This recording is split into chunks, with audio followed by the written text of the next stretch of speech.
السلام عليكم.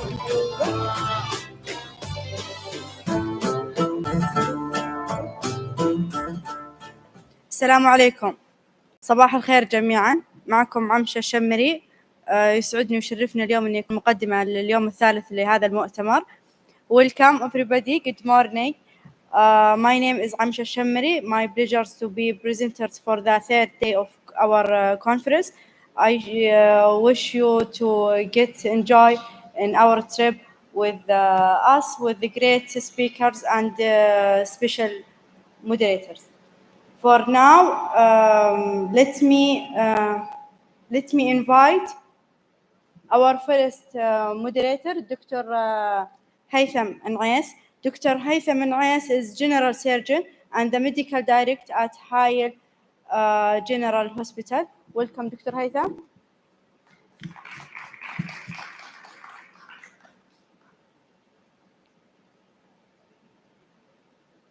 Good luck.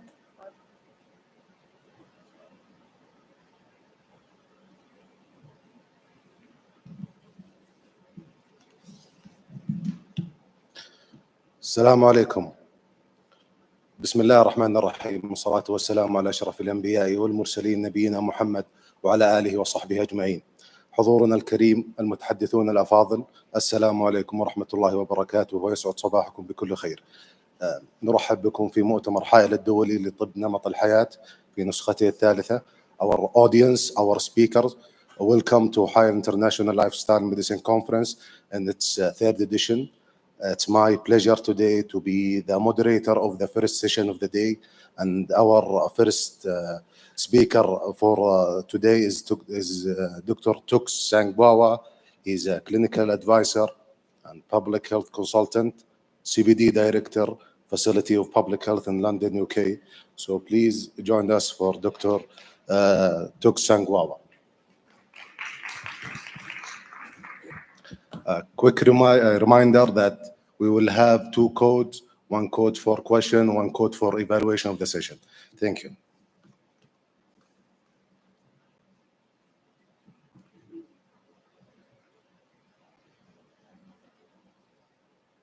Good morning. Is that what? Hello? Yeah. Assalamu alaikum. Good morning, Hail. Good morning, everybody. And thank you for coming on this early. Right.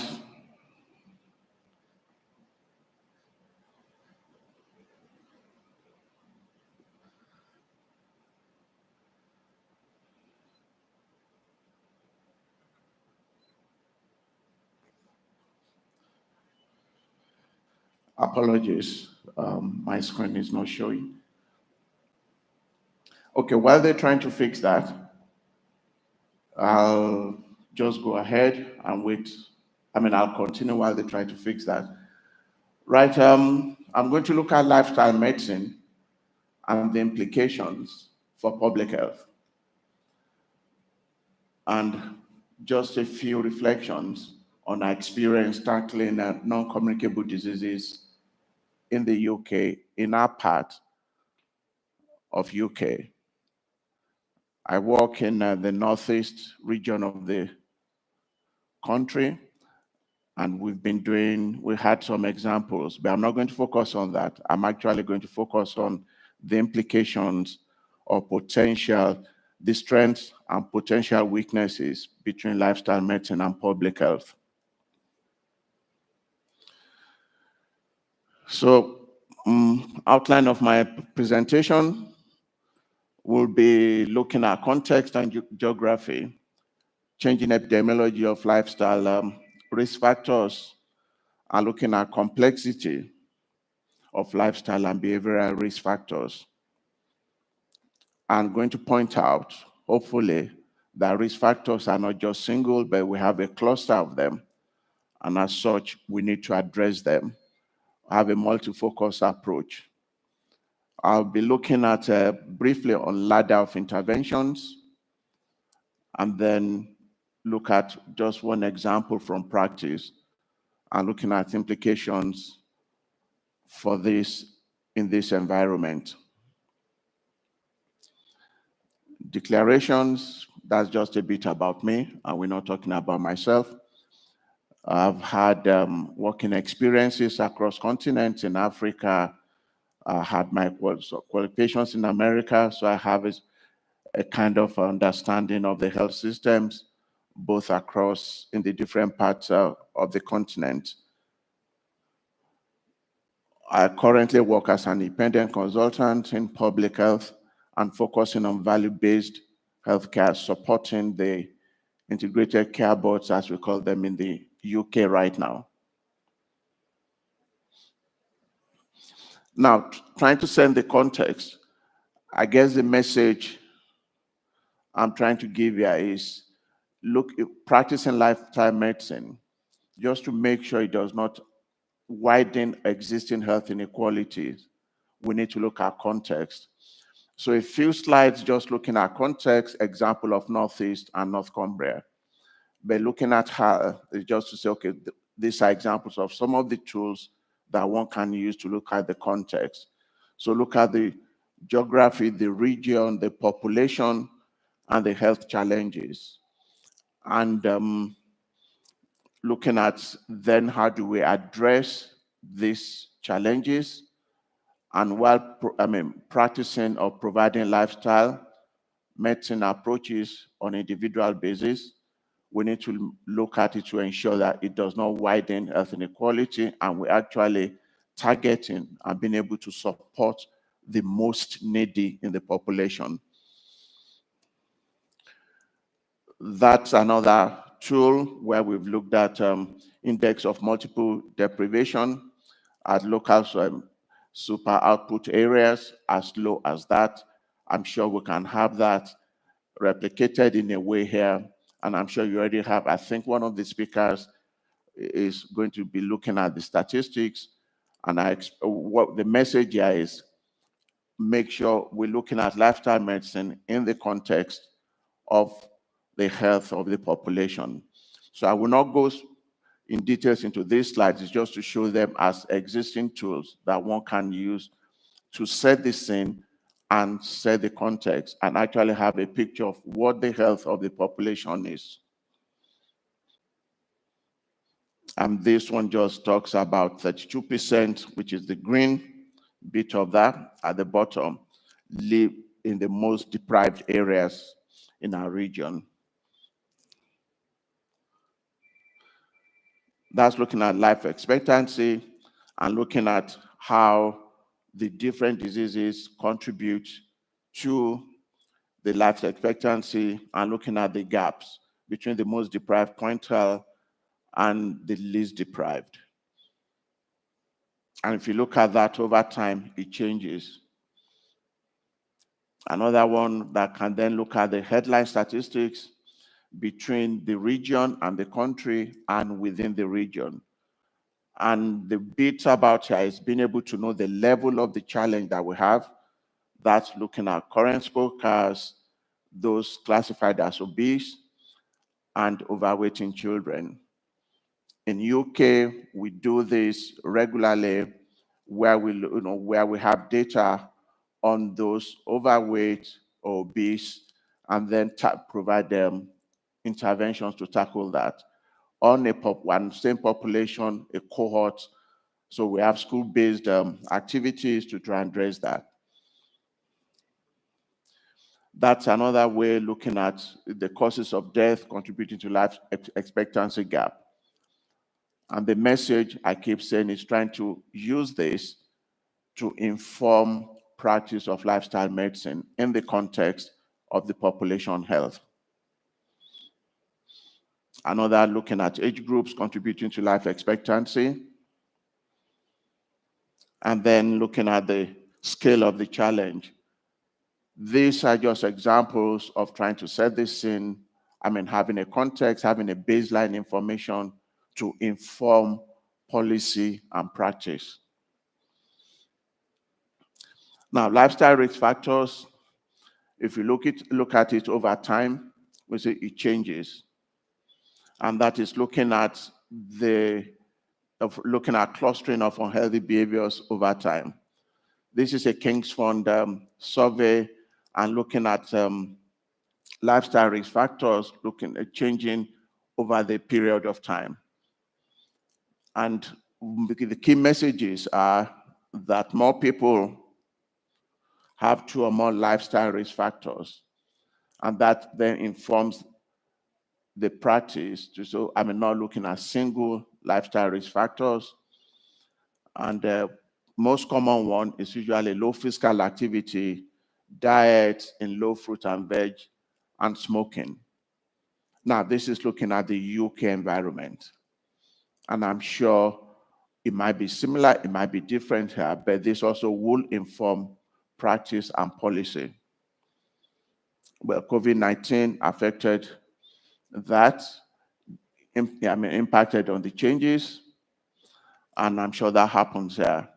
But the key message here is that a single risk factor focus will not lead to any significant gains or optimization of the impact on health. Another way of presenting it, and the key message here is to look at the age-adjusted prevalence between males and females. And if you look at the top one, which is the F, which is low consumption of fruit and vegetables, P, low levels of physical activity, you can see them at the most, the combination of that lack of physical activity or low physical activity and poor diet are the most prevalent, both with men and females. But the moment we add the D to it, which is the drinking, then we have the 3 of them, which is the DFP, will be second highest. This may then inform our design of practice and intervention informing policy. Now, this slide is showing the complexity of risk, lifestyle risk factors. And this is an example of obesity, which actually shows, it's almost like obesity web.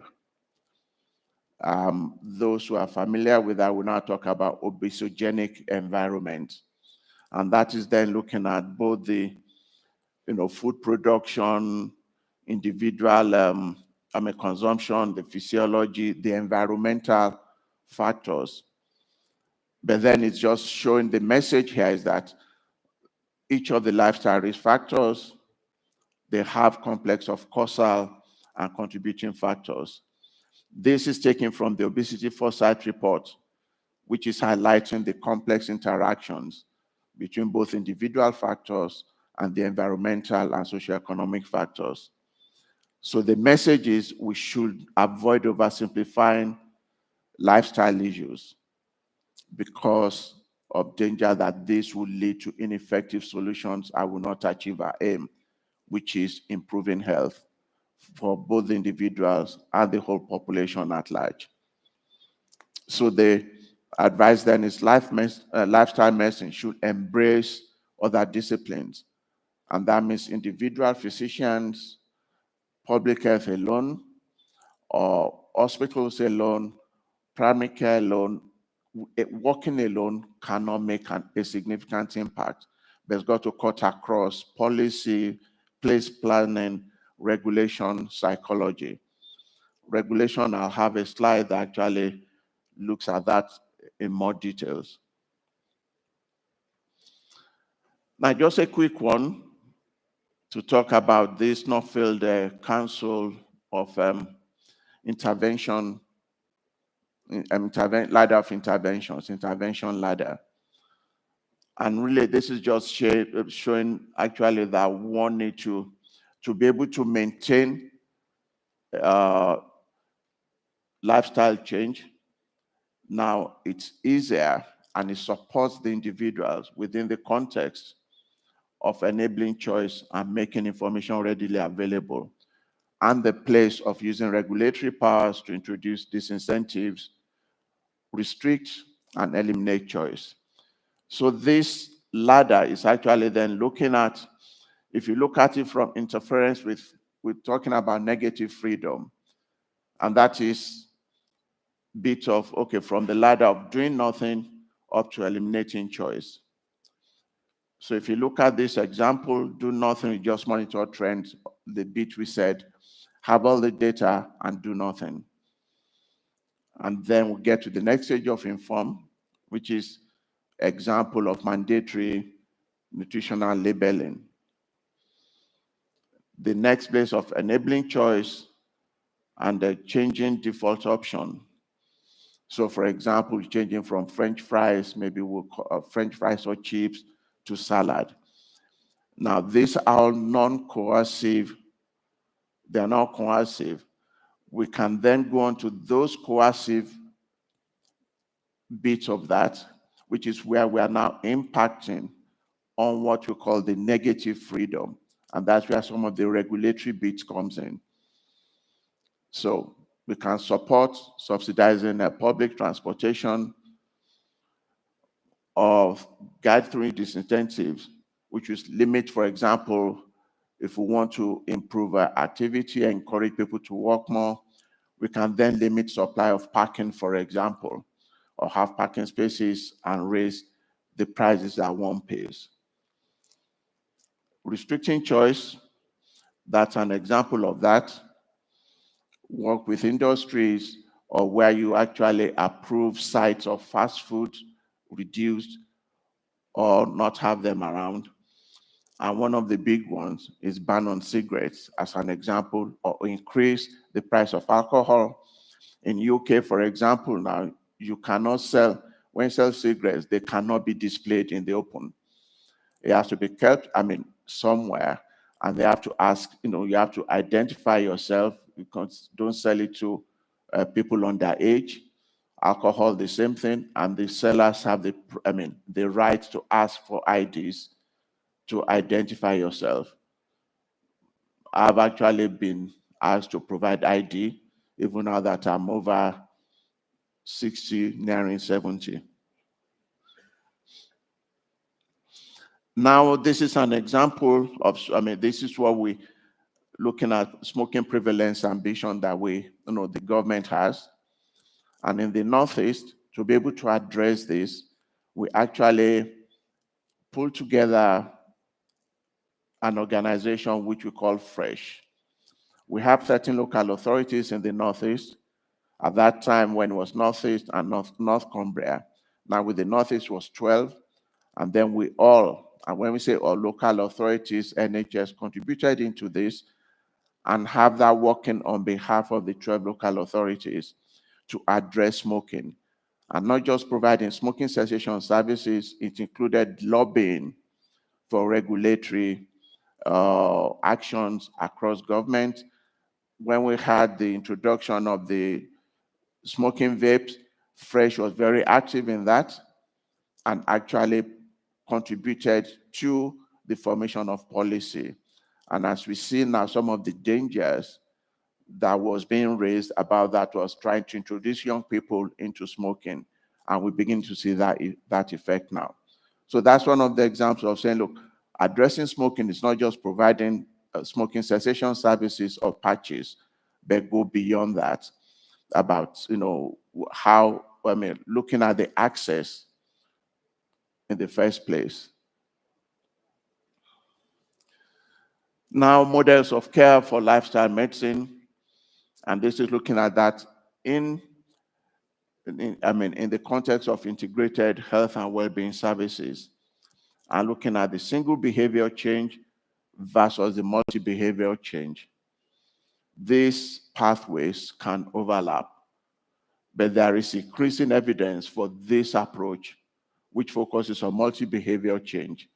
And if you look at that chart, rather than having, once we have the marketing awareness are common, but when we go to the fourth level, just looking at one-to-one behavioral advisor, we can then have in an integrated well-being service addressing all the lifestyle factors. And we've heard about all the principles of lifestyle medicine, which is now growing from 6 to 7 to 8. And that is trying to have that, together. And it's important to embed these approaches, looking at both primary, secondary, and tertiary prevention across all those levels of prevention. And funding will be an issue for this. Another way of looking at that, of clustering of unhealthy behaviors over time, which is just another way looking at that. And the integrated wellness service actually just examples there. And that is also from King's Fund. And this was NHS Confederation. And if you look at the time, this has been in place for quite a while. And I think one of the presentations we've had is about actually putting into practice what already exists. There is abundance of resources, of evidence out there, but I think the practice is what's been lacking over the years. And so if we're going to move forward, we should be able to look at this practice in the context of existing policy and evidence. And those of us in, well, public health and general will be very familiar with this diagram, Dahlgren and Whitehead since 1991, which is a way of actually presenting that you cannot just look at the life factors alone. If you look at the center, there are those constitutional factors which are not modifiable. Then the individual lifestyle factors, which is, if you look at that, that is where lifestyle medicine comes in, looking at individualized factors, working with different practitioners. But above that, we then have all the social and community networks, the general socioeconomic, environmental factors, and the green one actually looks at the living conditions, work environment, education, even provision of simple water and sanitation and housing. So the message is to try and look at lifestyle medicine within this context and actually use it to enhance promotion and improvement in population health. This is another example that we have in Middlesbrough. My colleague who's been speaking on actually led the development of this, where we then have the Live Well Center, and where people come in here, one-stop service, where they get all the services from all the smoking, alcohol management. Even we have substance misuse who access that and look at all their health needs. That's another part of the design in the Live Well Center. And looking at the outcomes and the success of that Live Well Center is another topic entirely, which we might be happy to share at some later time. So the key message is looking at the context, looking at the changing epidemiology, recognizing the complexity and the clustering of risk factors, and being able to use the ladder of interventions to ensure that levers to support behavioral change. And of course, we talked about models of care, but final bit is avoid fragmentation and ensure that lifestyle medicine does not widen the existing health inequality amongst population, whichever way we look at it. And I think that's all. And just want to acknowledge my colleague, Professor Edward Kununga, with whom we've put together these slides and a lot of input into that. And I think that's it. Thank you very much. And we'll be looking at that more during question time.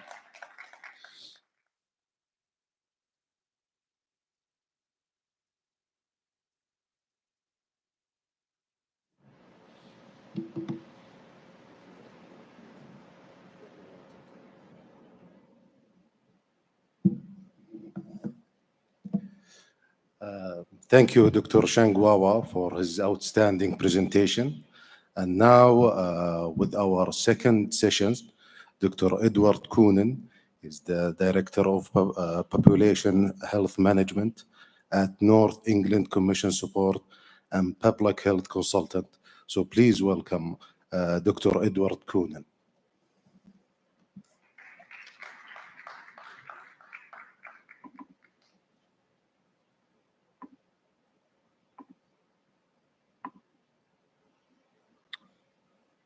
Thank you very much. And good morning, Hail. Can I just check if my sound is clear?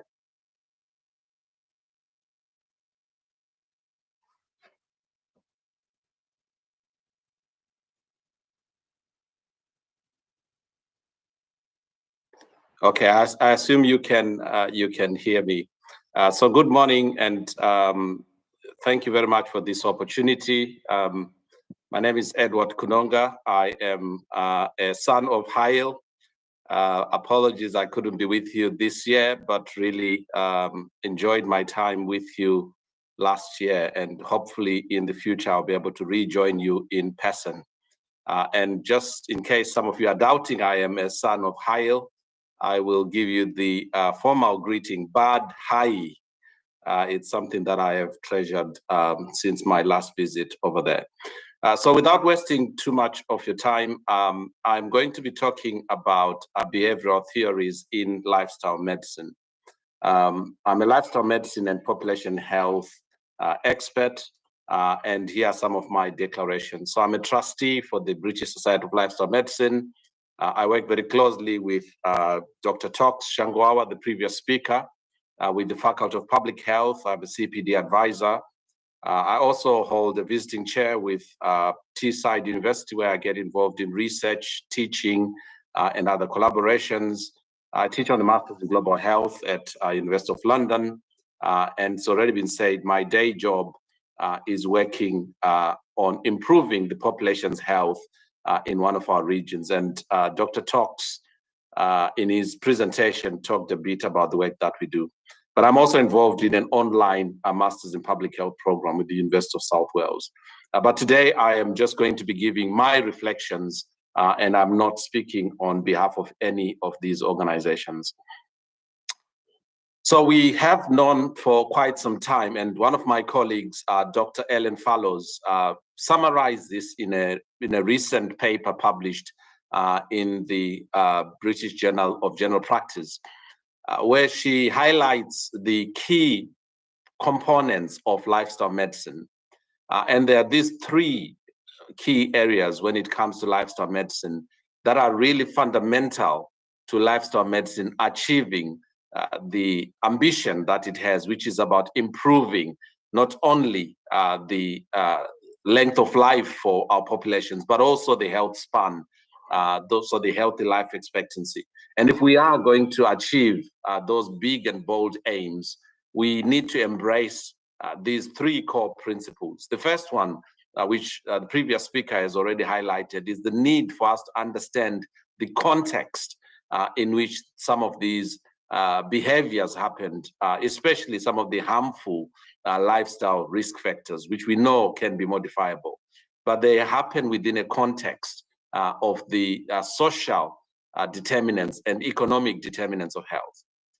Then we have to understand the behavior change and actually how do people change behaviors, and how do people become addicted to even harmful behaviors and become stuck and cannot move on. Because unless we understand that, then we will be very frustrated and knowing the evidence base, but not seeing that demonstrable change in people's lifestyles.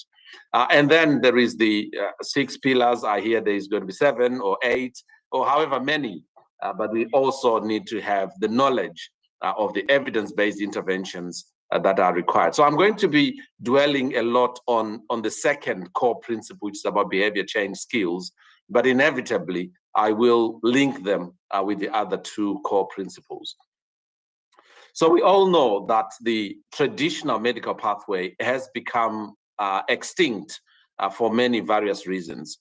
We know it does not lead to improvement in population health outcomes.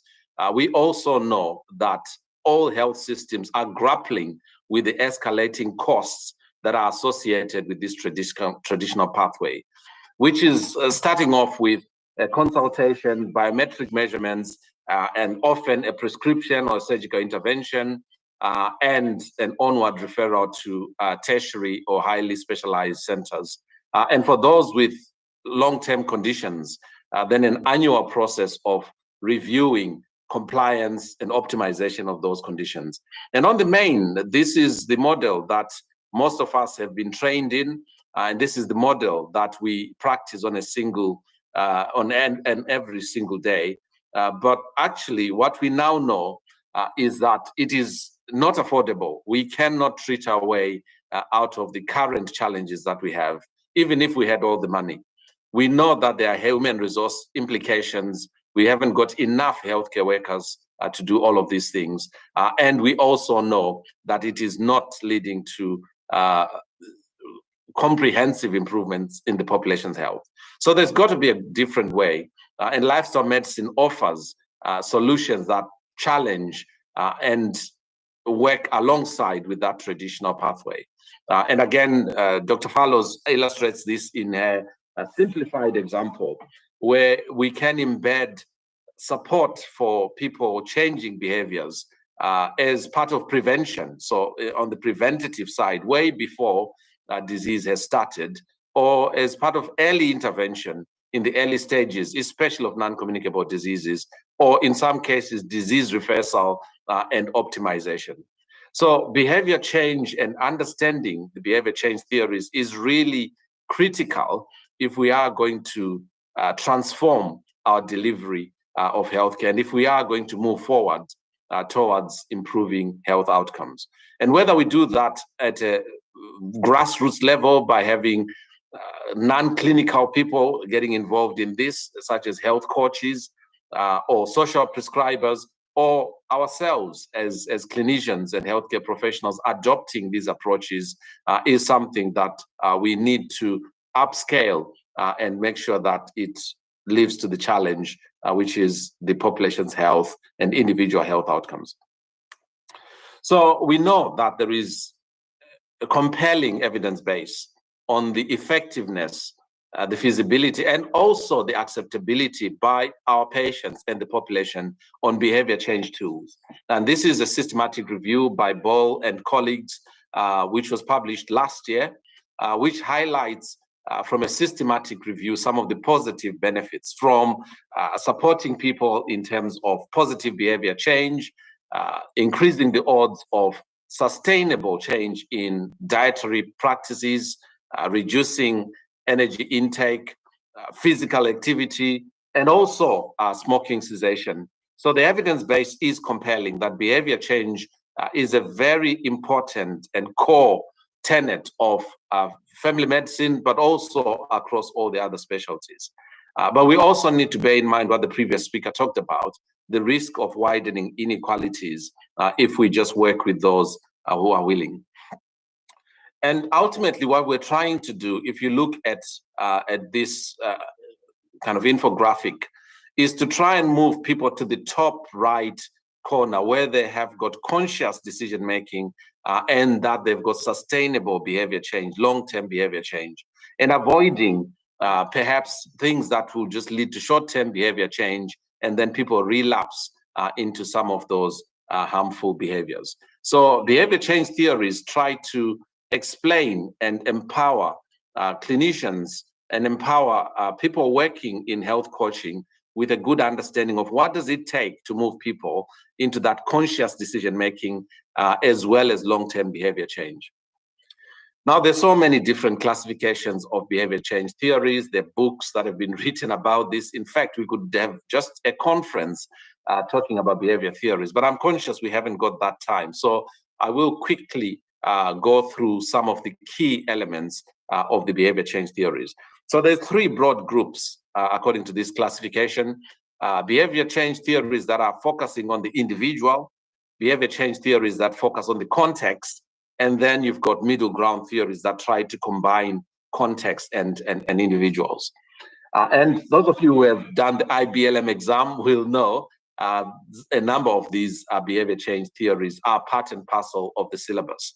And I will focus more on the individual behavior change theories. And I think if we had more time, we would explore all the other different theories. So we'll talk about the stages of change model, or the well-known Prochaska and DiClemente trans-theoretical model. We'll also talk about health behavior model, and then we'll talk about theory of planned behaviors. If we had time, we would have gone into behavioral economics and how people choose to engage with things. And we've known a lot now about social marketing, but in the interest of time, we will not go into much detail on that. And this is just an infographic which just tells you how busy the behavior change theories can get, with some examples of the practicalities of what you can do and the enhancements that you can put in place when you're designing behavior change, and you can embed some of these in lifestyle medicine. So Sport England have written a very good paper which talks about the application of behavior change theory. Sport England is kind of a non-governmental organization that is looking at championing physical activity across the whole of England. Initially started off with sports, but has now broadened this to be more about tackling inactivity. And in the UK, it is estimated that about 29% of the population are inactive. And they fall into three broad groups. There's 7% of the population who are doing nothing, so no activity in the preceding 28 days. You've got 3% who are not doing enough, so they do some moderate activity, but less frequently and clearly not meeting the guidelines for what is recommended for health benefit. And then you've got 19% who are missing the intensity. And it's very important, again, to understand these distinct behaviors, because the interventions you need to support these individuals will be different. They conclude their paper by giving three broad steps that people can adopt. The first one is, whenever you are dealing with an individual, with a patient, with a cohort, try to understand the problem. Try to carry out a behavioral analysis to really get into understanding what exactly lies at the root of the lack of uptake in some of these healthy lifestyles. Then try and look at what is causing the problem. What are the underlying issues? Is it motivation? Is it about competence? Is it about opportunity? And how do you then design an intervention that addresses both the underlying problems and the contributory factors? So the trans-theoretical model of behavior change tends to be kind of the default and very popular in a lot of health improvement and lifestyle medicine practice. And this recognizes that behavior change goes in cycles, and you've got 6 stages from pre-contemplation, contemplating the change, getting ready to change, taking action, maintaining it, and ideally staying there. But sadly, in some cases, we know that people go into relapse. And some people have described this almost like the metamorphosis that people go through in changing behaviors.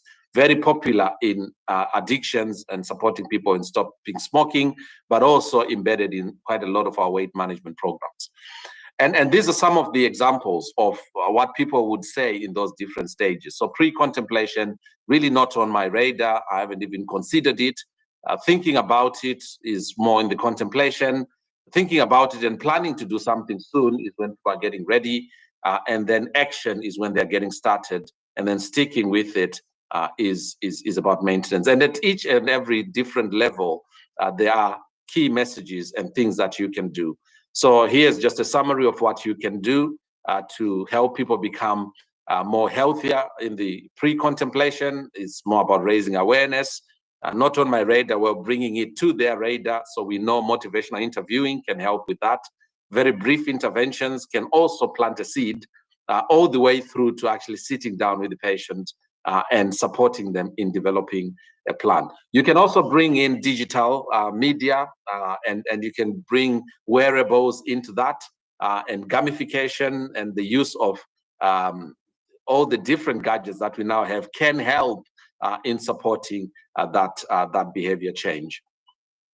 Then we've got the health belief model, and the health belief model looks at the individual's beliefs. So what do they believe about their health and well-being?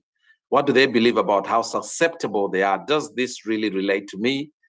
The severity of my condition, the perceived benefits and the barriers, but also, is this something that I can do?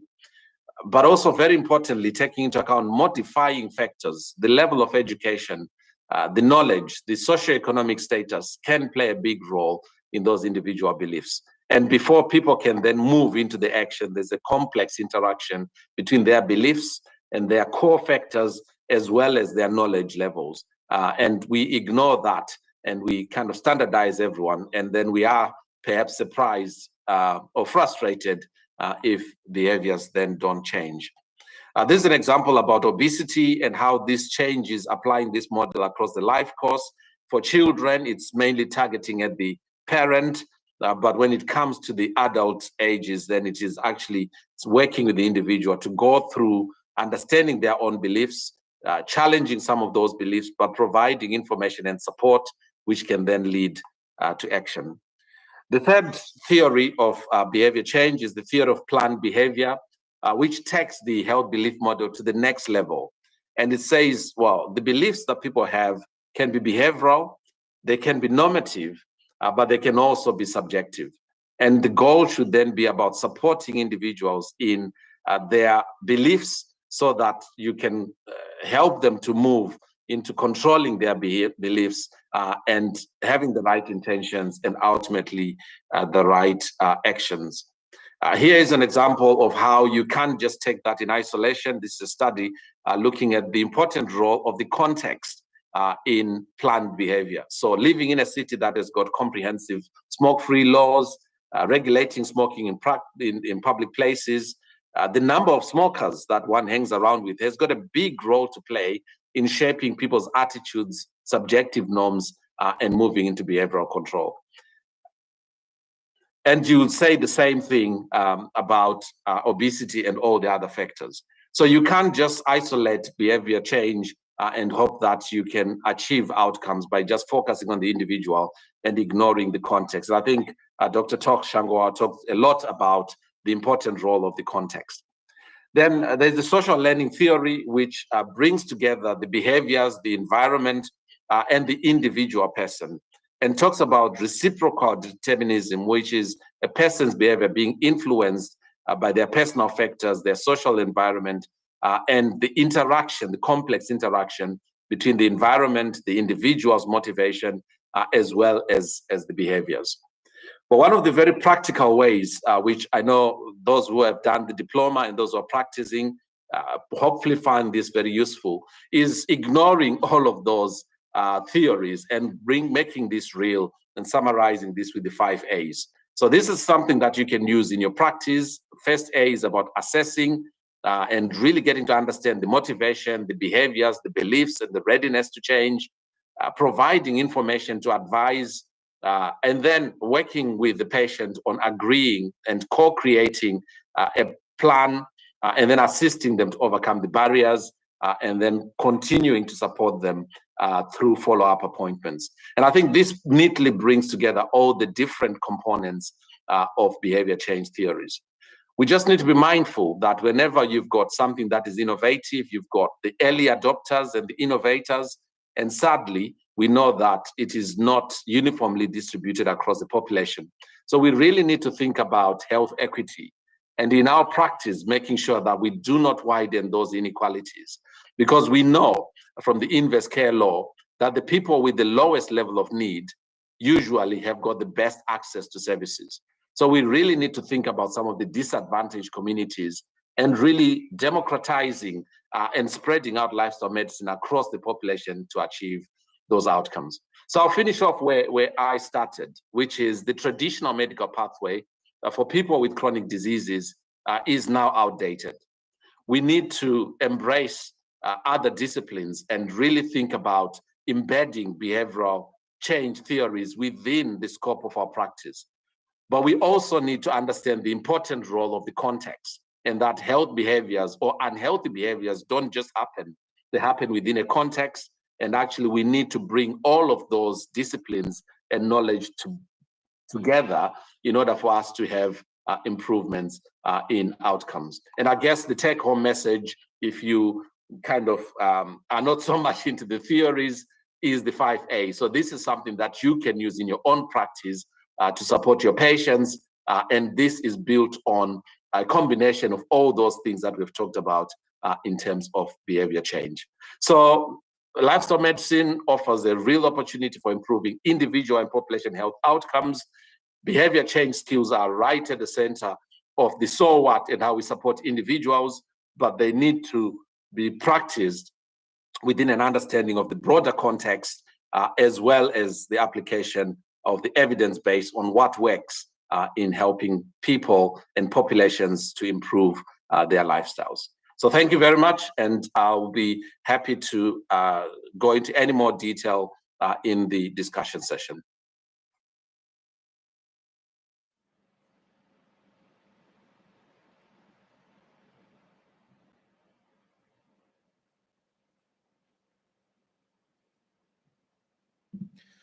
Thank you for Dr. Edward for his presentation. And now we will go to Dr. Janelle Gordon. She's an MD and a triple board certified in family, obesity, and lifestyle medicine physician. So please, everyone, welcome Dr. Janelle Gordon.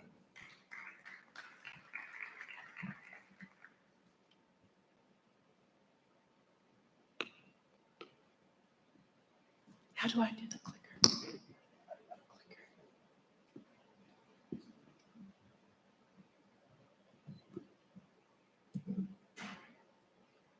Good morning. I am Dr. Janelle Gordon. I do appreciate everyone's patience with me this morning as I have been feeling a bit under the weather. Just a bit of a background about myself. As he said, I am a triple board certified family, obesity, and lifestyle medicine physician.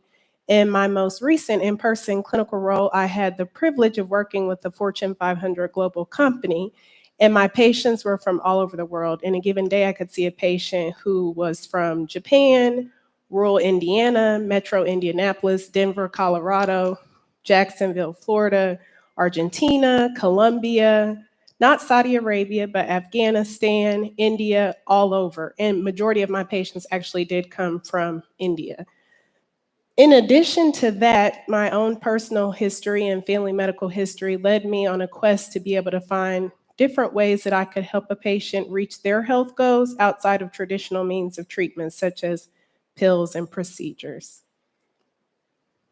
So today we'll be talking about incorporating traditional modalities of healing and lifestyle medicine in an area of ongoing or setting of ongoing westernization, such as here in the Kingdom of Saudi Arabia.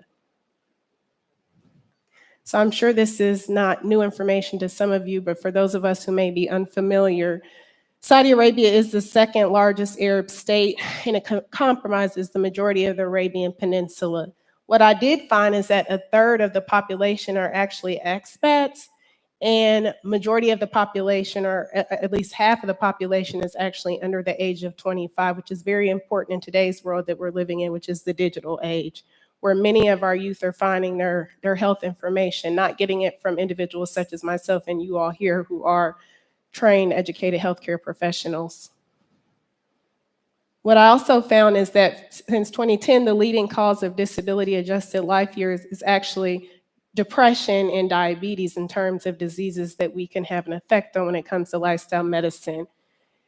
And this changing pattern of disease does represent these lifestyle factors, especially in a setting of ongoing westernization, such as introduction of fast food companies, many of them being American food companies, and ultra-processed foods, which I don't know if you all who are not from Saudi Arabia have been watching the TV while you're here. I typically don't watch a lot of TV, but since I was feeling sick yesterday, I did watch some TV, and just the overwhelming media and how they're targeting our children with a lot of these processed drinks and foods, and you need this dairy product. Do you? Probably not. But making children and then their parents feel like, well, we have to get this for them. And so the thought or the facts behind some of these chronic lifestyle diseases, non-communicable diseases, we know to be inactivity physically, poor dietary behavior, and smoking. And we see that with the high BMIs, the high blood sugar, A1Cs, the poor diet, and poor stress coping mechanisms. What I did find is that Saudi Arabians are more likely to seek healthcare only when they are sick, which may be too late in the face of lifestyle diseases, which is not uncommon for many other nations, such as the United States of America. So when it comes to traditional healing, there is a healing system that is used by a majority of Saudi Arabians, but it's considered somewhat of a shadow healthcare system.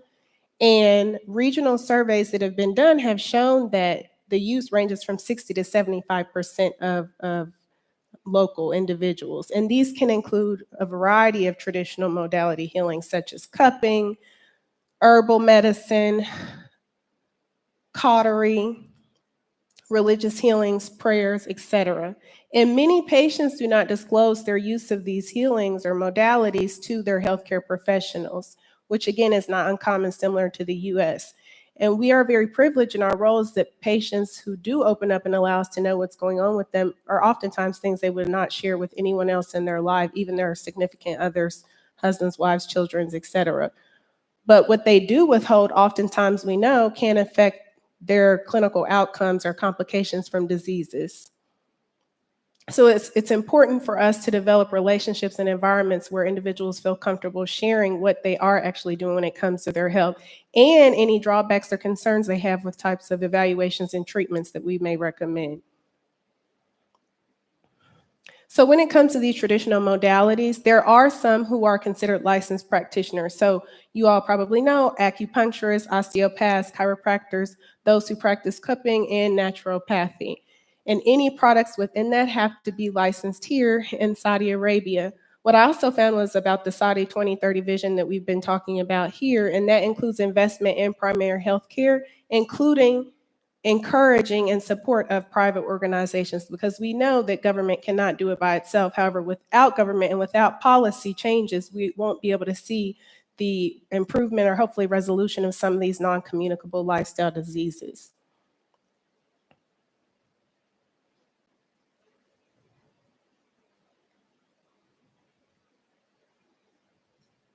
What I also found is that there are a few clinics of complementary or traditional modality available within the Ministry of Health and universities as well as military hospitals. However, many of those are only for research purposes and they're not integrated, which again, as we've seen from some of the other talks today, until we integrate some of these services, again, we will not see the resolution that we would like to see, and we'll continue to see overspending, which affects all of us globally.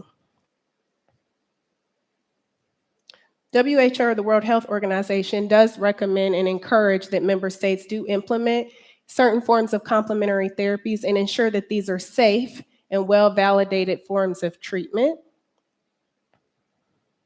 And so all of this led me to do further studies because I knew I was coming here to Saudi Arabia and I can talk about what gets done back in the US, and it's good to learn from each other what we're doing back home, but I really wanted to do a deep dive into what you all are doing here and to see what the people here actually want to see from us as healthcare professionals. So I looked at two papers specifically that then led me down a road to other studies. But what I found in this one, which was in Riyadh, is a prospective cross-sectional study, which was all based on surveys at a primary care center. And this took place in 2019 into 2020, just after the pandemic started. Many of the participants were between ages 18 to 39. And so what they found is that almost half of the participants do participate or utilize at least one method of alternative healing, complementary medicine, traditional modality of healing. The most common one was honey healing, and more than half of the participants got this information from someone in their family, not a healthcare professional. However, many of them also did say that they would not use it without consulting a medical professional. And almost a third of them actually use this for up to 3 conditions, such as diabetes, high blood pressure, or having obesity. Interestingly, half of them did not consider the use of herbs or herbal medicine to be safer than conventional medicine, such as the prescription of pills by a healthcare professional.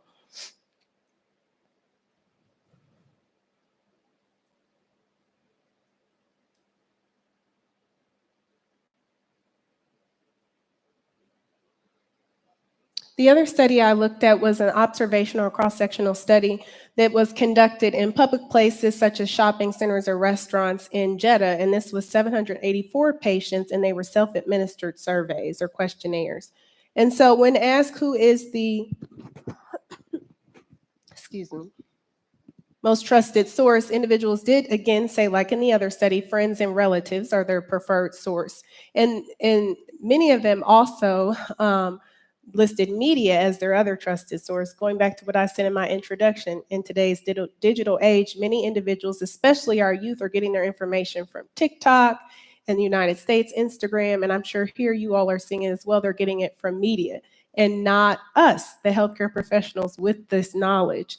And so this information from the study in Jeddah was actually strengthened by a study that was done in Riyadh, where about 85% of the Saudi patients said that they were getting their information from digital means such as YouTube and Facebook. And so in terms of, this study looked at awareness, and it said that about 72% felt that herbs were mostly used by females, whereas cupping was more common or more aware to the male participants. Prayer and spirituality, which I found quite interesting, were thought to be the most effective practice, followed by massage. And then aromatherapy and acupuncture were thought to be least effective.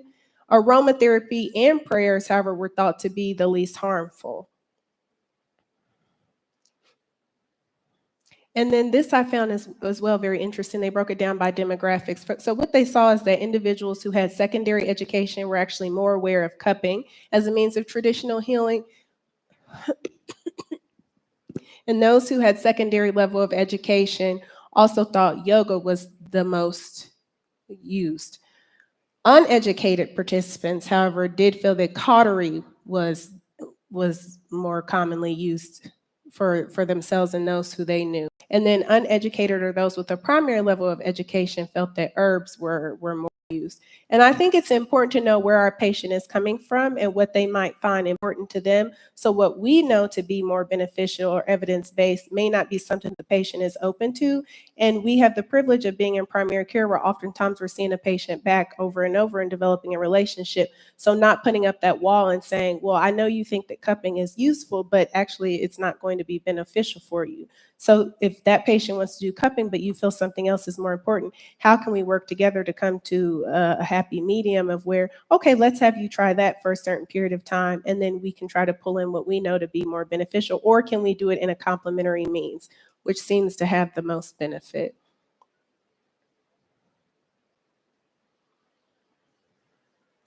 What this study did show is that obviously Saudi culture is heavily influenced by Islam, and it was unsurprising that the results indicated that prayer or spirituality was the most used form of non-traditional healing or treatment and perceived to be the least harmful. And this was also backed up when compared to a study done of African Americans, such as myself in the United States, and we see this similarly when it comes to the Christian faith, which I am a part of.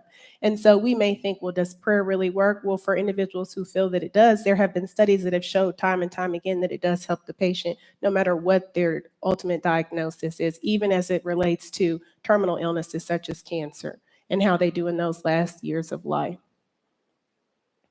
And so I know I keep saying it over and over again, but what I have found in my short experience of practicing as a physician is that the relationship matters the most. And despite all of these systems that try to come in and change what we're doing here in primary care, it's on us as healthcare professionals to educate ourselves, not just on what we know to be evidence-based, but also these complementary or alternative means of treatment, and also advocating for what our patients say that they need and what we feel is best, yes, based off of evidence.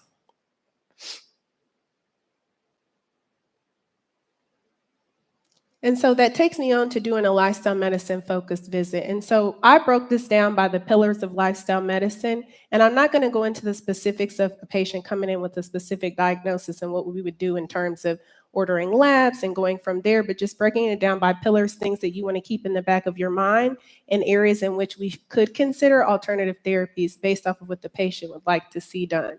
And so I always start with nutrition. I'm actually going for a 4th certification now, culinary medicine this year. So whole food, plant-based nutrition, it's not stating explicitly vegan, but we do want to make sure we're encouraging individuals to be more plant-forward. And as the studies show, when the provider or practitioner, even including the nurse, is exhibiting these behaviors, we're more likely to encourage it for our patients. And so that puts it back on ourselves to question, well, what are we doing and how are we trying to improve our own personal lives? So I like to ask the patient, how many fruits and vegetables are you eating on a daily basis? What about junk foods? And I can encourage you to say, oh, you should eat this or don't eat that. But I always like to ask my patient, what is your go-to meal? And then from there, we can work together to determine what are healthier ways of doing it. Could we cut back on certain oils that you're using? Could we tweak the dressings or marinades? Could we alter the amount of salt in your foods? How much water is the individual drinking? And don't forget those liquid calories. And then who does the shopping for the individual? Do they do it? Can someone help them with it? How often are their meals eaten out? And this is an area we can pull in collaboration, because we have to remember that this is not a solo venture. It needs to be a team sport. And like the last presenter said, pulling in those other allied healthcare professionals. So the health coaches, your nursing staff or medical assistant, a chef, nutrition or dietitian, physical activity. So I try to avoid the word exercise because sometimes that can be pretty off-putting for individuals, and I do tend to stick to the word physical activity.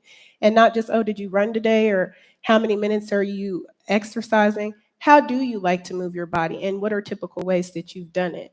Especially for individuals, since I see people who are trying to lose weight, what are main means that you have used in the past in order to lose weight, and how successful did you feel that you were with that?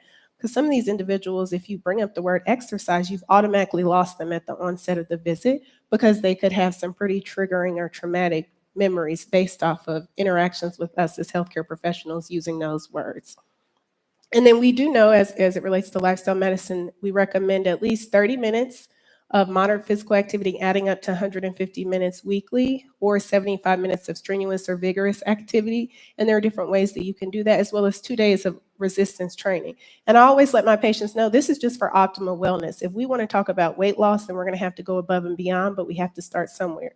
Some individuals will start small, making changes. Other people, like Dr. Neil Barnard, will say there are studies out there that say you need to start big. If you're not going large, then you might as well go home. But again, working with the person in front of you and what seems doable for them. And then, as Dr. Melissa Sunderman, my colleague, would say, how often are you getting out in nature? But bearing in mind, where is this patient coming from? Do they live in an area where it's not safe for them to be outside, where they don't have walkways, there's violence, the air is not clean? All of these things you may think, well, gosh, I don't have time to think about that, especially if you're working in a setting where you only have about 10 to 15 minutes with a patient. Again, rely on our colleagues, our other allied healthcare professionals. And remember, this is primary care. We can always bring our patient back. Now, due to the pandemic, we have the ability to do virtual visits. So don't feel like you have to conquer everything in one day. I oftentimes like to ask, who is the patient's accountability partner? And that goes back into the social connections that we talk about in lifestyle medicine. Does the patient prefer to move their body solo, or do they like to work out in a group? Do they have access to digital means? So maybe they can't afford to go to a gym, but do they have a smartphone? Many of our patients do. Can they pull up a YouTube video? And I can recommend a certain person for them. But again, given my experience working with individuals from all backgrounds, then I'm looking for the latest Indian online person who is doing fitness activities, or the latest Nigerian person, the latest Saudi person. So someone who the patient in front of you can find mutual context with, and they don't feel like it's something foreign to them, and they're more likely to do it. Again, when we talk about physical activity, here's a way that you can collaborate with others, such as a fitness instructor, a yoga instructor. If a patient is having aches and pains after you've ruled out anything that would be emergent or red flag for immediate referral, then can we rely on the physical therapist, the acupuncturist, our massage therapist, or those cupping practitioners? When we talk about restful sleep, I oftentimes like to say that sleep is that fifth vital sign that we don't often ask about what we should. We may not have time to do a deep dive in every visit, but definitely you want to make sure you're doing it at your annual wellness or physical, and asking them how many hours of restful sleep are they getting. Is it interrupted? Now, if you need to screen for other sleep disorders, especially like sleep apnea, where you need to do additional testing, then you want to do that. But during this time, you can find out, is it stress that's contributing to it? Side effects from other medications? Is this an area where we can consider doing some de-prescribing? Could it be the foods that they're eating? Is that a means where we can take it back to encouraging more whole food consumption, especially plant-forward consumption? And we know that if a patient is eating a more carb-heavy meal late at night, that is going to be more stimulating and want to keep them up, versus like a more protein or fat-heavy meal, which is going to make them more tired and prone to going to sleep. 3 minutes left, Doctor. 3 minutes? Okay. When it comes, I'm almost finished, thank you. When it comes to stress management, we always want to make sure that we're screening for mood disorders, especially at your annual physical, and then following up as needed. But again, is this an area we can pull in some of those herbal medications that patients be more prone to using, or maybe using, but again, they haven't disclosed to us because they don't know how we may feel about it. And so is this a time that you could use dietary lavender or lavender and topical products such as oils or sprays that they can use in their bedroom? Is this an opportunity for you to encourage or consider the use of supplemental magnesium? Or if we, again, want to do more whole food-based treatment, increasing their consumption of foods that are higher in magnesium naturally. And then not just discouraging, but encouraging over discouraging, but definitely want to determine how many ultra-processed foods or how much ultra-processed foods their diet is made up of, because we know that that can also increase our level of stress because of its effect on the gut microbiome. And again, I briefly touched on the social connections, but who does the patient live with? Who do they eat with? Who is the patient's accountability partner? Who are they going to about their health concerns? And I encourage people, well, where did you get this information that you're bringing to me? And then if it's something online, I'll go and look at it. And I don't discourage them from having those conversations. I encourage them to bring any questions or concerns to me, and we can go through together, down to the point of us looking at their phone together, looking at the websites or the social media posts on their phone, so that I can see where it's coming from, and that can lead me to do additional research or get additional certifications like I'm doing now. And lastly, avoidance of risky substances. So does the patient use any substances even socially? Because we know even if someone's smoking just socially, that can have detrimental effects and cut off years of their life. And are they interested in quitting? For all of these pillars, in any area that we see as an area of change that needs to be done, we want to make sure that the patient is ready for change. And many of the presenters before me have already touched on it, but we like to use this scale, and there are many different ones that you can find online. This one is from Loma Linda. So it's finding out how ready and confident is the patient in their ability to make the change. And we say in lifestyle medicine, the patient is at least at a 7, that they're more likely to follow through with that activity. And the last presenter talked about the 5 A's. So depending on where the patient is, if they're not at a 7, we can continue to make them aware of the change that needs to be done and ways to do it, but know that now is not the time to really do a deep dive in how they can do it. And lastly, nutrition, because I love it. So this is a very meat-heavy culture here, not uncommon like many other areas of the world. And again, this is likely going to be even strengthened due to the ongoing westernization. And so recent studies have shown that individuals are choosing vegetarian diets, not for climate, even though that's a big reason, but for health reasons. And so again, for individuals with personal or family risk factors, we do want to discuss the benefits of transitioning, but not do it in a pushy way. I often encourage communal plant-forward dining, because we know with westernization and advancement of technology, we have really gotten away from eating together as a family in many cultures. And so like we know from the blue zones, that's what they do. That's what has helped them live longer, is eating together, cooking together. And I've just highlighted many of the common dishes throughout the Middle East and Mediterranean areas. Thank you.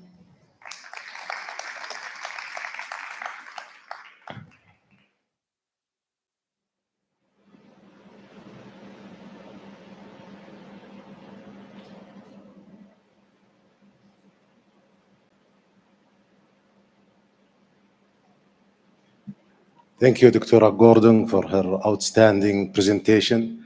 And I would like to ask for the speaker to join us in the stage for the panel of discussion.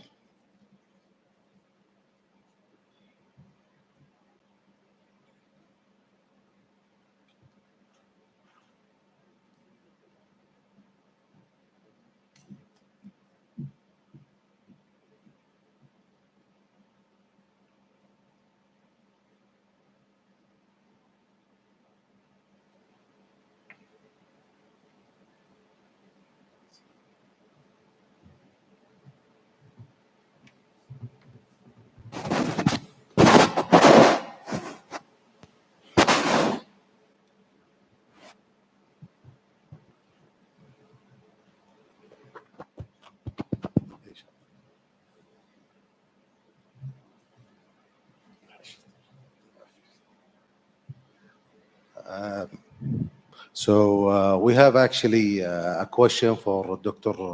Shangwawa. from the audience. It said that the relationship of smoking and obesity regarding cardiovascular diseases. Is there any, relationship between these two?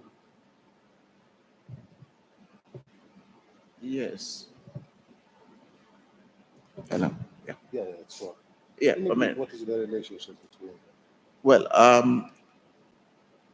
the relationship. Well, I guess the experts will talk about that. I mean, we'll talk more about that. But then smoking and obesity. Is that? Yes. Yes. Obesity, I mean, yes. yeah. I mean, it's the evidence is there that really this contributing to that, and even go beyond that. And that's what we're talking about, the cluster of risk factors impacting on different aspects of health. Not even beyond, even beyond cardiovascular disease, but they are key factors with that. And when you talk about obesity, what's contributing to it, and we've talked about the obesity web and the cluster of factors leading to obesity. And part of it is that the lifestyle medicine people will talk about is looking at the cause of that obesity. So if anything, and that's one of the things we're talking about, on not to focus on the individual risk factors, but look at them in the context, on the holistic approach, and look at the individual and where they're coming from, which Dr. Jenner has talked about also. So that's the way to look at it. But evidence of impact of smoking, obesity, cuts across a myriad of diseases, not just for cardiovascular. Yes. Thank you very much, Dr. Shangwawa. We have actually a question for Dr. Janel Gordon regarding what is the best physical activity for individual. I usually never recommend one specific physical activity. Just like I ask patients as it relates to nutrition, what are their go-to meals that they cook? I ask them how do they like to move their body and what do they feel is feasible for themselves? Because what they're able to do can depend on, again, financial. Can they go to the gym? Can they afford free weights at home? What is their schedule like? Do they have to get their children from daycare or help with their children's schooling? Are they the one doing all the food sourcing, preparation, cooking? So it depends. But if patients tell me, I don't have time to do anything, we know that walking at least 10 minutes a day can help increase years to your life. So most of us spend our time across the world being sedentary. So we've got to get moving in some means, even if it's just simple chair exercises for some of my more elderly patients. Thank you. Thank you very much, Doctora. Dr. Edward, do you hear me? Actually, we don't have a question for you now, and we hope seeing you in next conferences for lifestyle, hopefully in High region. Thank you, Doctor, and thank you for all doctors here. It's our pleasure having you here, and thank you very, very much. So if you can just... Thank you. Thank you very much, and Bad Hai.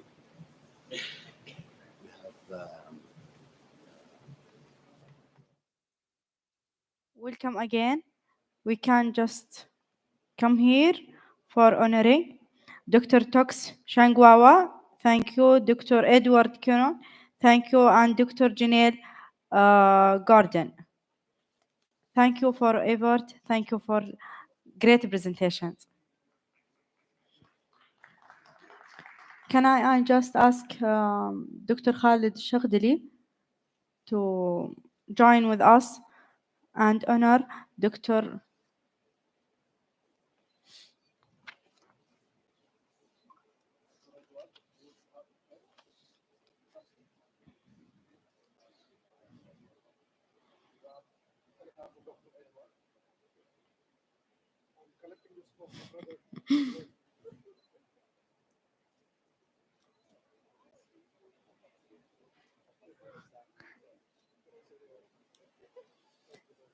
Thank you, Dr. Haytham and Nas, for effort and great moderators. Come, Dr. Khalid. Janelle, got it.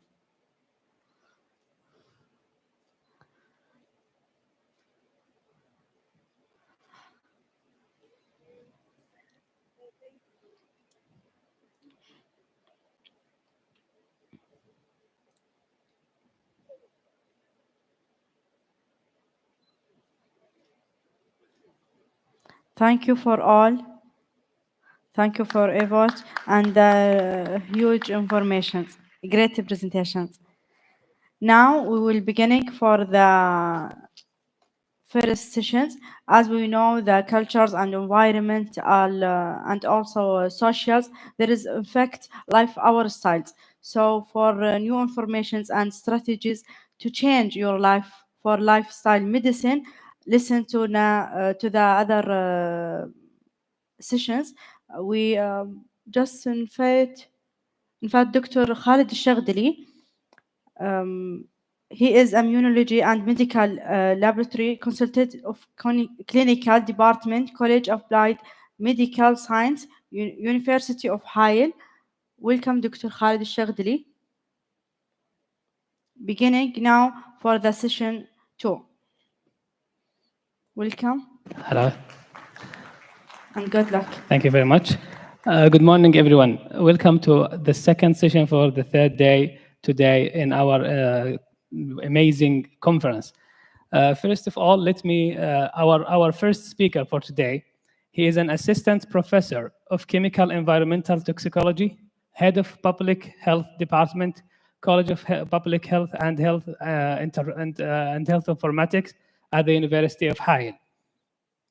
Dr. Fahad Al-Marshadi, I knew him in the university. He was passionate about science, an avid reader, distinguished by his comprehensive and analytical reading, some literary and some is scientist, sailing from one art to another one. I am sure you will be enjoying listening his amazing presentation for today, titled by One Earth, One Health, Environmental Social Determinant of Health. Please welcome to our wonderful speaker, Dr. Fahad Al-Marshadi.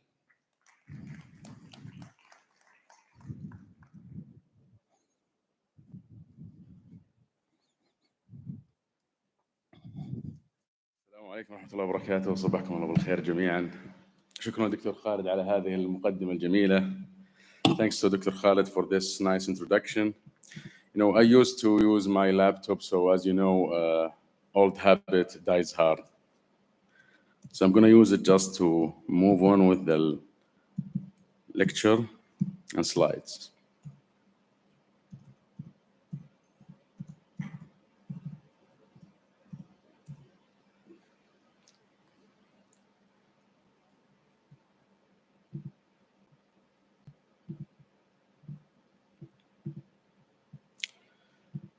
I used to speak, I learned in Canada, they speaking bilingual. They're speaking English, then follow it by French. So what I'm going to do in this lecture, I'm going to speak in Arabic, then follow it by English and vice versa. حين الحديث عن الصحة يتبادر إلى الذهن عوامل داخلية مثل الجينات وكما هو معلن في المؤتمر عن نمط الحياة والذي يتبادر إلى الذهن هو نمط حياة الشخص المعني. When we talk about health, usually we think about the internal factors such as genes or personal lifestyle.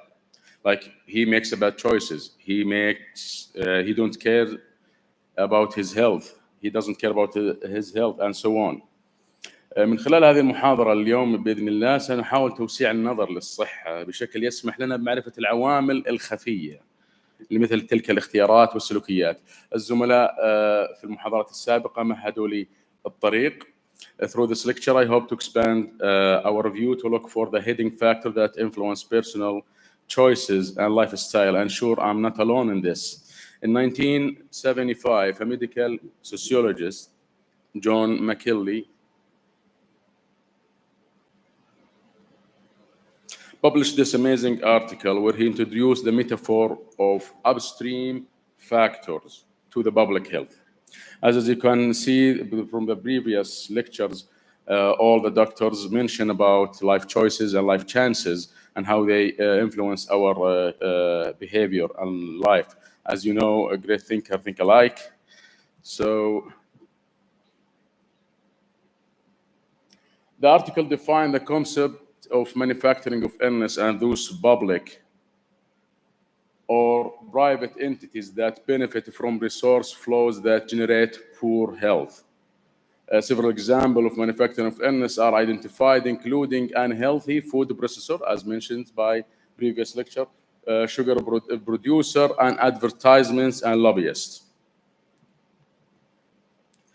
It's in general that many health scientists have paid little attention to the political economy of illness.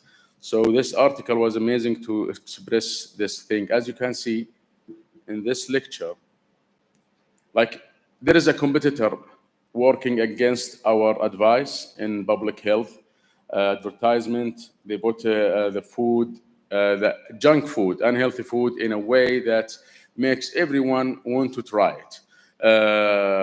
People, stars, movie stars, player football, they always advertising a junk food. That's one thing to have to consider when we talk about lifestyle. Sometimes I'm defending people who they're talking about choice. I'm not, but I'm mentioning there is another factor, a hidden factor that influence their choices.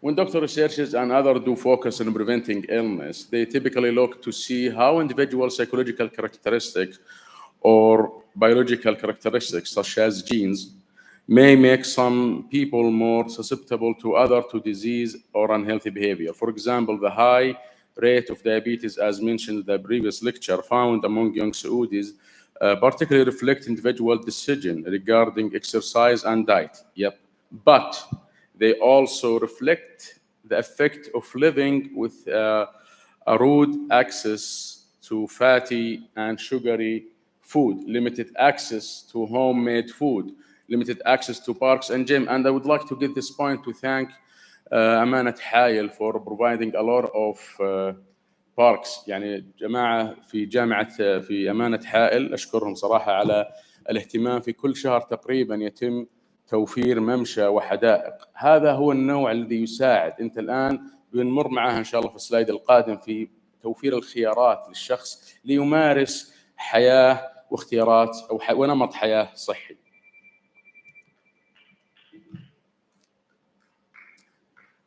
شكرا جزيلا. To blame unhealthy behavior pattern on individual choices seems simplistic. So we have to look what the social factor influence these behavior.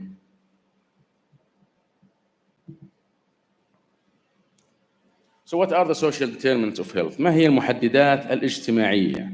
يعني الآن بعد ما عرفنا أن العالم الاجتماعي ماكنزي كتب المقالة وأشار إلى أن هناك عوامل اقتصادية وسياسية تؤثر على الصحة. جميل، هذا فتحنا الباب للنظر. هناك 3 عوامل تؤثر على الصحة. عوامل اجتماعية، العمر، كل ما تقدمت في العمر ستمرض. انتهينا. الجندر، هناك في عوامل اجتماعية، الجنس، أنت كونك رجل في العادة هناك ملاحظات تمت على الرجال أنهم ينحون إلى مثلا الإكثار من التدخين، مدخنين الرجال أكثر من النساء، تعاطي المخدرات في مجال السموم بين الرجال أكثر من النساء. هذا عامل اجتماعي من ناحية الكالتشر، الجندر. وآخر العوامل اللي هو السوشيال كلاس، الطبقة الاجتماعية التي ينتمي إليها المرء. There is 3 social factors affecting health: age, gender, and social class. So how we can we fight this social factor? In this research, chronic exercise preserving lean muscle mass in masters athletes. The fascinating study under group shows the MRI scan for 40 years old triathlete and compare it to 70 years old triathlete and another who's he don't do any exercise. This fascinating MRI, as we can see, look, 70 years old triathlete, similar to 40 years old triathlete. There is a gap age between them. Considering the strong similarity between the muscles of the youngest and the oldest triathletes, it suggests that it's possible to preserve the muscle mass through exercise. Look at 70 years old man who don't do any exercise. So age, yep, it's a social factor that's affecting health, but we can at least fight back against this social factor through exercise and health. There is another table shows the obesity among the Saudis. As we can see in terms of gender, female are more susceptible to obese than male. And why is that? Like 10 years ago, we believe that there is like a limitation to women's exercise, women's gyms. How many gyms do we have here in Hayal? Unfortunately, we have only one, and there is a high demand and also small place. So that's lead us to talk about how we fight this in coming slide. Also, when you belong to a social class, your salary is limited. How you can go to a gym? How you can do exercise if the gym prices is high? I remember the access for gym in other country, it's more cheaper than here. So we have to collaborate with other entities and private sector especially. Also, we talk about a healthy food and choices. Now, this hamburger costs less than 5 riyal. This salad bowls costs around 15. Do you think people gonna choose which one? Believe they're gonna go with the cheapest one. They can, with 15 riyals, have 3 burgers. Seems and has a meat and a good taste too. So there is a social factor affecting people's choices when we talk about it. That leads us to talk about the health lifestyle theory. Health lifestyle theory is one of the public health theory. I believe Dr. Edward mentioned it before, also other my previous colleague to talk about it. When we talk about health life theory, usually, mainly in this conference, we talk about life choices. Like he didn't do the job, he didn't went to the gym, he picked a bad food. But we slightly forget about the life chances, which include the social factor, also the environmental factor, the living condition. Also the health institute, the institute in the community. أنا نسيت أتكلم باللغة العربية، مسكت خط باللغة الإنجليزية، المعذرة. قاعدين نتكلم في الخيارات المتاحة للأفراد، يعني العوامل الاجتماعية اللي تؤثر على الصحة هي 3: العمر والطبقة الاجتماعية والجندر. وتكلمنا كيف، يعني تخيلوا معي شخص مثلا أوضاعه المادية محدودة براتب 1500 إلى 2000 ريال، هل هذا بيكون عنده وقت مثلا يمارس الرياضة في الجيم على سبيل المثال إذا كان يحتاج مكان فيه ممارسة للرياضة وإن كان ما هو بعذر؟ إذا كان راتبه ضئيل بالتالي تكون خياراته في الغذاء أيضا محدودة.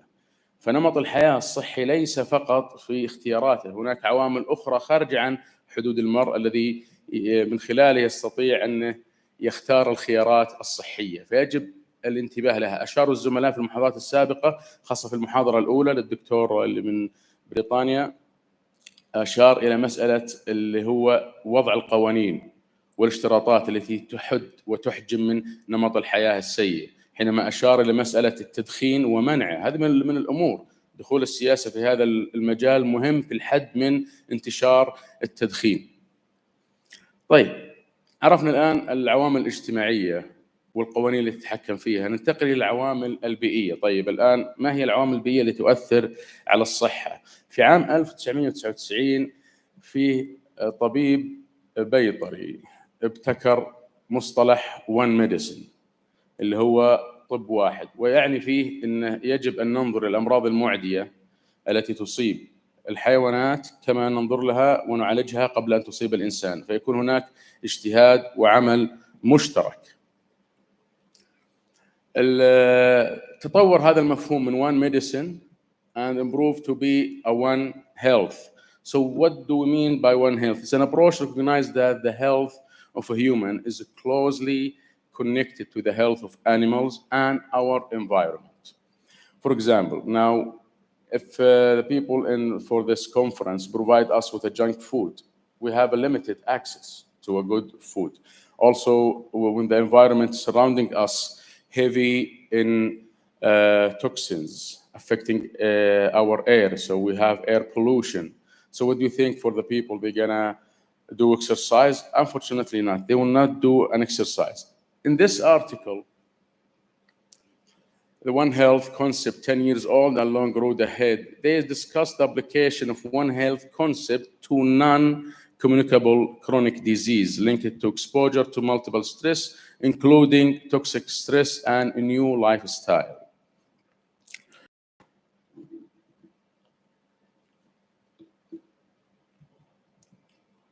As we can see, so if we're gonna change a lifestyle, it's not only through education. Education is gonna improve the life choices, but will not improve the life chances. So we have to work in another institute, Ministry of Health, Ministry of شو معنى الشؤون البلدية والقروية؟ Municipal institution to work together to provide more chances for people to do their improve their health lifestyle. As we can see, there is a factor: population growth, geological problem, industrialization. They used to be said, okay, this factor affects only communicable disease, infectious disease. Within the years, now we discover that also it affects the non-communicable disease. Dr. Jordan mentioned that how Americanization now, we have a fast food. It's not from our culture. Exactly. So there is another effect, globalization affect the health lifestyle in our community. So go back to the One Health, One World, One Health concept was created in 2004. The health and well-being of the human population will be more and more difficult to maintain in polluted plants suffering from social or political instability. For example, we can run and do jogging in a polluted air. Absolutely not. It will affect our health, it's not improve it. Also, imagine people in war or in earthquakes. They're not going to concern about healthy food. They're going to concern about any food. So back to the final concept about life chances and life choices, the health lifestyle theory. We need to pay more attention in the life chances more than life choices. Education works very well. However, we need to implement another strategy to improve the chances and make it more to the people here. And thank you.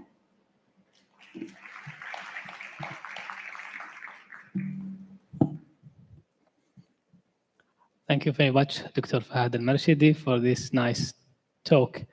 Our second speaker for this morning, Dr. Sharif Quraish. He is a university professor and academic researcher, specializing in humanities and social sciences, lecturer at several universities. He has research in a history of science. His amazing topic will be about culture of lifestyle medicine, nutrition and dietary pattern as model, a bridging approach between Islamic medicine and complementary medicine. وكذلك أفضل طبعا أن المحاضرة تكون باللغة العربية، فعنوان المحاضرة راح يكون ثقافة طب نمط الحياة، التغذية والأنماط الغذائية، مقاربة تجسيرية بين الطب الإسلامي والطب المعاصر. Please welcome to Dr. Sharif Quraish.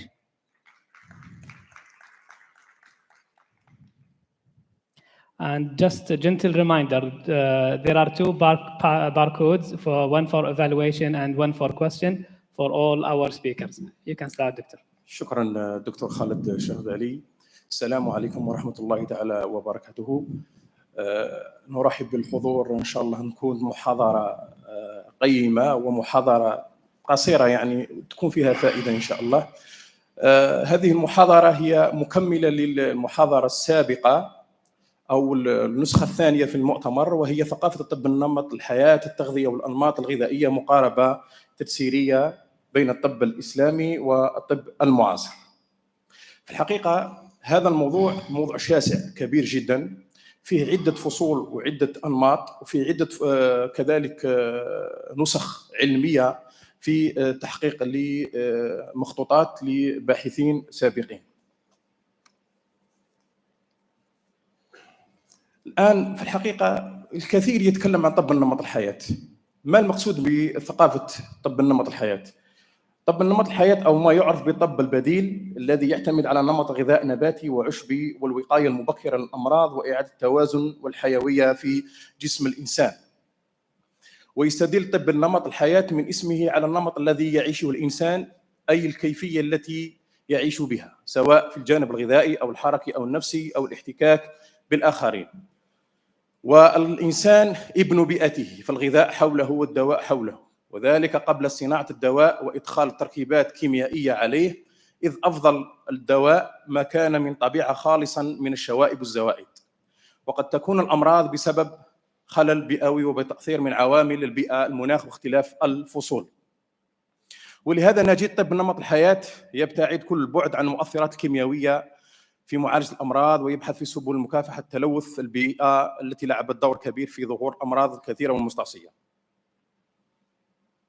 ثقافة طب النمط الحياة الغذائي. لقد جعل القرآن الكريم من الغذاء محطا للنظر والتفكير وإعمال العقل، واعتبره آية من آيات الله سبحانه وتعالى الدالة على وجوده ووحدانيته، وذلك من خلال التأمل في مراحل تشكل الغذاء وتكوينه، بدءا من نزول الماء من السماء، ثم تشقق الأرض وخروج النبات، وانتهاء بتكون الثمرات باختلاف أشكالها وألوانها.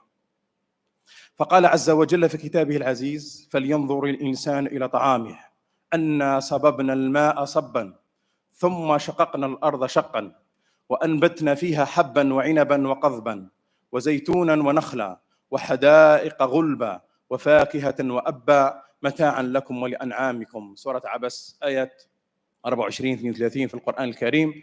حديث واسع عن الطعام، ابتداء من زرعه وإنباته وأنواعه وأشكاله، وانتهاء بأحكامه وتشريعاته وقوانينه، حتى أن كلمة أكل ومشتقاته ذكرت في القرآن الكريم 95 مرة في أكثر من 30 سورة قرآنية، وتعداد كلمة طعام ومشتقاته ذكرت 44 مرة.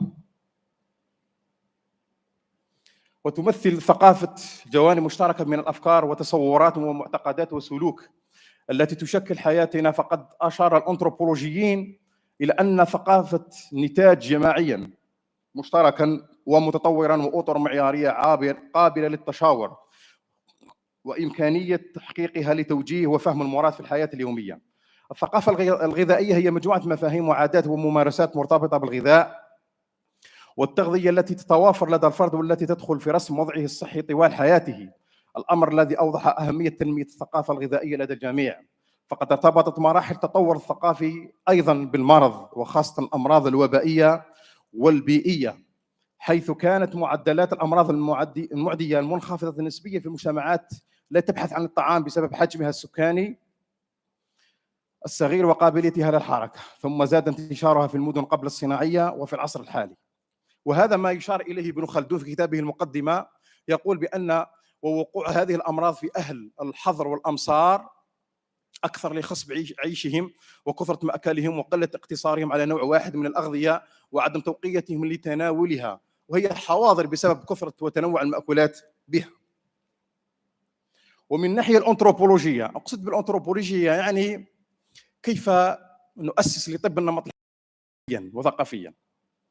يرى الباحث ريس ثنائية الصحة والمرض مفهومان مرتبطان بموضوعات مثل القيم الثقافية والدين والبناء الاجتماعي، بينما أشار الباحث غالسير إلى أن لكل مجتمع من المجتمعات نظريته الخاصة به، وهي نابعة من تصورات وأفكار أساسية التي يكونها السكان عن الكون والعلم والحياة، وأن اختلاف النظريات الطبية باختلاف الثقافات والحضارات الإنسانية، إلا أن السمة الغالبة على الحضارات الإسلامية وغيرها هي ارتباط ممارسات العلاجية فيها بالدين. يعني دائما الدين له علاقة بالممارسات الغذائية والممارسات الثقافية، وهنا يكمن دور الدين الإسلامي في صناعة ثقافة الغذاء عند المسلمين، مع الحفاظ على الموروث الثقافي الذي لا يتنافى مع شرعية صحة الأبدان.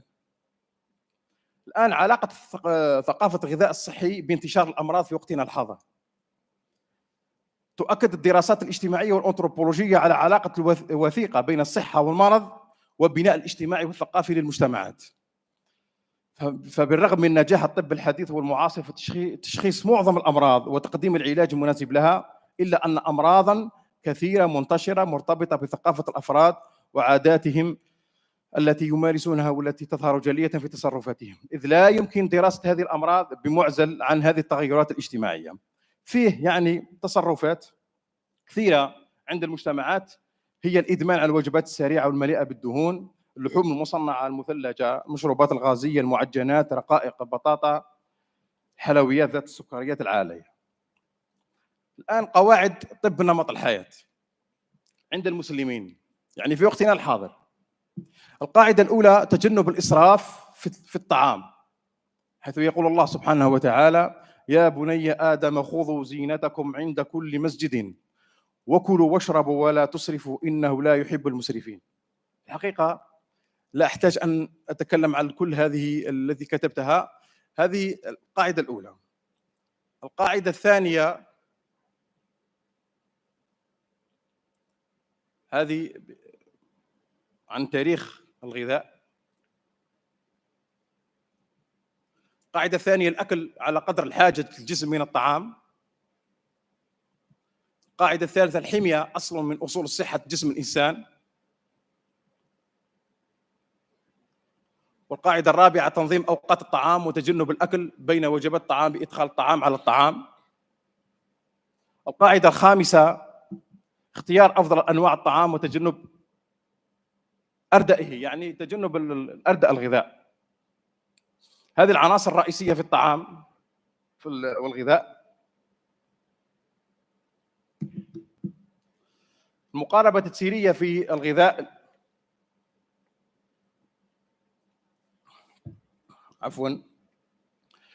هذه من حقيقة كيف نضع مقاربة تسييرية بين الغذاء الطب الحضارة الإسلامية والطب المعاصر.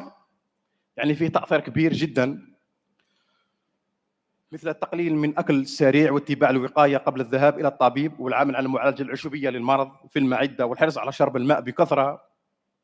وهذا ما جسدته مؤلفات العلماء المسلمين مثل مؤلفات اليونان، مؤلفات جالينوس في مجال حفظ الصحة، وكتاب تدبير الأصحاء والحمية والغذاء، وكتاب تراسوبوليس في حفظ الصحة، وكتاب تفسير الفصول لأبوقراط، وتفسير كتاب الهواء والماء والمساكن لأبوقراط.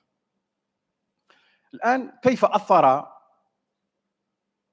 علم العرب الإسلامي في وضع نمط غذاء صحي منتشر الآن في أوروبا؟ أولاً أخذت نموذجين. النموذج الأول هو الحمية النبوية. بالرغم من استطاعة الطب الأوروبي الحديث والمعاصر من إيجاد أنواع كثيرة من الحمية، كالحمية الآتيكينز، وهو نظام غذائي يقوم على حد من تناول الكربوهيدرات والإكثار من تناول البروتينات والدهون. ثاني حمية كيتون، وهو يعتمد على الحد على نحو كبير من تناول الكربوهيدرات واستبدال الدهون بها. ثالث حمية وهي حمية العصر الحجري، باليوديت، يقصد به يعني الشعوب التي عاشت فيما قبل التاريخ وكيف كانت تعيش على حميتها القديمة. فهذه بالرغم من هذه الحميات التي ذكرتها، فإن الطب المعاصر لم يجد سوى الحمية التي اتبعها الرسول صلى الله عليه وسلم.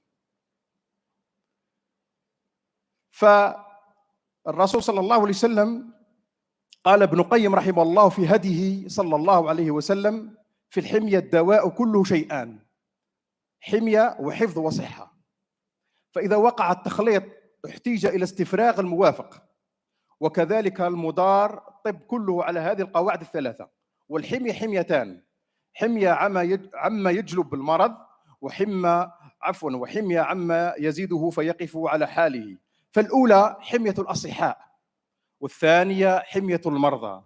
فإن المريض إذا احتمى وقف مرضه على التزايد وأخذت القوى في دفعه.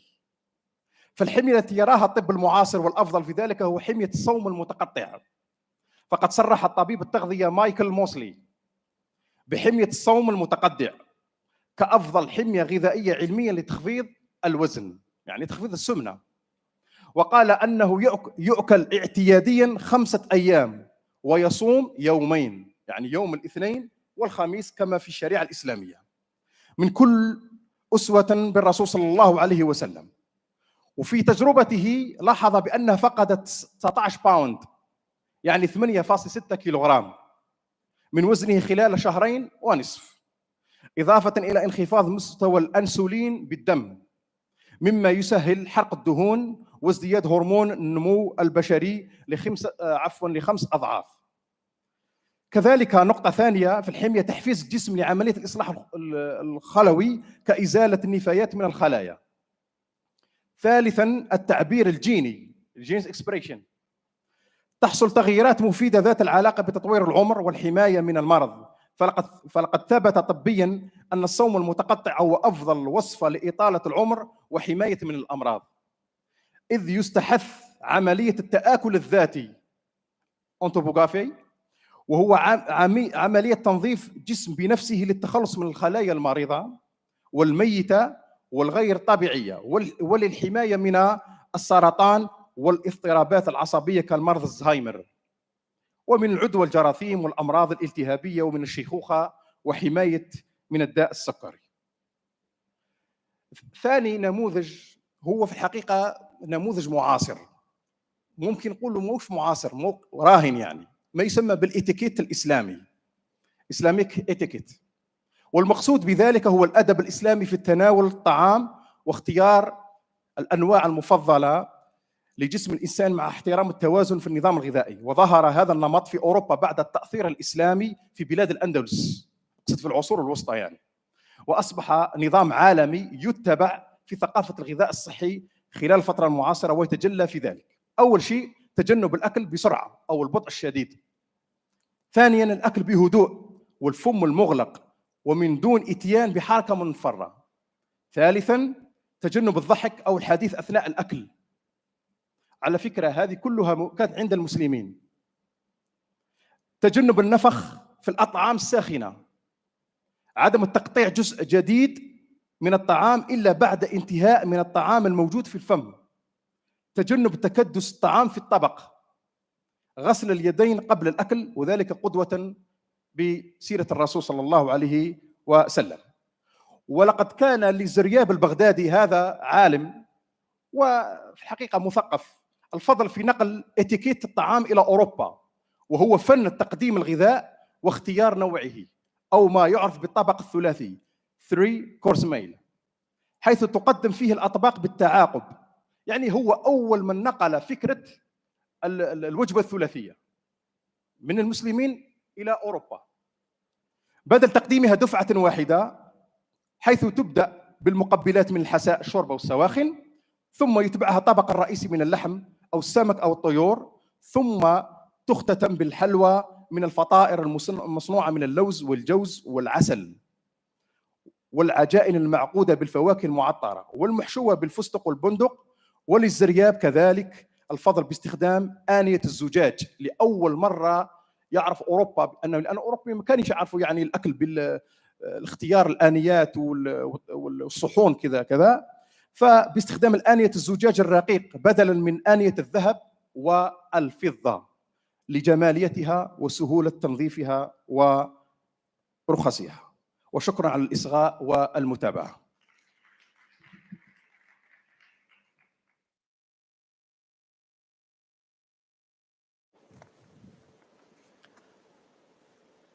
اسمحوا لي قبل أن أقدم المتحدث الثالث لهذا الصباح الجميل أن أرحب، للتو انتبهت، أن أرحب بسعادة الدكتور صالح الأنصاري، أستاذنا سابقا ومعلمنا ومرشدنا، والآن أخونا، الله يعطيه العافية. Welcome Dr. Saleh. Excuse me, I just would like to welcome to Dr. Saleh Al-Ansari, our guide, our teacher, who we spent with him a very good time, long time ago. Our third speaker for this morning, Mrs. Khulud Al-Huwaidi. She is a clinical nutrition specialist, public health authority. She will talk about public health authority efforts in the healthy lifestyle. Please welcome to Mrs. Khulud Al-Huwaidi, and don't forget the questions and the evaluation. Can I hear some welcoming?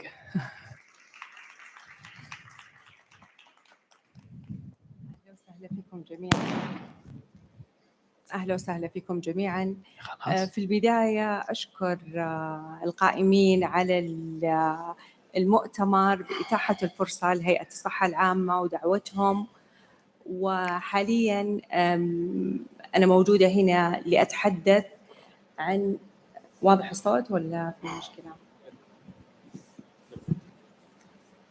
لأتحدث عن جهود هيئة الصحة العامة فيما يتعلق بطب نمط الحياة. حقيقة هيئة الصحة العامة لها دور في دقيقة، لا خلاص يكفيني هذا. شكرا جزيلا. هيئة الصحة العامة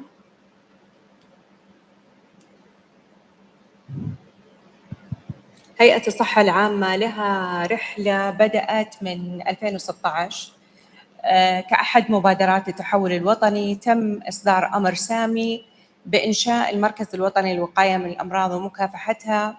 بعد ذلك في 2018 تم تعيين الدكتور عبد الله القويزاني لتفعيل دور المركز وبدء عملية التحول إلى هيئة. في 2019 تقريباً تم رفع توصية من مجلس إدارة المركز بضرورة استقلال المركز وتحويله إلى هيئة مستقلة، ولله الحمد في 2021 أصدر قرار مجلس الوزراء رقم 401 بتحويل المركز إلى هيئة مستقلة مالياً وإدارياً. في نفس العام تم عقد أول اجتماع لمجلس إدارة هيئة الصحة العامة للتوصية بوضع استراتيجيات تنظيمية، وفعلاً ولله الحمد تم تفعيل استراتيجية هيئة الصحة العامة.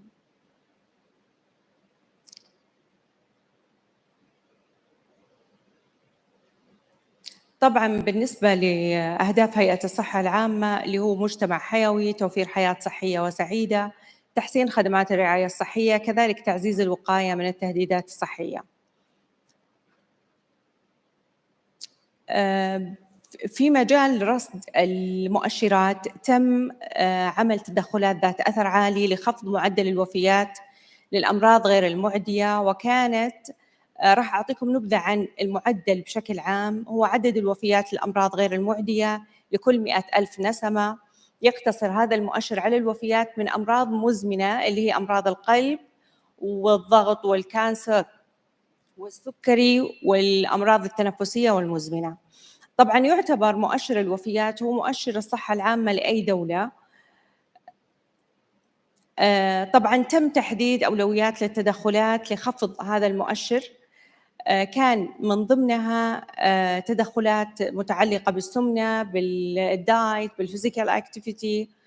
طبعاً من ضمن الأمراض اللي تم ملاحظة أنه أغلب الوفيات أو أكثر من 70% من الوفيات غالباً من مرضين اللي هم الضغط، الإصابة بالضغط المرتفع، وكذلك بالسكري، وفي مثل السموكينج يعتبر كريسك فاكتور لهذه الأمراض.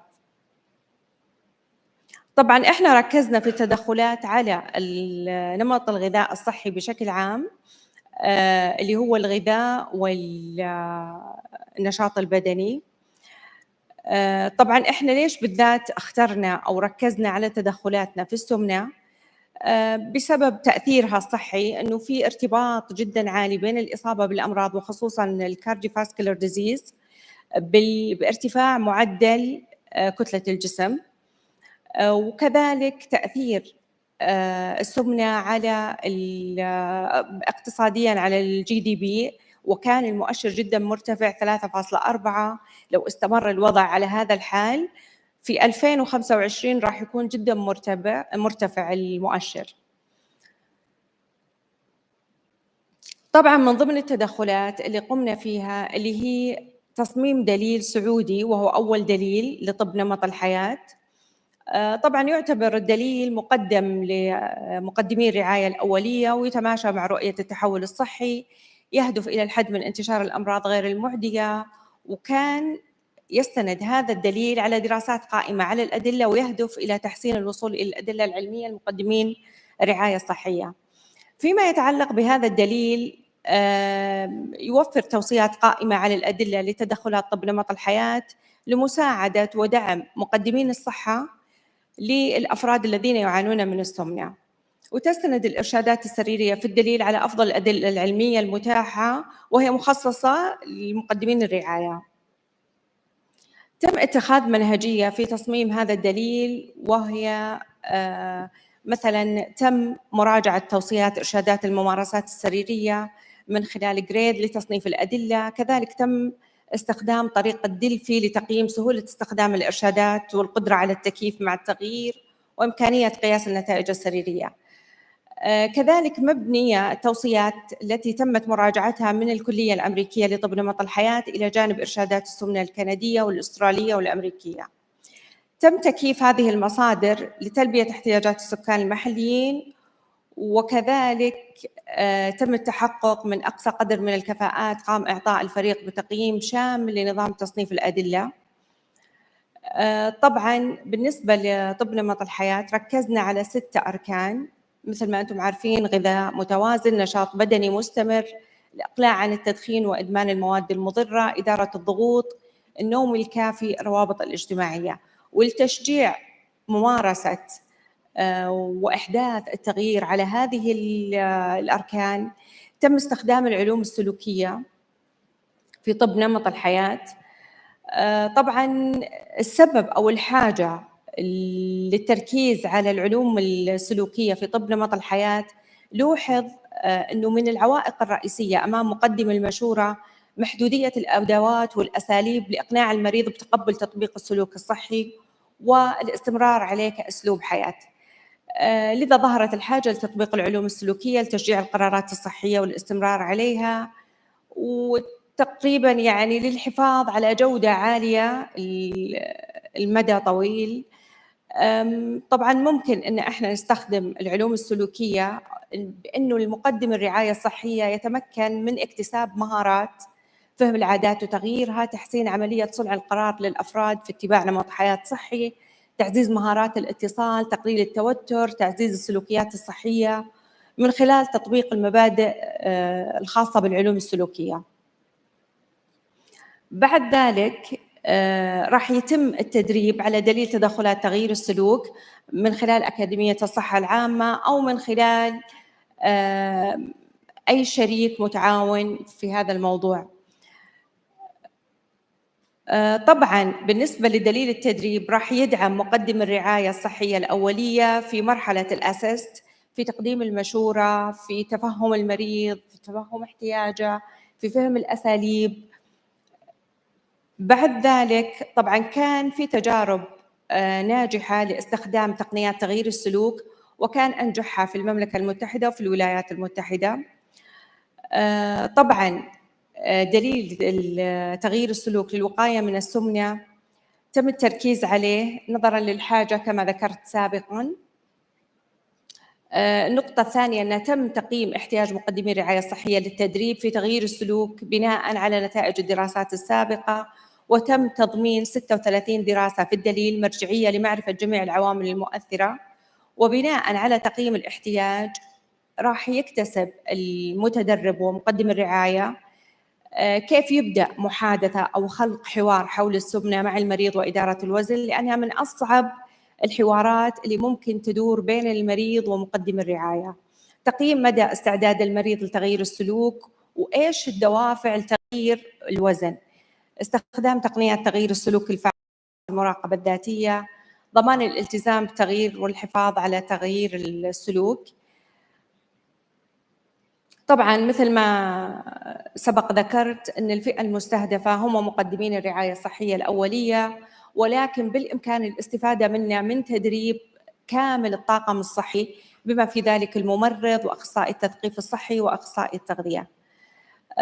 طبعاً يحتوي الدليل على 6 خطوات هي الأساس في تغيير السلوك لدى المستفيد.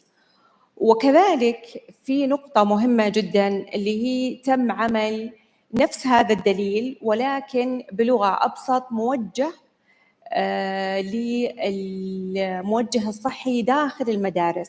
طبعا احنا ليش اخترنا المدارس؟ لأن الطالب يقضي وقت طويل في المدرسة، بالإضافة إلى ذلك أن يعني بناء على الدراسات تم إثبات أنه تعلم الطفل مع الأقران يعزز التوجيه الصحيح ويعزز نمط الحياة الصحي، وكذلك يجعل موضوع أنه اشتراك المدرسة كلها كبيئة صحية يسهل الموضوع جدا على المتلقي في المدرسة.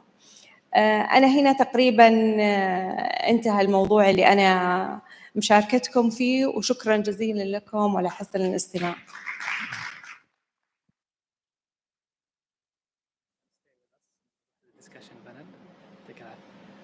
Thank you, Dr.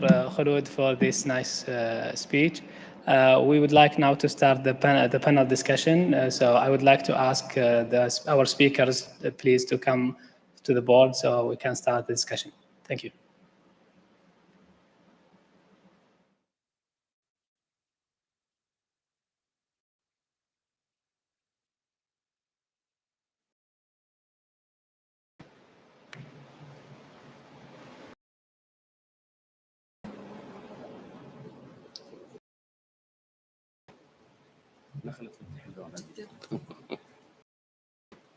Okay, thank you all speaker for this nice session, and thank you for the audience for these questions. We can start with Dr. فهد المرشدي. في سؤال يقول: لو حسبنا القدرة على تغيير أنماط الحياة في المجتمع من خلال عنصرين فقط، التوعية وتغيير البيئة، ما هي النسبة المئوية لكل من هذين العنصرين؟ والله هذا سؤال دقيق جدا. يعني النسبة المئوية في حالة أن غيرنا البيئة، الدراسات تشير إلى أن أثر البيئة يمتد إلى 50% على صحة الإنسان. فإذا عدلناه فبالتالي نتكلم إحنا على 50% تحسن في نمط الحياة. من ناحية التثقيف والتوعية أيضا بتحسن اختياراته، وعلى ما أذكر أنها ممكن تشكل أقل من 20%. هذان العاملان قد يشكلان ما نسبته 70% من تحسن الصحة بشكل عام. ما شاء الله. Okay, Dr. Sharif Quraish, there is a plenty of questions, but because of the time, we can maybe choose one question. يقول هنا: هل كل ما زاد عدد الساعات الصيام المتقطع زادت الفائدة، أم هناك عدد ساعات محدودة، أو أم هناك عدد ساعات محدد وتحصل على الفائدة بدون ساعات الصيام الطويلة؟ شاكر ومقدر. شكرا. السؤال هذا مفيد جدا للجميع، وهو في الحقيقة في الواقع لا، أنا بحثت في هذا الموضوع صح، فيه أسئلة كثيرة تطرح. هل الصيام زيادة عدد ساعات الصيام هل يزيد في نقص في الوزن أو كذا؟ لا، هو فيه ساعات محددة، وهذه الساعات المحددة لم تكن يعني بعلم حديث أو معاصر. المسلمين في حد ذاتهم هم الذين طبقوا هذه النظرية، والتجارب السابق هو اللي يعطي لنا نظرة بأن قد تم نجاح هذه التجربة. طيب، أتوقع أنت قلت التجربة النبوية والحمية النبوية اللهم صل وسلم على محمد، موضوع اللي هو الصيام. نعم. وطبق هذا العالم، طبق اللي هو صيام الاثنين والخميس. نعم. السؤال: الصيام احنا عندنا الحمد لله يعني في كثير بالذات السيدات وكبار السن الله يعطيهم العافية يتقبل منهم يصومون الاثنين والخميس، لكن هنا وين المشكلة؟ الفطور. انت تصوم طول اليوم، لكن تعال شوف الفطور بالنهاية. يعني هل الصيام المعني فيه لو فرضنا انه الانسان ياكل بشكل طبيعي ايام الاسبوع والاثنين والخميس يصوم، هل يصوم يعني فعليا، يعني بس لما يجي الافطار يفطر لقيمات يقوم من صلبه، بعدين يكمل بقيه اليوم جائع الى ثاني يوم ويرجع للطبيعي؟ ممكن هذا الافضل، ولا انه يعني؟ نعم، هو بالنسبه ما طلعت عليه في بعض المخطوطات المسلمين انهم يصفون بان هناك اكل مميز، اكل يعني مفضل، و يعني يكون متزامن مع الصيام. يعني كيف تصوم انت الاثنين والخميس وتاكل باكل يعني غير صحي او بشراهه وكذلك، وهذا يؤثر، هذا حتى يقول لك حتى انه يعكس السمنه اكثر. صحيح. يعني بطريقه سلبيه، وبالتالي فيه هذا هو نمط الحياه الصحي الذي تبعه المسلمين. في الحقيقة لم أجد ولا شيء ناقص، بالعكس أن بعض المخطوطات لم تحقق، لو حققت أكثر فيها الملايين من المخطوطات. احنا عندنا في الجزائر في مخطوطات في الجنوب الجزائري، وفي موريتانيا في نواكشوط فيه ملايين من المخطوطات لم تحقق. لماذا لم تحقق؟ لأن يعني فيه لغة كتبت لغة، وأحيانا فيه صعوبة في تحقيق المخطوط خاصة بالغذاء الصحي. ولهذا أنا نلاحظ بأن ما دام العلم في تطور، ما دام نكشف عن هذا العلم الإسلامي والتراث الإسلامي، وليس الغذاء ليس مرتبط فقط بالدين الإسلامي، بل أبدعوا المسلمين أكثر فأكثر. فلو لاحظنا ما تركوه المسلمون في الأندلس، لو زرتم الآن قرطبة أو إشبيلية، في مخطوطاتهم أو في كتبهم فيها يعني سبحان الله فيها علم قائم بحد ذاته عن نمط الحياة خاصة في الغذاء. يعطيك العافية دكتور. يعني شكرا. ألف شكر. دكتور خلود، في سؤال من هنا وفي إضافة أنا عندي بسيطة على آخر فقرة ذكرتيها، لكن السؤال يقول: لو تكرمتي هل يوجد إحصائية دقيقة لمعدل السمنة في المملكة العربية السعودية، وإذا وفي حائل بالذات وكم نسبتها؟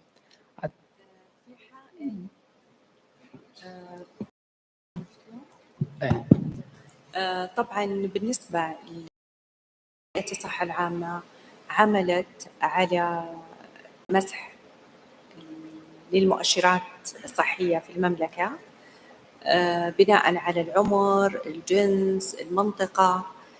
اتضح أنه 58% من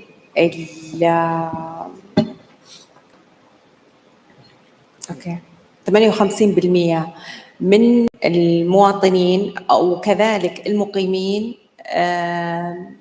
يعانون من زيادة الوزن ومن السمنة.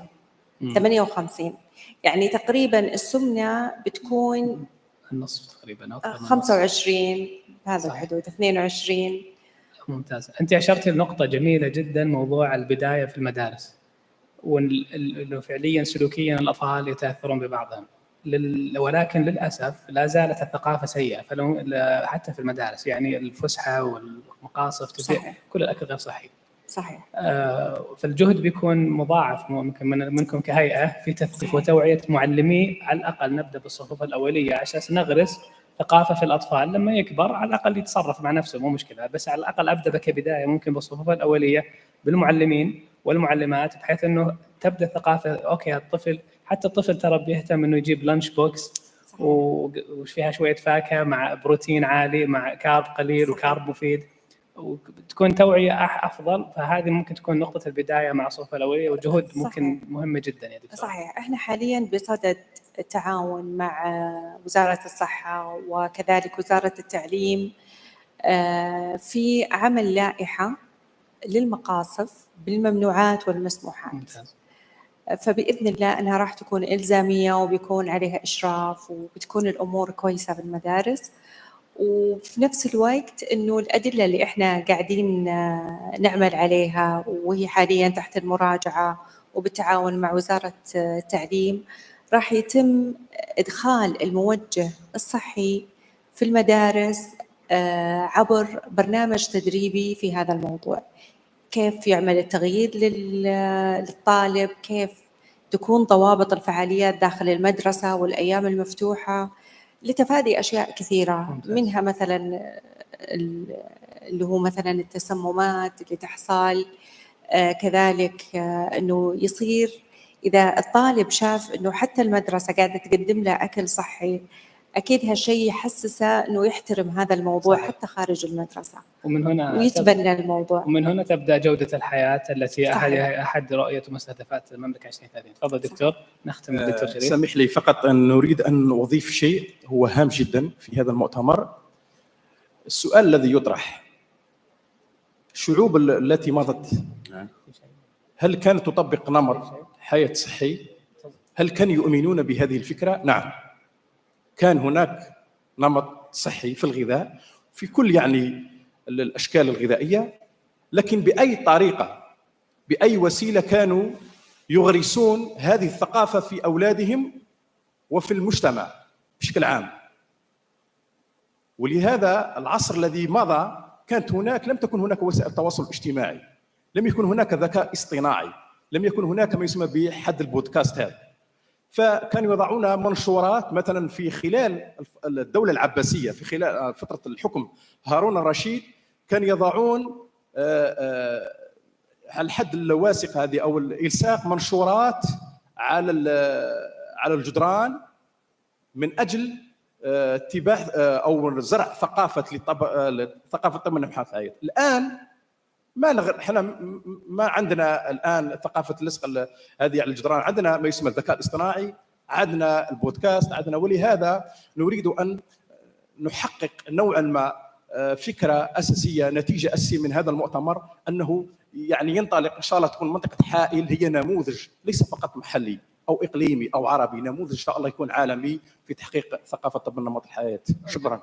يعطيك العافيه. طبعا انا اشكر المتحدثين لانهم طبعا خلصوا المحاضرات بدري، فكان معنا سبير من التايم، فممكن ناخذه اخر. يمكن سؤال للدكتور فهد، ملخص مثلا محاضره اليوم ممكن تقدمه لنا؟ انا احاول استغل هذا المؤتمر يعني توجيه الطلب الى الان. هو المؤتمر مركز على مساله نمط الحياه الصحي، مكافحه السمنه، لكن ايضا في جوانب اخرى بيئيه نتمنى من القائمين على المؤتمر الالتفات لها، زي مكافحه التلوث، دعم المشاريع، البدائل الصحيه ونحو ذلك.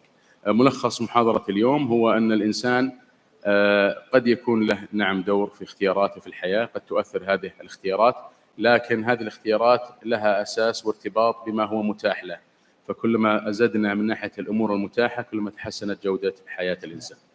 يعطيك العافية. باسمكم جميعا أتقدم بجزيل الشكر لضيوفنا هذا الصباح، الدكتور فهد المرشدي، الدكتور شريف قعيش، الدكتورة خلود الهويدي، على ما قدموه من علم جميل وأثر نافع إن شاء الله. وأتقدم بالشكر لكم أنتم أيها المستمعون على حسن الاستماع، والسلام عليكم ورحمة الله وبركاته. يعطيك العافية دكتور خالد الشغلي. مرة رائع. Great discussion. You can just join us for learning. دكتور ميشيل النعيس.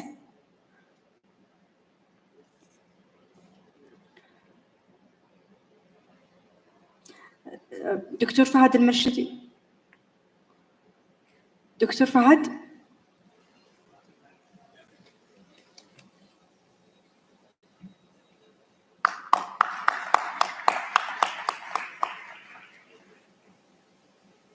دكتور شريف قعيش.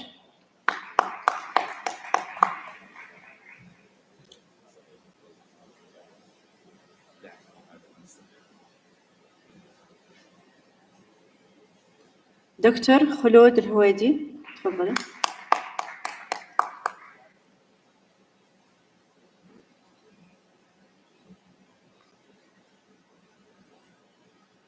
Thank you for all great speakers. Now our amazing moderator, Dr. Khalid الشغدلي. Thank you, Doctor.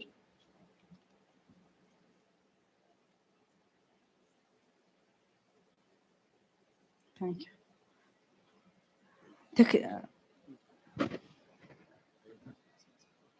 يبدأ على طول؟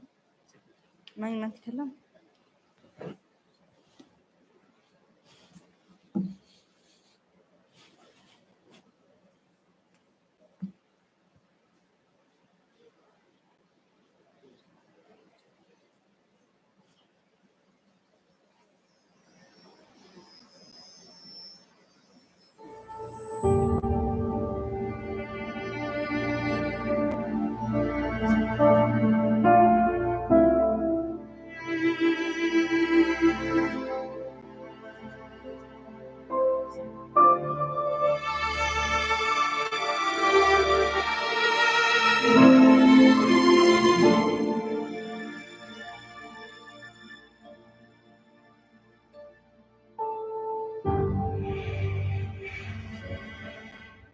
كان في طريقه جوا للمشاركة في مؤتمر حائل الدولي لطب نمط الحياة عندما تعرض لنوبة قلبية. نفذ الطيار على أثرها هبوطا اضطراريا في مطار القسيم لإنقاذ حياته، لكن الموت لم يسعفه. رحل الطبيب السعودي المعروف صالح محمد الغامدي مدير إدارة تطوير المعايير في المجلس المركزي السعودي لاعتماد المؤسسات الصحية. لكن سيرته العطرة ومسيرته الحافلة بالإنجازات جعلت وفاته فاجعة تركت أثرا كبيرا في قلوب محبيه الذين تهافتوا إلى رثائه، معبرين عن حزنهم العميق لفقدان تلك القامة العلمية الكبيرة. وزارة الصحة قيادة وموظفين ننعي زميلنا الدكتور صالح الغامدي رحمه الله الذي فجعنا خبر وفاته وهو في طريقه إلينا لتقديم رسالته ونشر ما تعلمه لهذا المؤتمر. رحم الله الدكتور صالح، وأسأل الله أن يكون ما قدمه من عمل وعلم شفيعا له يوم القيامة. حيث كان الفقيد استشاريا في أبحاث الجينات الطبية، وله عدد من الأبحاث المنشورة في مجلات دولية. شغل منصب رئيس مركز الجينوم في مركز الملك عبد الله العالمي للأبحاث الطبية، وشارك في تأسيس جمعية الموت الخلوي السعودية.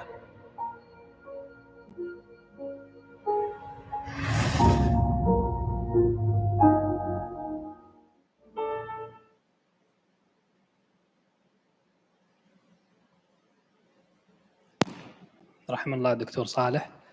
If you allow me to ask you for 1 minute silent and then I will start my speak. We can use it for pray for him.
Ladies and gentlemen, as we were gathering here today for this amazing conference, let's take a moment to memoriam the sudden loss of our beloved Dr. Saleh Al-Ghamdi, who was supposed to be the third speaker for this session today.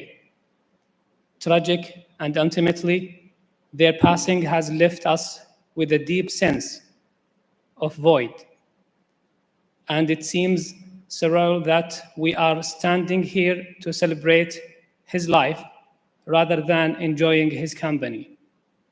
I stand before today with a heavy heart, attempting to find the right word to convey my feeling and to justice the incredible person we have lost. I remember just last year, when our dear friend Dr. Saleh Al-Ghamdi was going through Hail Second International Conference of Lifestyle Medicine, Dr. Al-Ghamdi took upon himself to provide endless support and encouragement. He never hesitated to offer us a shoulder to lean on, and his unwavering faith lifted his spirit during the darkest moment. That's just how Dr. Saleh was limited our lives, and his warm presence and made the world a better place. We did you farewell with a heavy heart, but also with a deep appreciation for the time we were privileged to share with you. Rest in peace, dear Dr. Al-Ghamdi. You will be dearly missed, but never forgotten. تخرج الدكتور صالح أولاً بدرجة البكالوريوس في تقنية المختبرات الطبية من جامعة الملك عبد العزيز عام 1998، والتي ابتدأ بها حياته المهنية أخصائياً وذلك قبل انتقاله إلى منظومة الشؤون الصحية لوزارة الحرس الوطني في عام 2000، والتي أمضى فيها قرابة 10 سنوات، متنقلا في عدة وظائف ومواقع بين جدة والرياض والمنطقة الشرقية. حصل خلال هذه الفترة على عدد من المؤهلات والمهنية الأكاديمية والمهنية. ففي عام 2002 أكمل مؤهل الدبلوم العالي من جامعة جونز هوبكن في التكنولوجيا الخلوية التشخيصية سايتوتكنولوجي، ليصنف أخصائيا متخصصا في هذا المجال الذي يعنى بالكشف المخبري المجهري عن أمراض السرطان.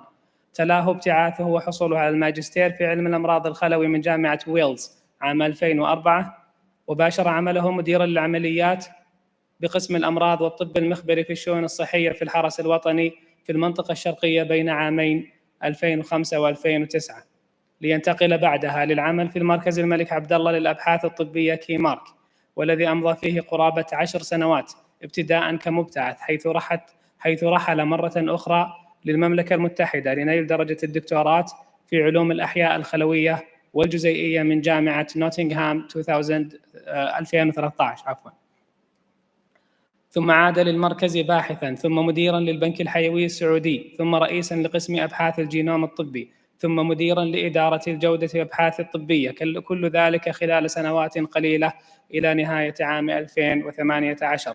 استقطب بعدها في مطلع عام 2019 إلى مدينة الملك فهد الطبية للمساهمة في تأسيس مركز الأبحاث، الذي شغل بها خلال 5 سنوات عدد من المهام، أبرزها مديراً للبحوث السريرية والتطبيقية، ومديراً للتخطيط الاستراتيجي والتطوير، كما عين مديراً للبحوث السريرية والتطبيقية لتجمع الرياض الصحي الثاني خلال سنتيه الأخيرتين من عمله في المدينة، ليتوج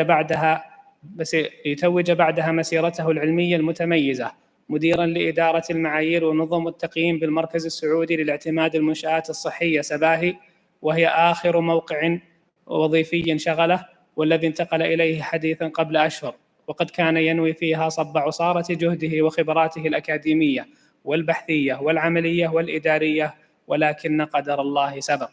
ففي مجال الأبحاث كان مهتما بدراسات الجينوم وأبحاث السرطان، ويتبين مما سبق من استعراض سيرته من اهتمامه بمجالات الجودة والتطوير، سواء في العمل الإكلينيكي والسريري أو البحثي أو الإداري، ودرايته الواسعة بمعايير الاعتماد الدولية للمنظمات المتخصصة في جودة الخدمات الصحية، ولشغفه الدائم بتطوير نفسه وولعه بالعلوم والتعلم.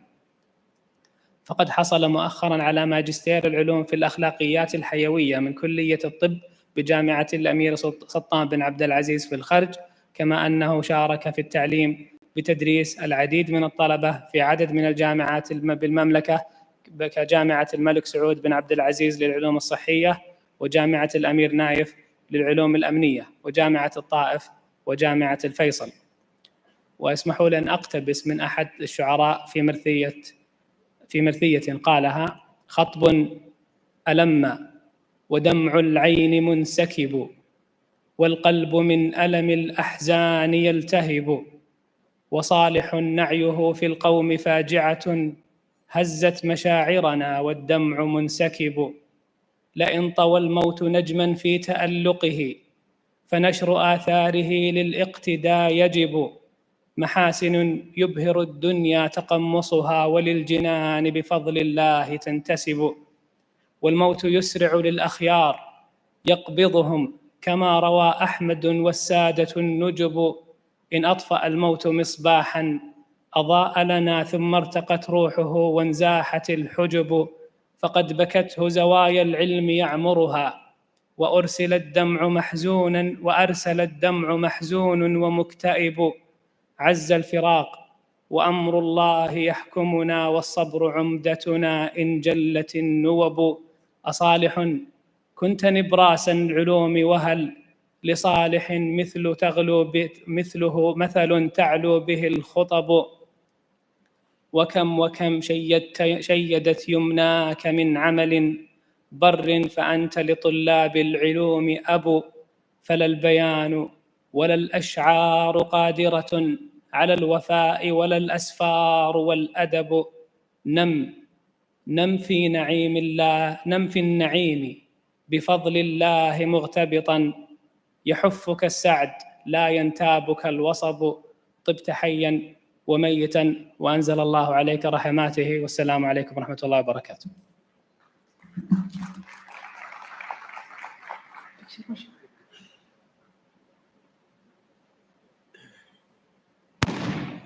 رحمك الله دكتور صالح الغامدي، كلنا افتقدناه وهذا توقيت محاضرته.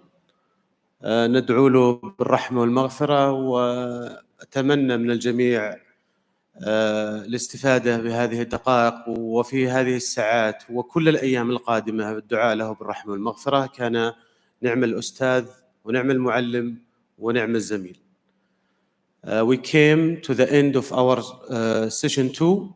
Now we'll leave you in the short break for 15 minutes.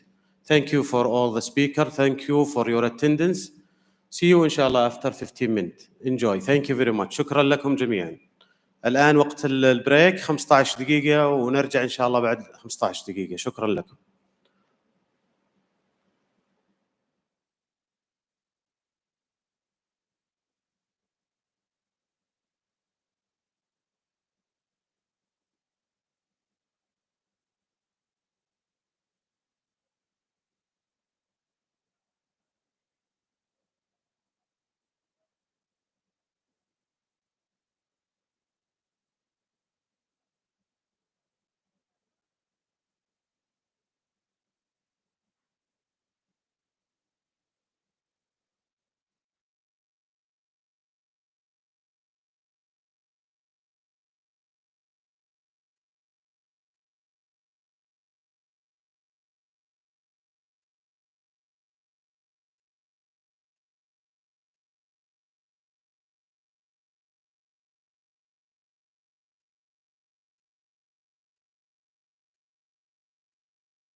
السلام عليكم ورحمة الله. We come back again. Welcome everybody.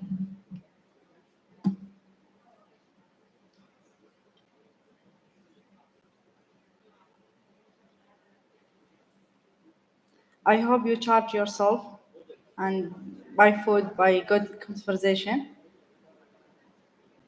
Now we will start the third session for today. Our moderator for this session is the Dean of the College for Nursing at the University of Hail. She served as Vice Dean of the College of Nursing for Clinical Skills, member of the University of Hail Councils, member of the Bremen Community for Postgraduate Study at the University of Hail. She participated in organization and sharing a number of sanctified communities at Kingdom of Saudi Arabia level and abroad. Welcome together for Dr. Awatif al-Rashidi. Welcome, Doctor.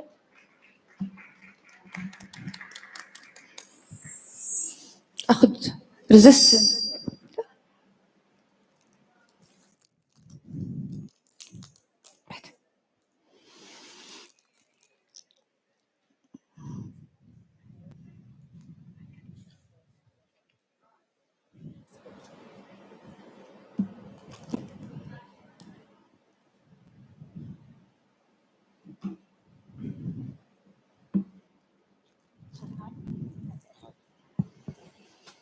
السلام عليكم ورحمة الله وبركاته.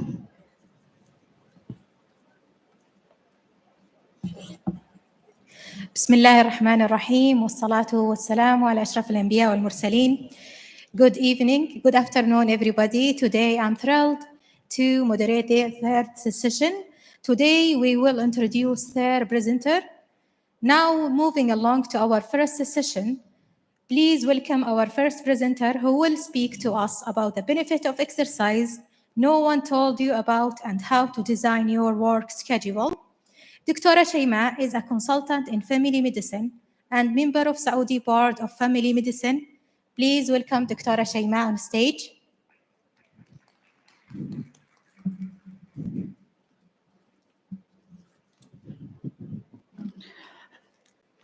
Assalamu alaikum. Let me start by a question.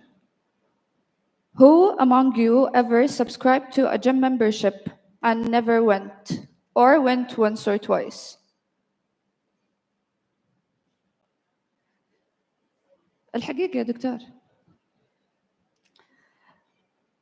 Actually, all of us. Some of you know me from here, from the conference, because I was one of the earliest members. Some of you know me from social media, as I was talking about lifestyle and especially physical exercise since 2014. Some of us know me from the podcast, and some of you don't know me. But anyways, 2 years ago, for whatever reason, I gained weight for the first time in my life. Of course, that did not come alone. It came with physical inactivity, decreased confidence, decreased self-esteem, disturbed body image, low mood, depressive symptoms, you call it.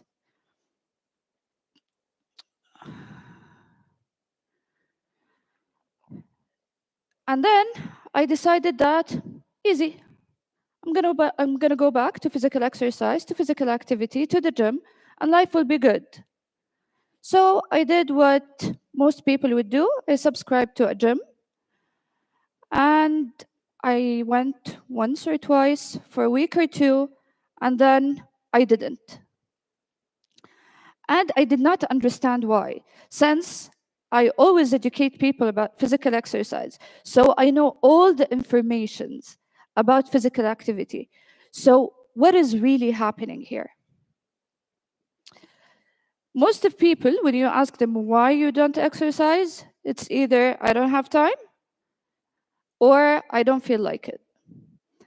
So if that's true, then how come some people actually exercise and some people don't? Are the people who exercise, they have more time? Is that true? So it has to be something within psychology, within our psyche, that differentiate between people who exercise and people who don't. I found this precious paper from the Journal of Nature and Science, 2017. It talked about people who exercise, and it called them exercisers, and people who don't exercise, and called them non-exercisers or occasional exercisers. So we all start here. We all start with being non-exercisers. And then we have to make a conscious process through a model called conscious, non-conscious, non-conscious model, which I will be talking about in a few seconds. And then we have one of two options. We either activate the law of least effort, or we choose to activate our goals for exercise and then exercise. While exercisers and people who regularly exercise, it becomes an unconscious process. It's just something that they do, and they activate their goals and they exercise. Let me elaborate. So we all start by conscious decision. I decided today, I learned about the benefits of exercise. We all have that knowledge. So we educate ourselves. And then we decide that, okay, it's time that I try physical activity or physical exercise. So we decide to go to a certain gym or to the sidewalk at that time with that friend. And then we actually try it. This is the conscious behavior. And this is usually become from self-motivation. And this is the earliest stage in change. And then there is the conscious, non-conscious, which is the second stage, and it's the most important stage. Why? Because most of people, they ditch the exercise here. In this phase, we try different physical exercises, we try different intensity, frequencies. It is a period of trial and error until we find what we like. And here, it's about self-regulation, so self-discipline, because sometimes we will have motivation, some other times we won't.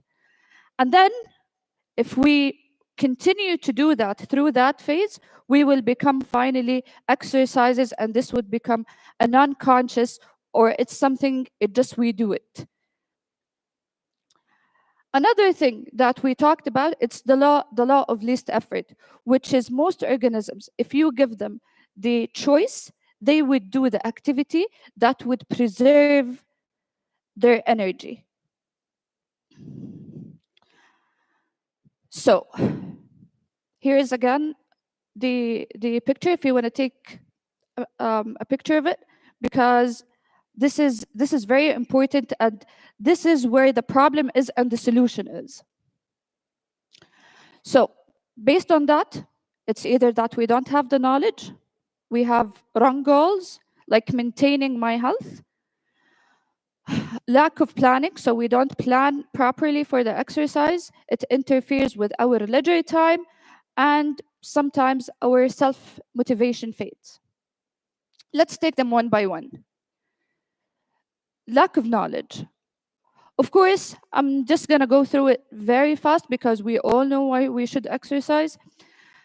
It prevents premature all-cause mortality. So whatever you want to think of as a chronic disease, physical exercise prevented. And I would argue that there is nothing that would have the same effect.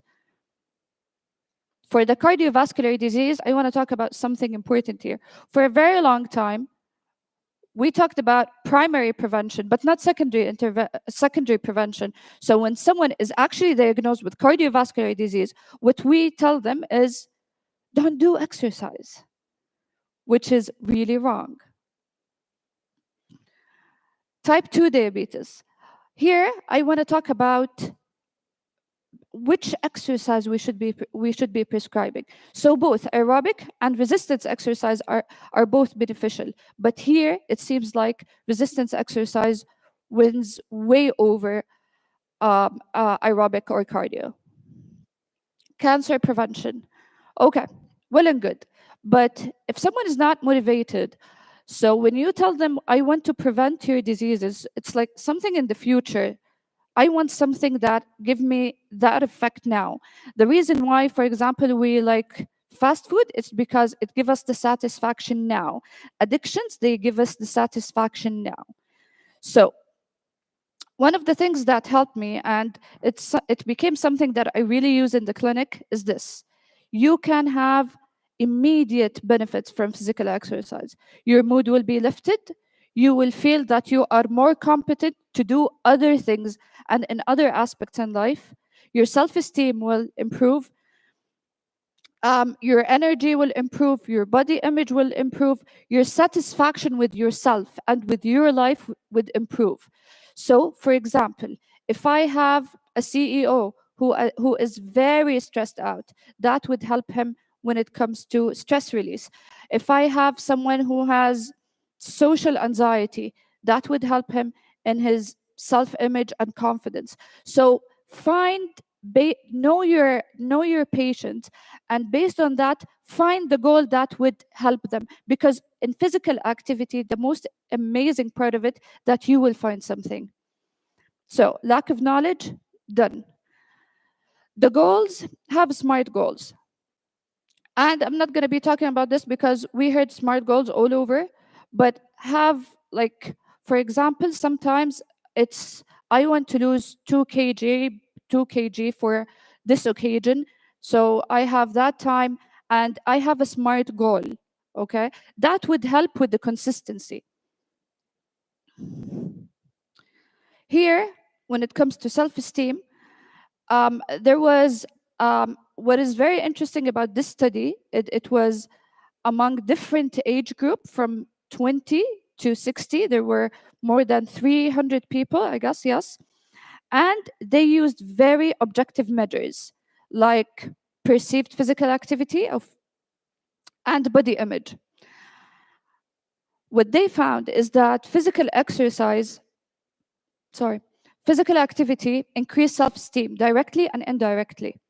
And body image and perceived physical activity are just motivating factors that we can actually use and utilize when we want to promote physical activity. The third thing is lack of planning. One of the most amazing books I've ever read was Atomic Habit by James Clear. And there was this sentence that stayed in my mind, and I use it when I want to build any habit, which is prepare yourself for success, not for failure. Which means, if I know that I'm gonna exercise today with Sarah in the gym at 5 o'clock, we will do yoga for an hour. The chance of me actually succeeding is way, way, way higher than saying, today I want to exercise. And this is proven by research that I'm not going to go through today, but it's just something to keep in your mind. It interferes with our leisure time. This is really interesting, okay? Because most of us, we exercise after work.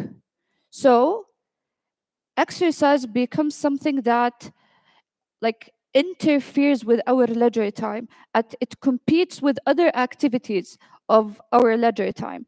For example, I want to watch TV or I want to hang out with my friends.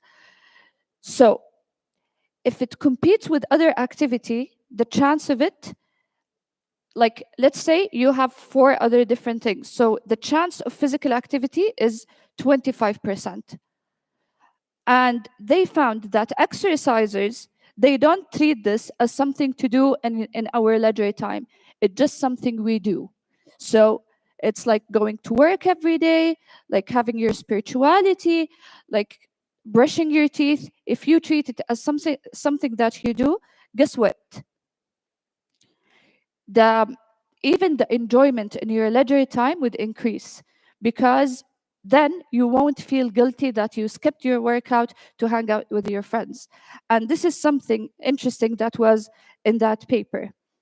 Also in the book of the Atomic Habit, if you ever watched an interview for Elon Musk or Mark Zuckerberg, so what they do is like they have a closet, something like this. So they choose from one of the t-shirts, so they don't have a lot of planning, and it is just their routine, so they have more freedom and more brain capacity to make the important decisions or to enjoy their lives. The same thing goes with physical activity. Feeding self-motivation. You have to know that self-motivation will not be there 24/7. So you have to rely on self-discipline. And guess what? When you do that and you find the power in yourself to find your self-discipline, that would affect every single area of your life. Whatever you want to achieve next, you would be able to do that. Always, always, always, always there will be something about physical exercise that you don't know.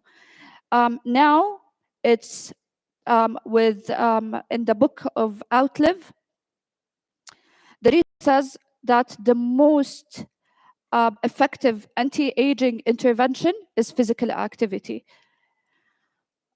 Have smart goals, plan for success, change your mindset, discipline yourself. And I would say, I would add one more thing.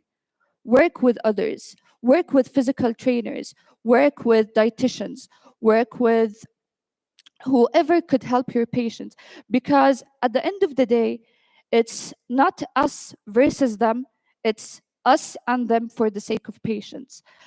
What I would love to see in the next conference is that we just don't have people from the clinical part. I would love to see coaches, trainers, life coaches, because we want to make the circle complete. We really want to help our patients to achieve their goals. Types of exercise, I'm just going to go through this very fast. There are a lot of types of exercises, but I'm going to be talking about cardio, resistance, and flexibility exercise. And the reason I'm bringing flexibility here, even though it definitely qualifies for another whole lecture, is that whatever exercise you choose to do, you have to stretch before and after. And there is a lot of talk about the mobility, and whatever exercise you do, you have to keep your mobility, because in old age you want to be independent. Now for physical exercise, we know this. Everyone knows this. It's 150 minutes of moderate intensity and 75 if you want to do vigorous exercise.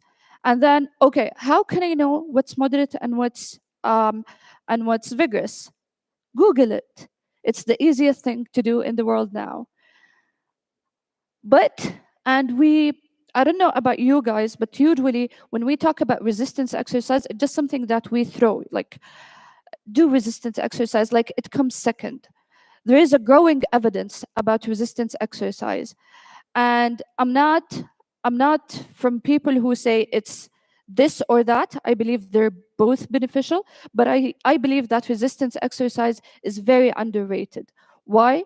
Because when it comes to women, the role of it in preventing osteoporosis, when it comes to both ages, the role of resistance exercise in aging is very important if you want to be independent in your life.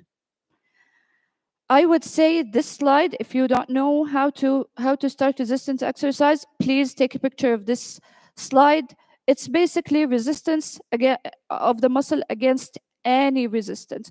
It can be your body weight, it can be this water bottle, it can be dumbbells, it can be bars. So I know there is some stereotype, but don't fall for that if that's not your goal. Do whatever works for you.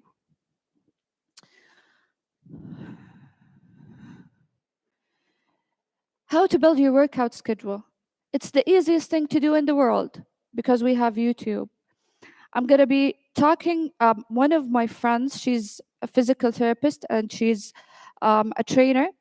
When I ask her, like, how do you answer when someone asks you, like, what to do if if I don't know how to exercise, her answer is there is no excuse. And I love that. So I have something to share with you. So this is something I ordered online. It costs like 30 riyals and like less than $5 or $5. So it has resistance band. So I can do literally every resistance exercise for any body group with this, with only this. Okay? And you would find in YouTube a lot of videos like full body resistance exercise with resistance band. So if you ask me now to do full exercise with resistance, I can do that. Cardio, a lot of people, I don't have a place, the sidewalk, I don't go to the gym. In the same package, there is jumping rope. So I can literally stand here and do a full training session while I'm standing here. Okay, now let's get to know our patient. Is he or she introvert or extrovert? So with the advancement of technology, now you can have a virtual trainer. Now with AI, there is an application where AI can become your personal trainer. It's crazy, I know, but I love it. Now with sports for all, I think here we have the Ministry of Sports. We have sports for all. You can try, if you Google any sports you want, you will find a community for it. And I'm gonna tell you later on the exercises that I started enjoying in that journey. If you're an indoor or outdoor person, there is something for you. If you have time or like you have 20 minutes, you can do full body exercise within 2 minutes, like the high intensity interval training, Tabata and others. All you have to do is look for something that suits you. I have a knee injury, I have a joint pain. You can have something with low impact other than high impact. I'm a healthy person, or I'm a person who has chronic disease. Whatever disease you have, there is a physical exercise that would fit your condition and would actually help it, and you can benefit from it. I dare you, whatever chronic disease, Google that and you will find the physical activity for it. Okay, so what happened in my journey? What happened in my journey is I learned all of that and I decided to go with the beginner mindset. I used to be a Muay Thai boxer. I could not be a Muay Thai boxer anymore. I just did not like it anymore. So I tried new exercises that I haven't heard of. I tried aerial hoop. I tried aerial silk. I tried calisthenics. I tried Qigong. And just 2 days ago, I finally did my handstand walk for the first time. And I could say with confidence that today I'm the strongest and the most flexible I've ever been. So my take-home messages: educate yourself always.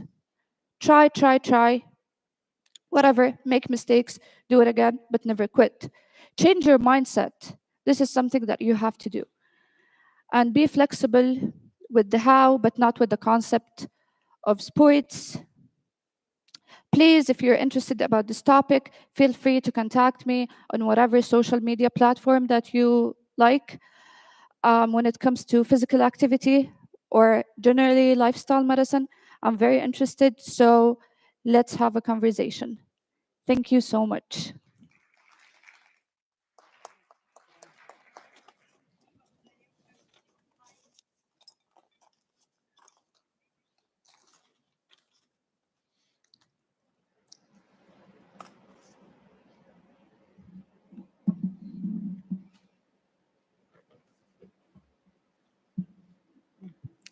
Thank you very much, Dr. Shaima, for addressing this interesting presentation يعطيك العافية دكتورة. and for your important contribution to this session. Now we are moving to our second presenter, who will join us virtual, Dr. Saud Al-Umar. He is a pediatric and adolescent medicine consultant at King Abdullah University Hospital and Prince Noura bint Abdul Rahman University. Today he will speak to us about an interesting topic, which is working life integration. Welcome, Dr. Saud. السلام عليكم ورحمة الله وبركاته. عليكم السلام ورحمة الله. First of all, I would like to thank the scientific and organizing committee for inviting me to talk about this very important topic. I'm really honored to be one of the speakers. صراحة I wish I can come to حائل, but unfortunately at the last minute I couldn't. So I'm going to present this talk virtually about work-life integration. I hope my slides, my voice is clear to everyone.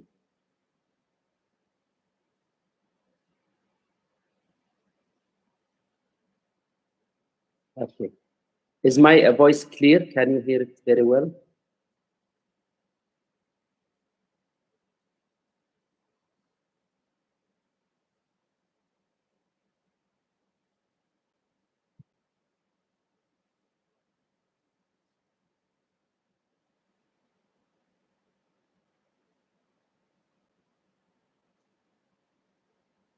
Just a brief introduction. My topic today is about work-life. They used to call it work-life balance, but I think the new terminology is called work-life integration. So before we go to work-life integration, would like to give a brief introduction about some terminology. If we will talk about well-being, we are talking about just simply feeling good and functioning very well, which is very important concept that it should be part of what is it is not part, it is our life that should run in a well-being situation. The mental health also, if we're talking about mental health, it is just not about the absence of disease. هو ليس غياب المرض. It's about feeling. It is a comprehensive feeling that in mental wise, physical, financial, a lot of things that compromise this concept. I'm sorry that there are some slides in Arabic, but the main everything is in English, just to explain some concept. If we are talking about well-being اللي هو بالعافية, I think إن بالعربي قد تكون أقرب ترجمة لل-well-being العافية. لما نتكلم عن مفهوم العافية أو الويل-بينج لها إرث ومفهوم ثقافي وديني أيضا. العافية كلنا يبغى العافية، ودائما نقول الواحد لما يصاب لا قدر الله بوعكة أو مرض دائما نقول يا زين العافية. العافية وردت في حديث النبي صلى الله عليه وسلم أكثر من 52 موضع، وكان من أعظم الأحاديث النبي صلى الله عليه وسلم يقول ما سئل الله شيء أحب إليه من يسأل العافية، أو ما سئل الله شيء بعد اليقين أحب إليه من أن يسأل، أو ما أعطي المؤمن أحب شيء إنك تسأله العافية. لما نتكلم عن if we talk about the wellness or well-being domains, يعني most of references they are talking about 6, 7 or 8 dimensions. We are talking about environmental, intellectual, social, physical, spiritual, occupational, emotional, environmental. It is all mentioned in one hadith. اللهم إني أسألك العفو والعافية في الدنيا والآخرة. اللهم إني أسألك العفو والعافية في ديني spiritual، دنياي، أهلي، مالي. اللهم استر عوراتي community، وآمن روعاتي مخاوفي mental health، حفظني من بين يدي الفيزيكال والحفظ الجسدي ومن بين يدي ومن خلفي إلى آخر الحديث. This 7 domains, it is very important to have it, because I see some organizations, they are just focusing on just one domain, or they are focusing on another one. No, it should be a holistic approach. If we are talking about work-life integration, I think that the concept for the life, just a minute, sorry, just to.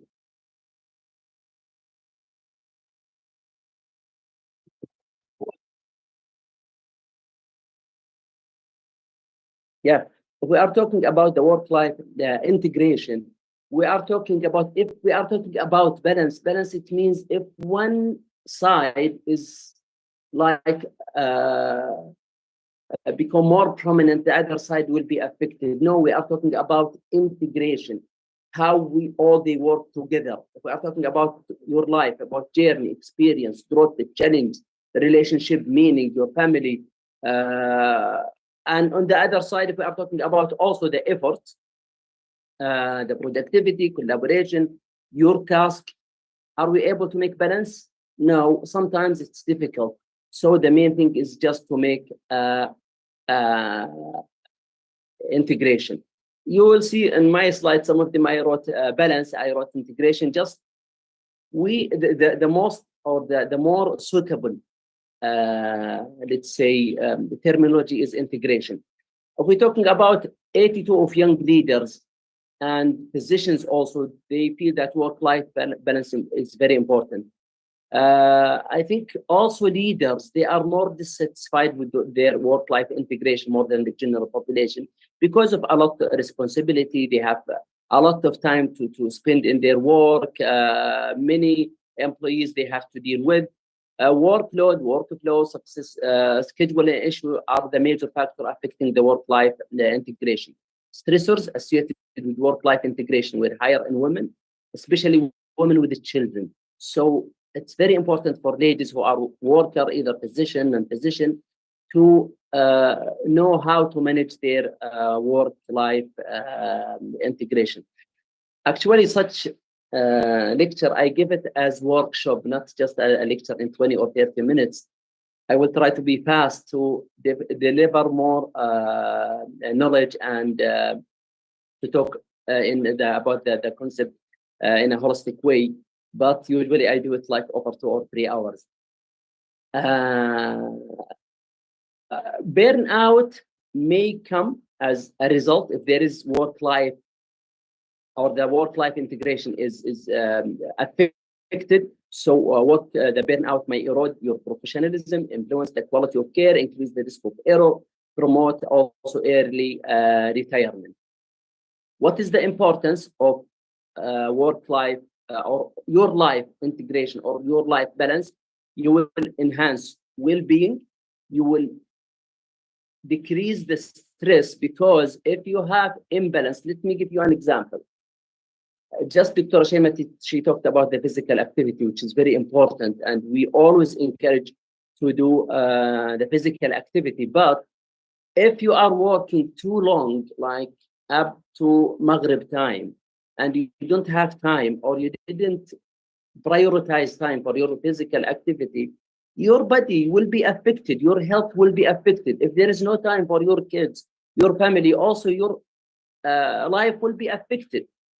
So your stress level will be much higher. Okay, maybe you will be successful in one area, but definitely the other area will be affected. Work-life integration will improve your relationship in the work, outside the work. It will enhance also your productivity, because if your well-being and wellness is better, your productivity will be much better, and long-time satisfaction. What are the causes? Passion, الشغف قد يغرقك. الشغف, if you are passionate about your work, you might work a lot of hours, and you don't have a clear boundaries or edge between like, okay, this is the time of my work, this is the time of my family. I know some people, they work like after working hours, they still work on their project, work on their emails, they go to sometimes work at night. I think this is not healthy at all. They are passionate about their work, but also this passion will affect you. Lack of awareness about the importance of mental health, lack of awareness about the importance how to manage your time, more responsibility, نهم النجاح, or the people who are just would like to have more success, more certificate, more achievement. This is also one of the reason. A high competition, if you are working in a high competition area, you don't want to be this than the others, so you are working on a comparison with others. So it's one of the causes, and escaping from other problems. Sometimes some of people, they have problem at home or a problem with somebody else or healthy issues, so they would like to work more. One of the one gentleman, he told me, you know, I would like to have every day overtime, not because I love work, but because I have a lot of issues at home, so I would like to escape these issues. What are the benefits of work-life integration? Self-satisfaction. We'll have better mental and physical health, better productivity, and healthy relationships. Okay, what are the signs? Please, the organizing, please, if I have like more 5 minutes of the 5 minutes left, please let me know just to go to the most important aspect. What are the signs of poor work-life integration? Low performance, burnout, poor concentration, and it is very costly. You know, the cost of poor mental health, it will cause the cost, according to WHO, $1 trillion for the whole world in 1 year, mainly because of depression. It will cost also 12 billion lost working days yearly. In our GCC, in the Gulf area, it will cause like 3.5 billion real, and it dollar, and it will cost 37 million or 38 million lost working days because of burnout and poor mental health. You know, burnout, it is a syndrome resulting from chronic workplace stress that has not been successfully managed. It gains a lot of attention through, like in 1970, there was no paper at all. Maybe the first paper was by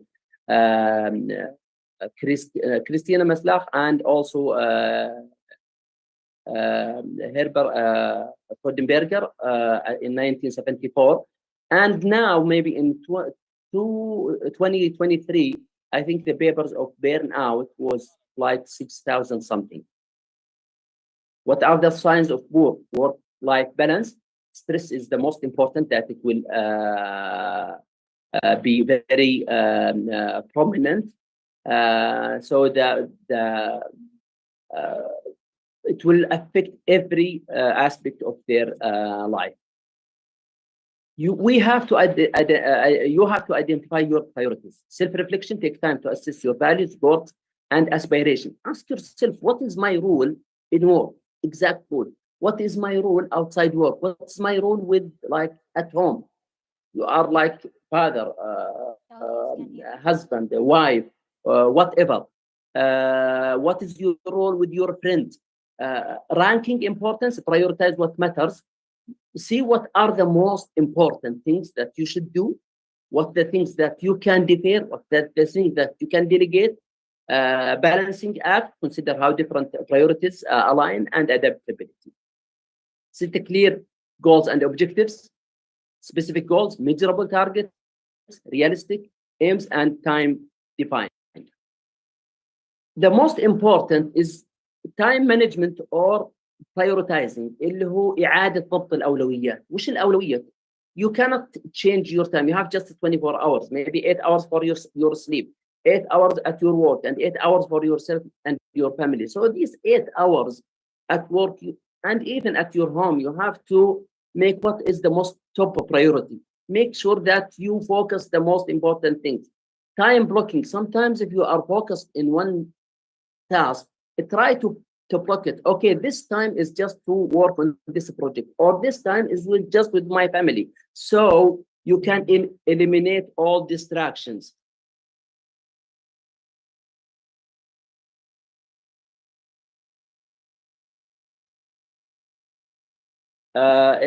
Eliminate the distractions. Eliminate the distraction of your phone.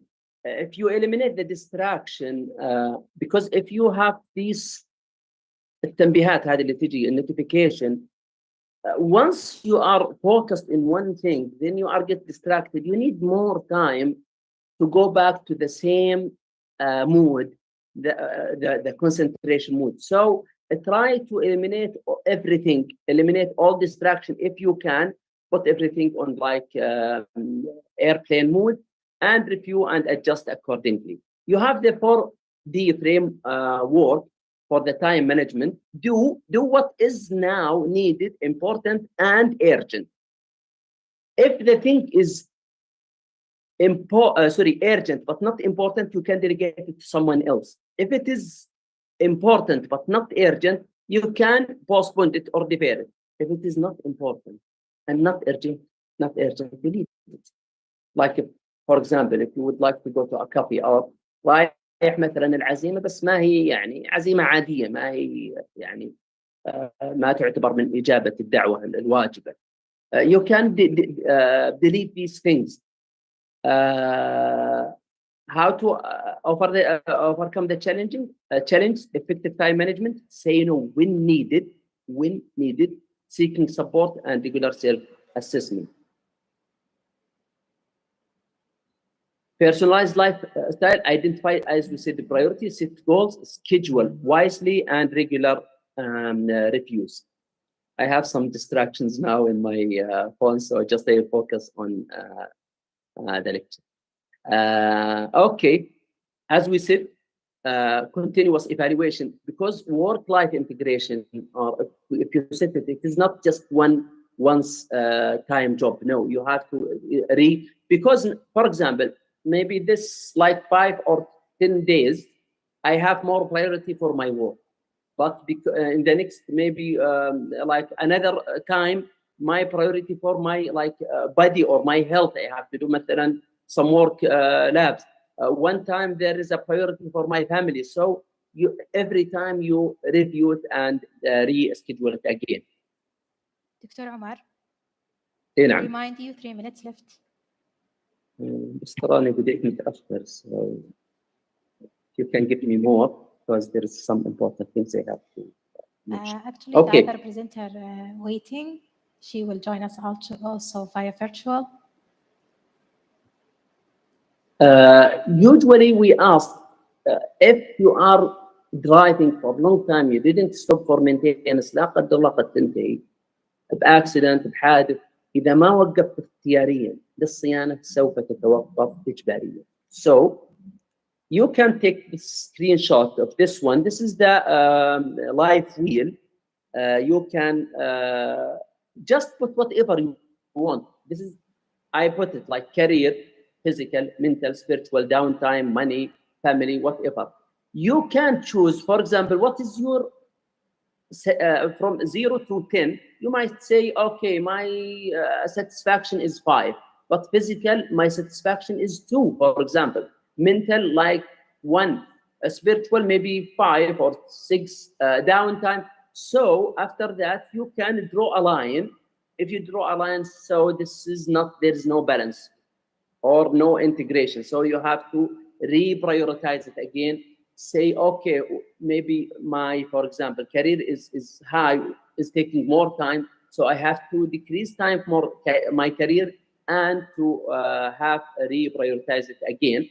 Maybe this is another one, the things that I start doing to regain balance in my life, and the things that I will stop doing. How to take this one, 3 B's. Boundaries, you have to set the clear boundaries. with others, you know when to say and how to say no to others. مو كل واحد يقول لك يلا تعال طلعنا، تعال نطلع للبر، تعال بنروح للصناعية. No, if you have priorities, please do your priorities. ضروريات مقدمة على كماليات الآخرين. And also the big rocks, you can see this picture, the big rocks. If you put the little tiny like sand, it will fill your jar. But if you put the big one, it represents your health, your work, your spiritual, your family. It has to take the block the time first. Then you bring these things. You can talk to best friend or one of your friends in your like work or outside work if you have anything. And to yes, we set boundaries, big rock and best friend. In summary, work-life balance is important, or integration is important. It is a challenging, many leaders face it. It is not easy, but you do have a choice to choose the balance. The choice comes from many small choices a day. You can learn it. You can learn the time priority or time management techniques. I hope I could give some overview and some quick concept about this work-life integration. Thank you very much for your listening.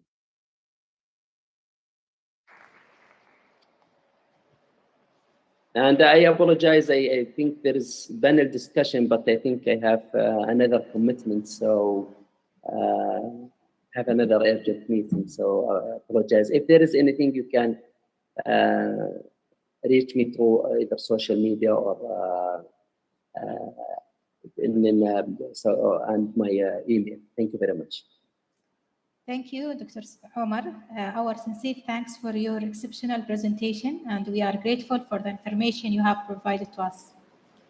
Moving to our third presenter, last but not least, we will introduce Dr. Wadha Al-Utaibi. She is a consultant, pediatric pulmonology and sleep medicine, head of the pediatric pulmonology in King Fahd Medical City.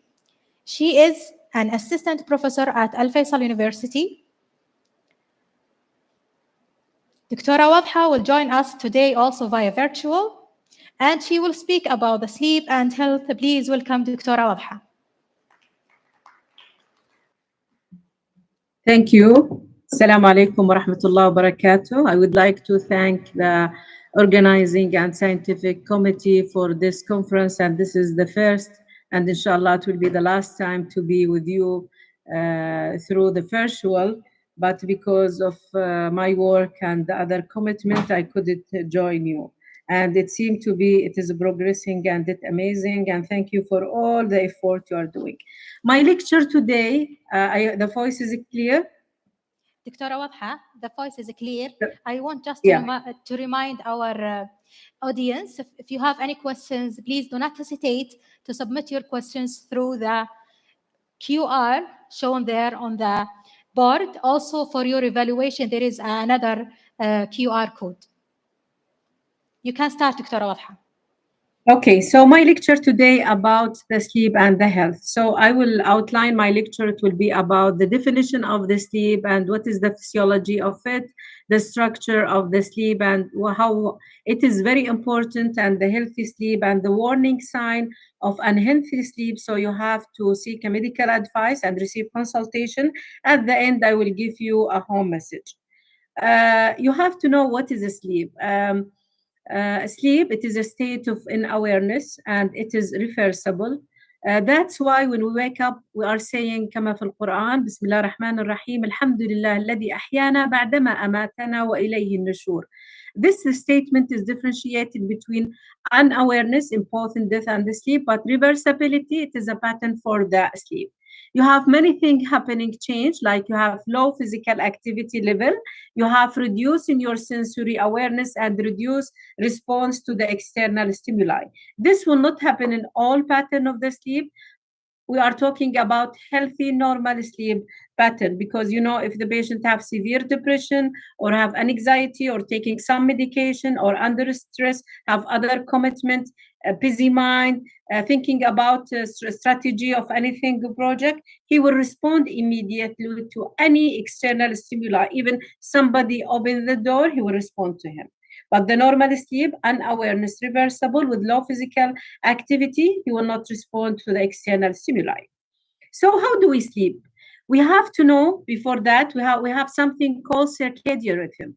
Circadian rhythm is a 24-hour cycle that is part of our body internal clock, which is running in the background, carrying many essential functioning.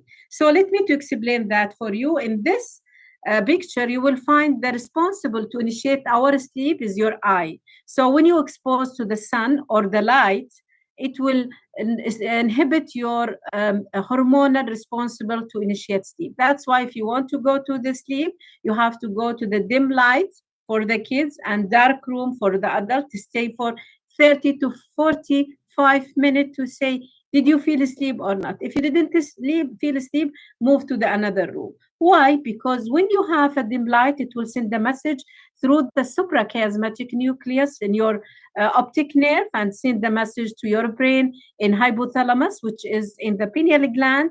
And this asks the hormonal to be released, then many changing will happening. What is the changing happening in the previous slide? You have to know the peak of that release of that hormone. It will be from 8 to 9 p.m. and it will start to decrease the release of that hormone in the early morning, say around 7:30 to 8 a.m. That's why we ask our kids, sleep early and wake up early.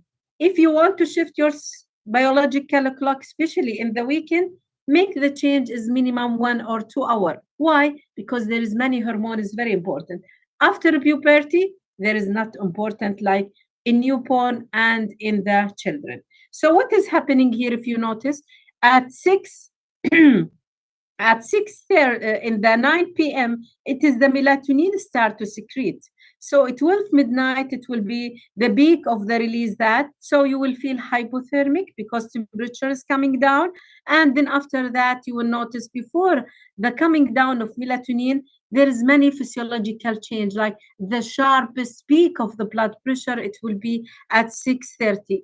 That's why والعياذ بالله you heard فلان have hypertension لكنه توفى في الصباح الباكر. This is the normal physiological and indicate for us many things happening during the sleep.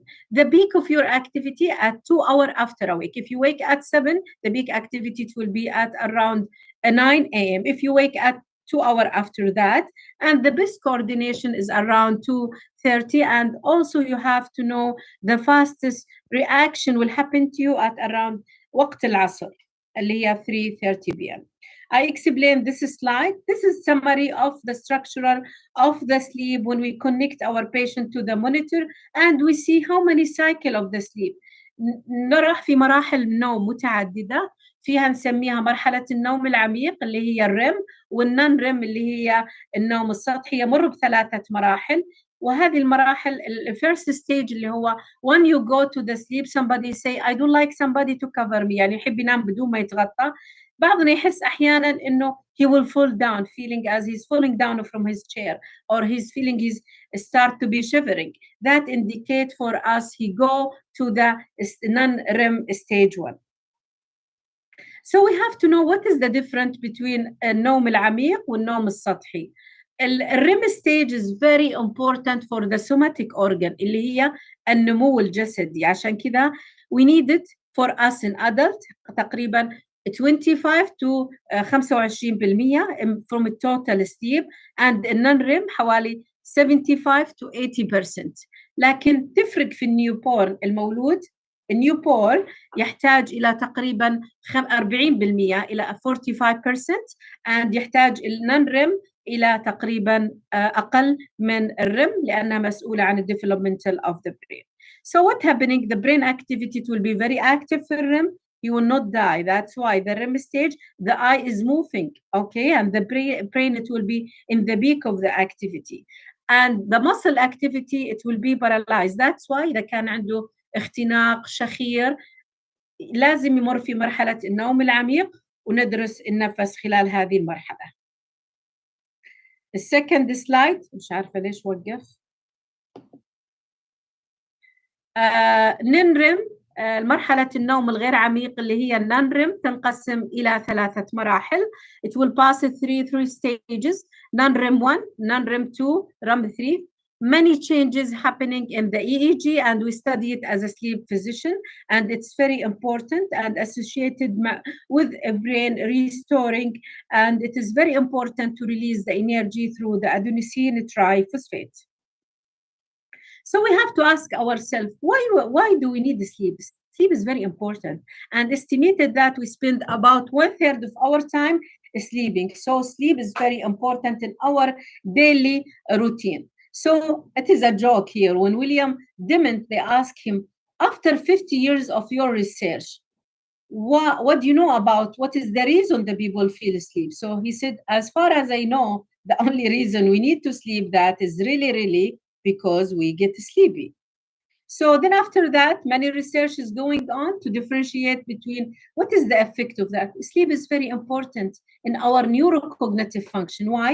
Very important for our neural developmental, especially in newborn. That's why we find the child who has infantile colic, or you have a brain malformation, or have syndromatic, the mother complaining he didn't sleep, and you will find him slim or morbidly obese. So it will not be in between.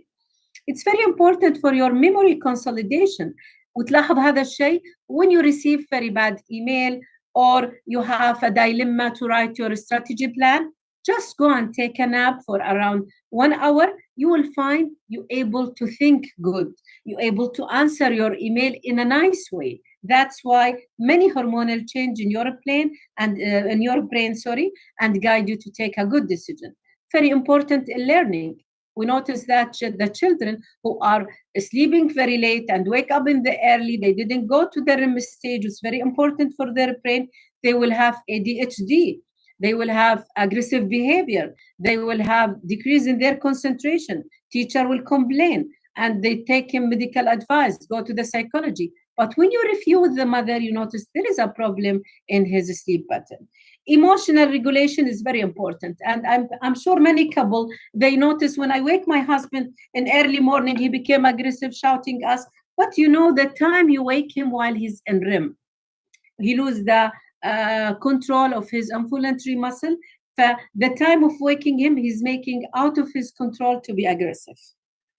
So this is very important in our life. The other thing now, I will talk about the sleep and memory consolidation. Our brain is better than our computer. Why? Because it's do 2 things. Encoding during awakeness. The reason for that, because of high acetylcholine. When you receive the information, it will send a message to your brain in the cortex, and there are encoding happening in your brain in many items, which is in the hippocampus, which is in donate gyrus and the other CA part of the brain, and will ask the brain to release the acetylcholine to keep you awake, and you will able to recognize. Once you go to the sleep, also there is many change in your hippocampus, and you will find you have low acetylcholine, and will be in consolidation phase. And there is a study done for about the student in the college of medicine and they ask them about their quality of the sleep, the duration they sleep, and the consistency, and associated, they notice the one who's sleeping well and they have good quantity. Very important, the quality of the sleep than the quantity, and they have better academic performance and compare for the one who sleep very late at night. So the sleep is very affecting in your health, like what? Affecting your cardiovascular, affecting your immunity and inflammation. Like if you have a wound and you are sleep deprived, the healing, it will take time, like diabetes. It will affect in your restoration, and it will affect in your endocrine and metabolic regulation. So let us to hold one, I'm sure my colleague, they talk about it, but just only I will highlight symbol of it. Sleep disturbance related to obstructive sleep apnea. Either you have nasal deformity or you have wide neck or morbid obesity, or in children adenotonsillar hypertrophy or allergic rhinitis, you will have increased the risk of cardiovascular disease, because you will have obstructive and you will not able to inhale enough amount of oxygen. So you will have hypertension, pulmonary hypertension, liability to develop a stroke or congenital heart disease, and irregular heartbeat. The sleep deprivation from night shift, or from the stress, or some medication, or from smoking, or from the lifestyle, this will associate with increasing risk of hypertension and excess sympathetic system activation. Endocrine, as you know, when they sleep for late nights, they will have more appetite. The reason for that appetite, because they have increase in the hormone of ghrelin, which asks him to eat, and decrease in leptin, which is responsible for satisfaction. The diabetes type 2, also all the study found the people who have sleep fewer than 5 hours per night greatly increase of diabetes mellitus, especially type 2. So here, summarize what I'm saying. We have to know that repeated voluntary sleep disturbance, this will lead to daytime fatigueness, will lead to glucose dysregulation, insulin resistant, and lead to obesity, diabetes, dyslipidemia, and we call it metabolic syndrome. So they are running in all the clinics. So you have part of the questionnaire or part of the history by the primary healthcare. Focus, please, on taking good sleep history. So since we established the importance of the sleep, we have to know how I get a healthy sleep. I need somebody to guide me. And I know this many times. So when the mother came to you in the clinic, she said, my newborn baby didn't sleep. You have to ask her. They will sleep for 14, 16 hours, but it will be intermittent. Awakening just to feed, to change the diaper, or if you have infantile colic, or if you have runny nose, this will affect his sleep pattern. So we have to solve each issue alone. Then after we get older, we requirement 7 to 8 hourly, except some cases. So some people like me, I will give you example. I'm sleeping only for 6 hourly, and it's enough for me. Sometimes I'm sleeping 9 hourly, and I wake, I'm very tired. So that indicates for you the quality is better than the quantity of that. So depend on you, how you sleep at that night. You didn't have interrupted sleep, you have good temperature in your room, nobody disturb you. Once you wake with full allergy, that means you get enough sleep. If you sleep for more than 9 hours and you get tired, you have to search what is the reason behind that. So here a good sleep habit refer to, we call it sleep hygiene, or it doesn't mean sterilization. No, it gets you good quality night sleep.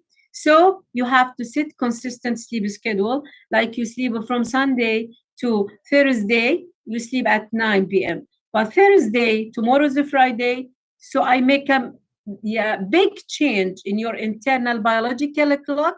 You stay awake until 3 a.m. This is not good. So you have to set consistent sleep schedule, and preparing appropriate sleep environment in the same room, dim light, good temperatures, no electronic device in your room. Avoid any factor intervening with your healthy sleep. Like if you have any discussion, leave it for the morning. If you are fighting with your wife, leave the discussion for the next day.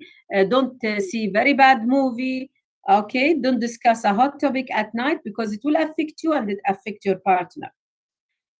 The warning sign for unhealthy sleep, if you do all of that, but still you have unhealthy sleep. Overall, the lack of consistency in sleep, like what's happening in the shift hour biological during the weekend, and having a hard time to falling asleep, and experience frequent sleep awakening, going to the bathroom frequently, or you have suffering in daytime sleepiness. At that time, you have to seek a medical advice. As I told you, setting a consistent sleep schedule, sufficient total, and you have fixed wake up time to avoid the fluctuation. Like Thursday, you will stay until 12 midnight. Okay, Friday, wake in the same time at 6 or 7 a.m. and try to compensate that by nap. The nap between around 12 and try to not exceeding 1 hour or 45 minutes. So, and wake up after that just to restore your energy. And the nap تم تقسيمها إلى 3 أنواع. I will say it in Arabic. في القيلولة وهي التي تكون قبل الظهر أو بعده، ما تزيد عن ساعة إلى ساعة إلا ربع. الحيلولة اللي نهى عنها الرسول صلى الله عليه وسلم اللي بعد صلاة الفجر لأنها تحول بين المرء ورزقه. والعيلولة اللي هي بعد العصر أو قرب المغرب لأنها تأتي بالعلة وهو المرض. عافانا وإياكم. Preparing appropriate environment. You have, sorry. دكتورة واضحة يعطيك العافية. 2 minutes left. Okay, so prepare appropriate environment. As I told you, try to take the iPad from your kids. Avoid your light of your phone. You have a good temperature. It should be very quiet. It should be dark and comfortable. Avoiding the thing which interfere your sleep, like don't drink caffeine. If you have problem in your sleep, 1 coffee at daytime in the morning is enough for you, and the other one should be no more caffeine after 4 p.m. avoid the blue light in the bedroom. وهذه مشكلتنا الأساسية الآن، البيوت صارت قصور ونحاول نجيب أفخم الإضاءات. لا، لازم تكون الغرفة اللي نجلس فيها تكون the light of it is good. Avoid the heavy meal كبسة ورز وبرجر. take it بالعافية في daytime. at night سلطة and the other. Avoid hard exercise. If you are going to the gym, try to do it in the early morning, and the last gym should be at 4 p.m. Avoid the stress like hot subject discussing. Avoid having your phone near to your bed. And this is the tip for healthy style. You have to do exercise. You have to get up in the same time. You have to have comfortable bed. You have a cool and dark room. Try to make a relaxation. Brush your teeth. Wear your pajama. Even for your kids, you will go relaxation. Somebody just only make wudu and يصلي ركعتين, while other just only taking relaxing bathroom. Try to keep your mobile unless you are on call. Try junk food to be away. No smoking, no caffeine. Caffeine not only in coffee and the tea and chocolate, and avoid some stress. And this is the very important tip. وأتمنى إن شاء الله ما تكونوا انتم في محاضرتي و you enjoy the lectures. And thank you again. I hope I finish on the time. Thank you, Dr. Wadha.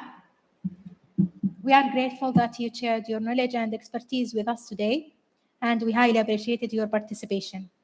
Thank you for our audience, and we would like to welcome Dr. Shayma on stage, and also Dr. Wadha will be with us by virtual.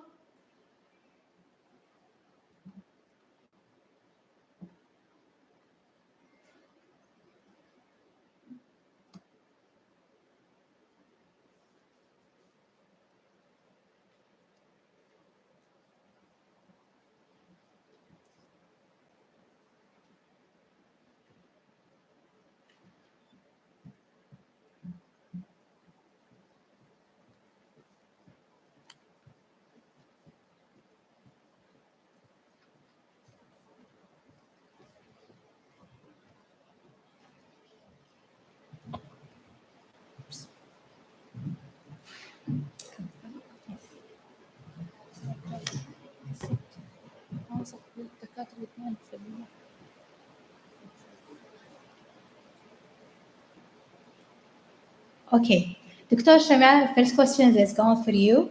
An audience asked, if I am an employer who do not have time to do an exercise, what is your recommendation for me to choose the best exercise?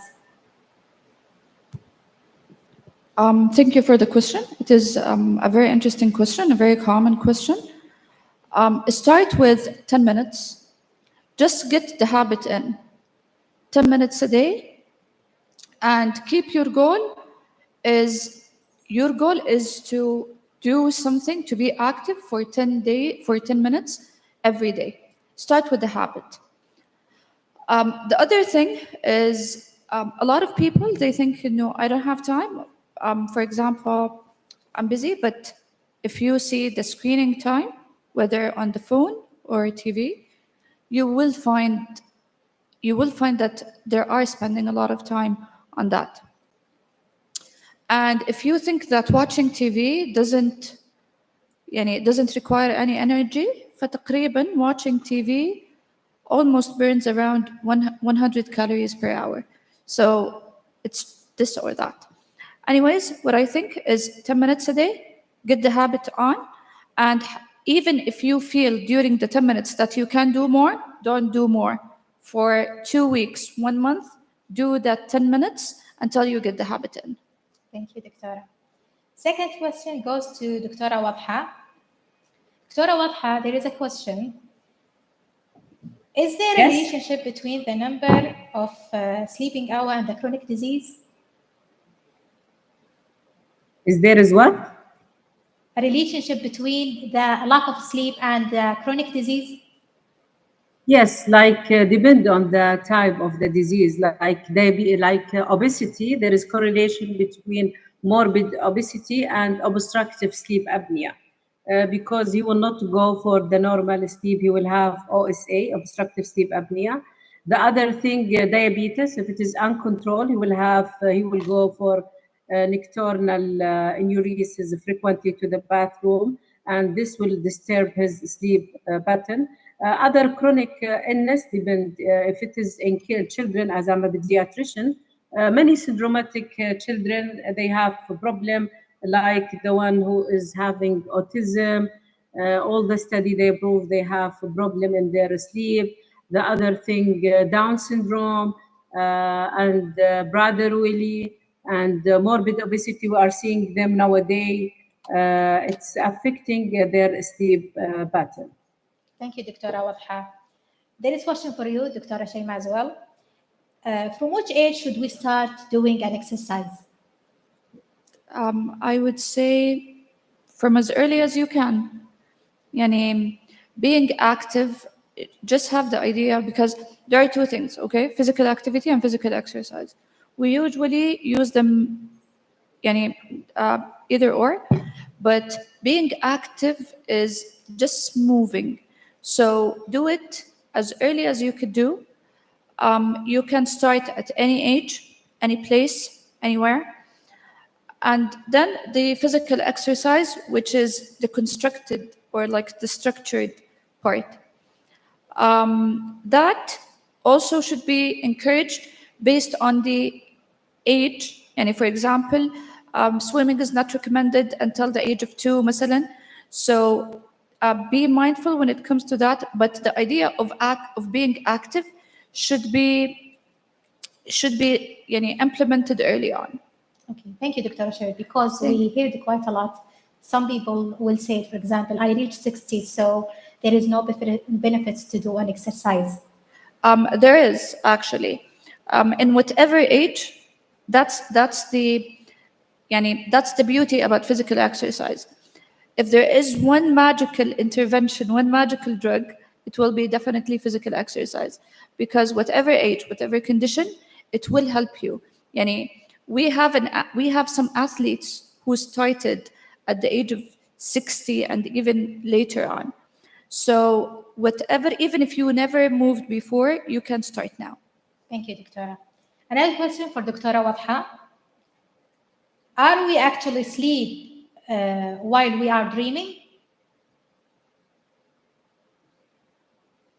When we dream, does this mean that we are falling asleep? Your question, if we have a dream, we are sleeping? Yes. Yes. It is pattern of your sleep. When you go to some dreaming, yet it will not affect, but depend on the type of the dream. If it is a neonate, in the child, when they have nightmare or night terror, this will affect, he will be awake. Or but if you have a dream, it is part of your sleep pattern, but depend on the type of the dream. If it is nice dream and you recall it, it will not affect your sleep. But if you have very bad dream and you wake up, it will interrupt your sleep. Thank you, Dr. Wadha. We have Dr. Abdulaziz Al-Saif, and he would like to provide a question to Dr. Wadha. الدكتورة واضحة. السلام عليكم ورحمة الله وبركاته. شكرا على الدعوة. من الواقع من ريادة الصحة، معنى أنا وزارة الصحة ما دعتني، لكن أنا كعالم في موضوع سليب ميديسن شرفني أول حاجة السماع لزملائي اللي أنا أعتبرهم زميل وأعتبرهم أب لهم يعني. الواقع عام 1990 أسسنا أول مختبر لدراسات النوم في المستشفى العسكري بالرياض، وكان هذه من الطلائع اللي بدأ فيها سليب ميديسن يعني تفولو، وأنا فخور بالشيء هذا، لأنه الواقع احنا بدينا بس هولتر مونيتور وبولس اوكسيمتر to see the problems. الآن كلنا نتحدث عن ثيوريز، وأنا أشكر الدكتورة وضحة والدكتورة شيماء غطوا الموضوع، لأنه احنا نعرف نمط الحياة يتوقف على 3 حاجات: الأكل والاكسرسايز والنوم. هذا أهم شيء. احنا ناكل لما يزود وزننا، ولا نتوقف ولا نمشي ولا نحرق الأكل، ثم بالليل نسهر ولا ننام.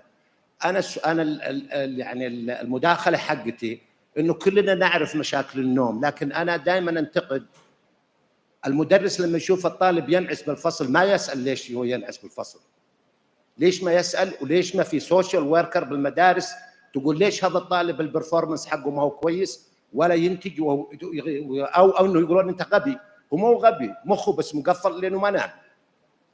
أنا أفضل إنه يعاد النظر في كل اللايف ستايل اللي إحنا نبحث عنه. نمط الحياة يبدأ من الطفولة، من المدرسة، وما عدا ذلك إحنا نبلش بأمراض منتشرة، السكر والضغط، وهذه كلها ناتجة عن الأوبيسيتي. الأوبيسيتي زي ما تفضلت الدكتورة واضحة، سليب أبنيا سيندروم is killing، sudden death، يصير فيه وفاة يعني بالفراش. تسمعون نام الواحد وما قام لأنه يمكن قلبه وشرايينه ما هي مضبوطة، نقص الأكسجين عنده، توقف القلب. very simple. لذلك احنا يجب أن حائل صارت الآن منارة للنمط الحياة الجيد والممتاز. ليش؟ الله يبارك في سمو سيد الأمير عبد العزيز بن سعد اللي تبنى الهايكنج تبناها، وهذا المشروع اللي تبناه تغيير نمط الحياة لرعاية صحية أفضل في مجتمعنا. يجب أن يعاد النظر في تعليمنا لأطفالنا متى نسوي اكسرسايز، ايش ناكل. أطفالنا يشربون بيبسي يمكن اللي فيه أطنان من السكر ولا حد يقول لهم شيء، ولا راح للمدرسة المسكين ونام أول يضربوننا لنمنا. يوم أنا على جيلنا الزمان يعني لا نام الطالب أو ما حفظ 10 أحاديث يجلده المدرس جلد. لذلك لازم إحنا نغير نمط حياتنا ابتداء من الطفولة. ما نروح الواحد عنده مشكلة سكر وضغط، وزي ما تفضلت الدكتورة العتيبي الدكتورة واضحة إنه والله يعني إذا كان المريض عنده انقطاع تنفس أثناء الليل ما ينام طول الليل وبالنهار ينام بالفصل، لازم تحل المشكلة هذه. ما هو عشان إنه غبي، مو غبي. الطفل مو غبي، يولد ذكي. معظم الأطفال يولدون أذكياء وعلى الفطرة. فأنا يعني أتقدم لكم ببالغ الشكر، وخاصة لريادة الصحة اللي عندهم اطلاع على كل النشاطات اللي قدمتها في المستشفى العسكري، والذي أحسننا الواقع في نشر هذه المعلومات في محاضرات عديدة. وأشكر الدكتورة واضحة لأنها تهتم ببيدياتريك بالمونولوجيست وتبنت فكرة سليب ميديسن، لأنه إذا ما نهتم بالطفل منذ ولادته إلى أن يدخل الجامعة يعني إحنا الواقع نبني في الهواء. لذلك أتشكر من كل اللي قاموا بالمؤتمر، وسمحوا لي بالحضور لأنه ما معي باج، دخلت كذا كأني متطفل يعني عليكم. لكن ريادة الصحة اللي قدمت الدكتور عبد الرحمن والدكتورة سنة الشهيلي دعوني كمحكم بأحد اللجان. أنا فخور بالجيل الجديد اللي طلع بما فيهم أختنا شيماء الشريف وأختنا واضحة العتيبي وبقية الزملاء، يعني لا أحصيهم لأن ما حضرت إلا الحاجات اللي تهمني، اللي هي موضوع الأوبيسيتي بعد بكرة وموضوع سليب ميديسن، لأنه عانينا خلال 30 سنة إنه ننشر إنه الشخير is a problem. اللي يشخر هو أول مرحلة من مراحل انقطاع التنفس. ممكن يكون 7% أو 10% من اللي يشخرون ما عندهم مشكلة، أكسجينهم ما ينزل، فهذه عادة هابتشوال تصير. لذلك لازم إحنا نهتم بالطفل رجاء. كلنا إحنا اللي كل اللي قلتوه هذا نلقاه بالتكست بوكس، موجود بالنت وموجود بكل شيء، لكن ضعوا خطة كيف نكافح مشكلة زيادة الوزن، عدم الاكسرسايز، إضافة إلى انه يغصب الطفل ينومونه اهله، لازم نثقف العائله ايضا. اذا تسمحين لي يا دكتوره، لازم نثقف الطفل، نثقف العائله، الاسره نثقفها على اهميه النوم. يعطونهم جوال من ابو 3 سنوات، ليش تعطيه جوال من ابو 3 سنوات؟ يعني ايش تفيدوا؟ كل الشكر لك دكتور. شكرا جزيلا لكم، المداخله القيمه والثريه، وكل عام وانتم بخير. بخير الصحه والسلامه. حابة أشكر الدكتور، وأنت إضافة ونورت القاعة يا دكتور، و thank you for your comment. بالنسبة للمجهودات أنا أتفق معك، إحنا عملنا دورنا، يمكن أنا مقصرين طبعا، الكمال لله تعالى، لكن عملنا كذا محاضرة في المدارس ونستقبل الأطفال لما يجونا، وكانت في البداية عمليات مثلا إنه السليب هايجين وتشرح للأهل وأهمية النوم. عملنا يمكن حوالي 4 كونفرنس، مؤتمرات كلها أويرنس للأهل. بس طبعا بعد كورونا وكذا صراحة إحنا لازلنا مقصرين، لكن زيارة بعض المدارس وإلقاء المحاضرات فقط للمعلمات وأمهات الطالبات، ولاحظنا أنه في كثير زي كذا. سوينا أويرنس للأطباء الفاميلي ميديسن وكذلك للمسؤولين عن السلوكيات، لأنه واكتشفنا كثير حالات أنه تشخصت على أنها ADHD وهايبر اكتيفيتي وسايكولوجي. في الأخير when they adjust their sleep hygiene انحلت المشكلة. ألف شكر على الإضافة والتعليق اللي أضفته، والله يبارك إن شاء الله في عمل الجميع. كل الشكر دكتورة واضحة. On behalf of our scientific committee, we sincerely appreciated your invaluable contribution. And presenter, thank you very much to present at our conference, حائل International Life Medicine. Thank you. Thank you all for the great discussions, and thank you, Dr. Abdulaziz, for your join. We can just come here in the stage to honor. Thank you, Dr.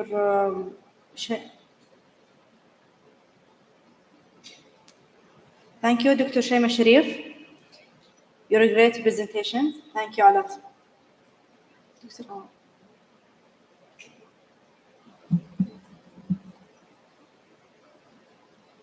Thank you. Could I just ask Dr. Yusuf Al-Jarallah to join with us to honor our great moderator, Dr. Awatif Rashidi. Thank you for your effort.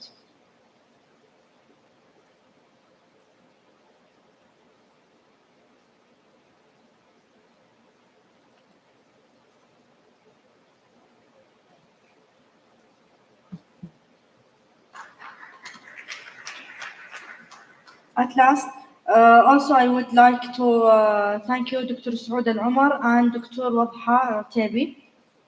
Now we have a break for 55 minutes. Enjoy in our healthy lunch, take rest, and we will see you again. Thank you all.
Hello. Test.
Testing, testing.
If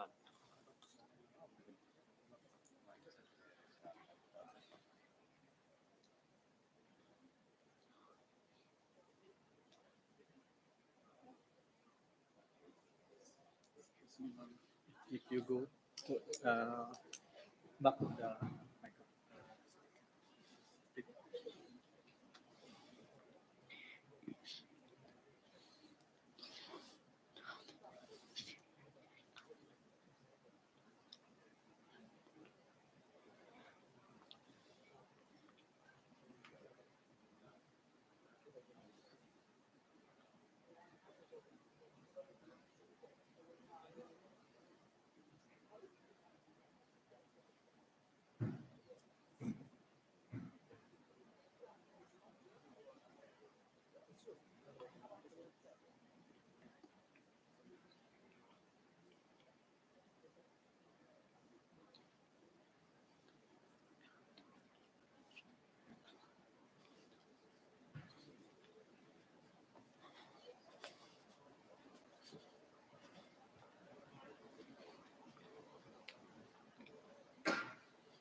Assalamu alaikum. Welcome again. I wish you have a great rest. The body is like a piano, and the happiness is a music. It is needful to have the instrument in good order. Now we have the last moderator for this day, Dr. Faris Rashdan, consultant gastroenterology and hepatology, service line lead. Welcome, Dr. Faris.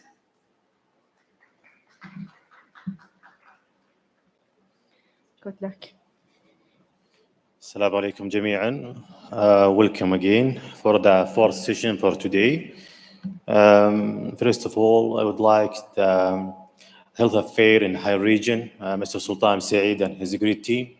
Also the scientific committee for organizing this event, a great event, annual event, the Lifestyle Medicine Conference 2024, and all the participant and the speaker. I know this event and a conference will support our healthcare delivery system and our vision of transformation in the 2023. Then I will start to welcoming the Dr. Fahad Al-Sumaid. He's internal medicine assistant consultant and clinical teaching unit task force leader in Riyadh Second Health Cluster in King Fahad Medical City. He will present for us the IBS management and lifestyle modification. Welcome, Dr. Fahad. Dr. Fahad, stage for you.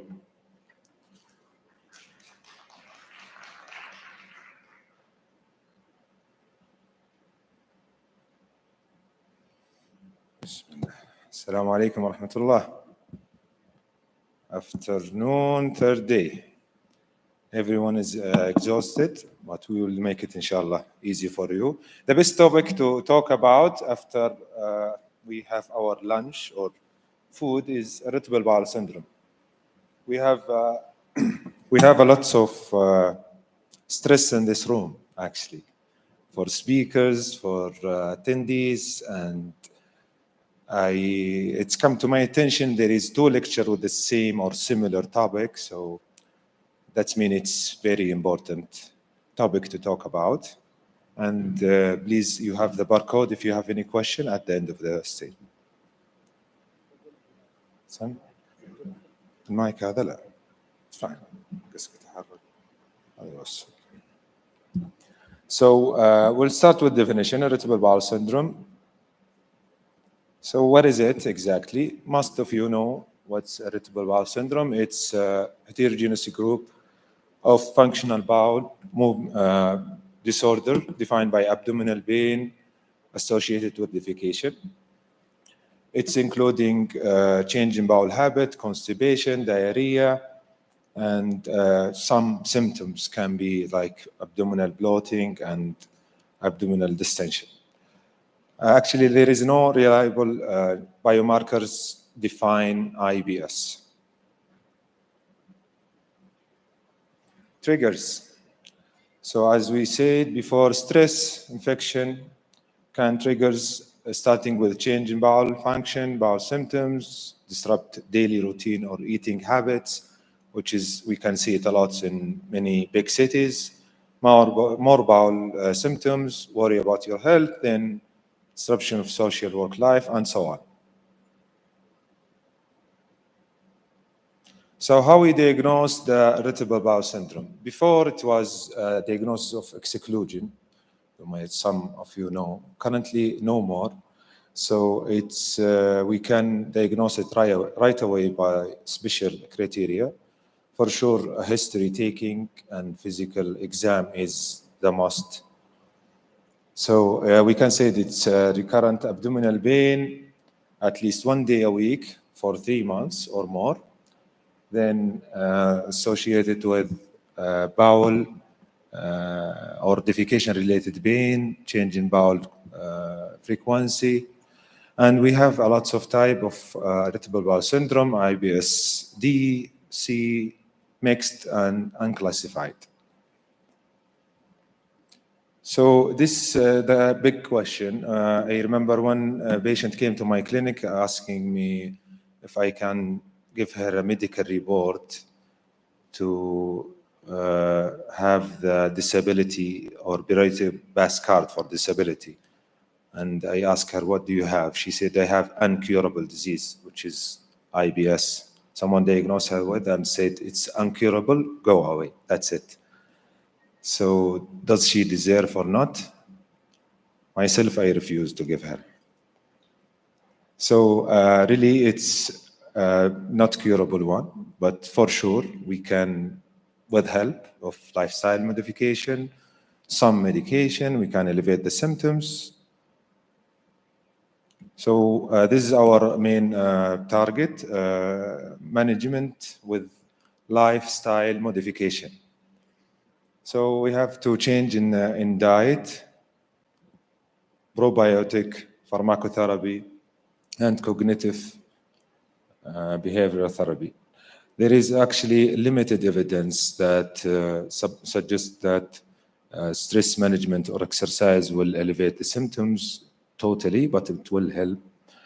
And also, regarding the probiotic, still the evidence is limited, so it's a place to work if someone interested in. Dietary intervention, we have restriction and we have some advices.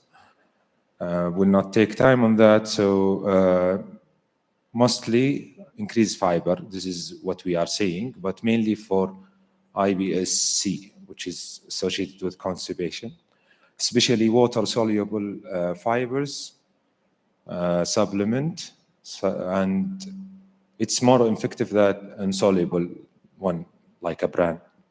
So when someone said fibers for you, choose which fiber. You have to know the fibers that you are using, and we recommend always to visit a dietitian or specialist. Don't go right away by yourself if no prescription from a doctor. And also recommended regular meals, adequate fluid intake, modest use of caffeine and alcohol, decreasing fat intake, and assessing spicy meal for some.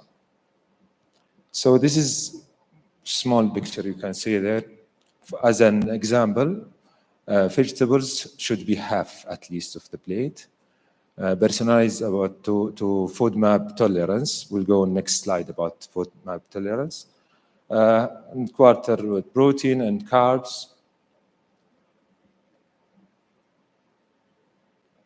So this is the restriction. This is our target today. I hope to deliver the message very well, and it's important and evidence-based. So the restriction include avoiding the triggers food. What's the triggers? So go back again to the type of IBS. Is it constipation or diarrhea or mixed? So if it is diarrhea, IBS-D, we'll go for a gluten-free diet. For sure, if there is IBS-D, you have to investigate for giardiasis or celiac disease before going for this diagnosis. So gluten-free if there is no celiac disease, dairy products, and fermentable oligosaccharide, monosaccharide, disaccharides, and polys, which is called food maps. As you see in this picture, we'll make it simple, an example, and there is another for extra examples. So fermentable oligosaccharide, as you can see there, for example, onion, disaccharide, milk, dairy milk. Monosaccharide, honey, mango, and apple. And polys at watermelon, some in mushroom also.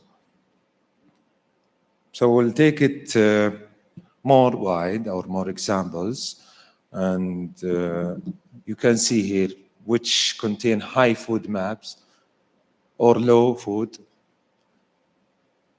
High, for example, we'll go to protein source here. Legumes, you can see there is meat and seafood in protein source for high FODMAP foods. Also, if you go there for protein source on the right, you can see there is seafood, meats, and chicken. So what does it mean? So actually, the meat, chicken, and seafood itself, it's low FODMAP, but it's the way how we cook or how we make it. So if you add some spices, onion, garlic, things, so it will be high FODMAP. So if someone say, this one you can eat, does it mean on any way? No, it's different. So grilled lamb, not like boiled or like fried one. We'll go to exercise. As mentioned earlier, some studies, we don't have much, but it's help. So 20 to 60 minutes of moderate physical activity will help in stress that reflect in IBS itself. If the fiber supplement and physical activities and exercise still not improving the symptoms, we can go at the end for medications. Will not give it much time, and actually it's my last slide. So, but our target today is for lifestyle. So this is an example. It's based on the type, as you see here, irritable bowel syndrome with constipation or with diarrhea. So if you go to diarrhea, you can see that FDA approved as a referral. As I said, if some patient came to you and he has IBS with the diarrhea only, you have to investigate with other possible. If someone came with mixed constipation, if there is no alarm feature, we can diagnose it based on criteria. Also for IBS with constipation, I mentioned earlier, fibers, it's very important. Then we'll end up with SSRI, for example, but this one need further follow-up. We can go further for a couple of weeks or months treatment or longer time. So this is the end of my lecture. And please, if you have any further question, as we said in the barcode earlier. Thank you very much for listening.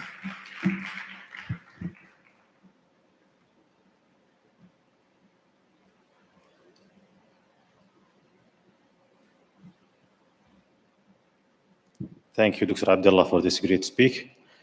As a reminder again, for the question barcode, if there is any question, now we'll move to the second speaker with us today, Dr. Melissa Bernstein. Melissa Bernstein is the Associate Professor and Chair of the Department of Nutrition and at Rosalind Franklin University of Medicine and Science in Chicago Medical School.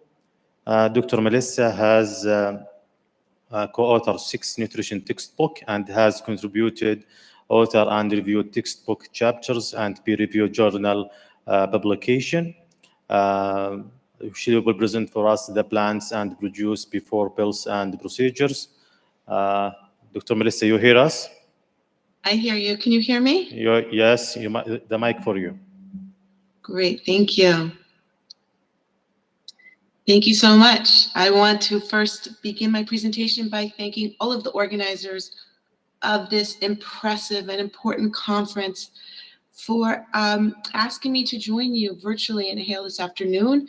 I want to introduce myself. I am Melissa Bernstein, as you just heard, and I am Associate Professor and Chair at Rosalind Franklin University, Chicago Medical School, and I am honored to also serve on the Board of Directors for the American College of Lifestyle Medicine. Thank you for joining me today. The objectives for our time here together are to explain the major health effects of diet for chronic conditions, to define the basic principles of a whole food plant-based diet, and to develop practical tips for getting your patients started on a plant-based diet. So our first objective, to explain the major health effects of diet for chronic conditions. So when we think about, and thinking about major chronic diseases that affect the population worldwide and the effects of diet, the Global Burden of Disease Study, which was published in Lancet in 2019, provides the most comprehensive global estimates examining worldwide, national, and regional trends for mortality and morbidity from major chronic diseases, injuries, and risk factors to understand the health challenges of the 21st century. In 2017, dietary factors accounted for 11 million deaths from non-communicable diseases. Specifically, as you can see here in this figure, specifically diets high in sodium, low in whole grains, fruits, nuts, seeds, and low in vegetables. And the key takeaway message is that there is an established relationship between food choice and life expectancy. Poor diet affects every aspect of health and well-being and is relevant across every medical specialty.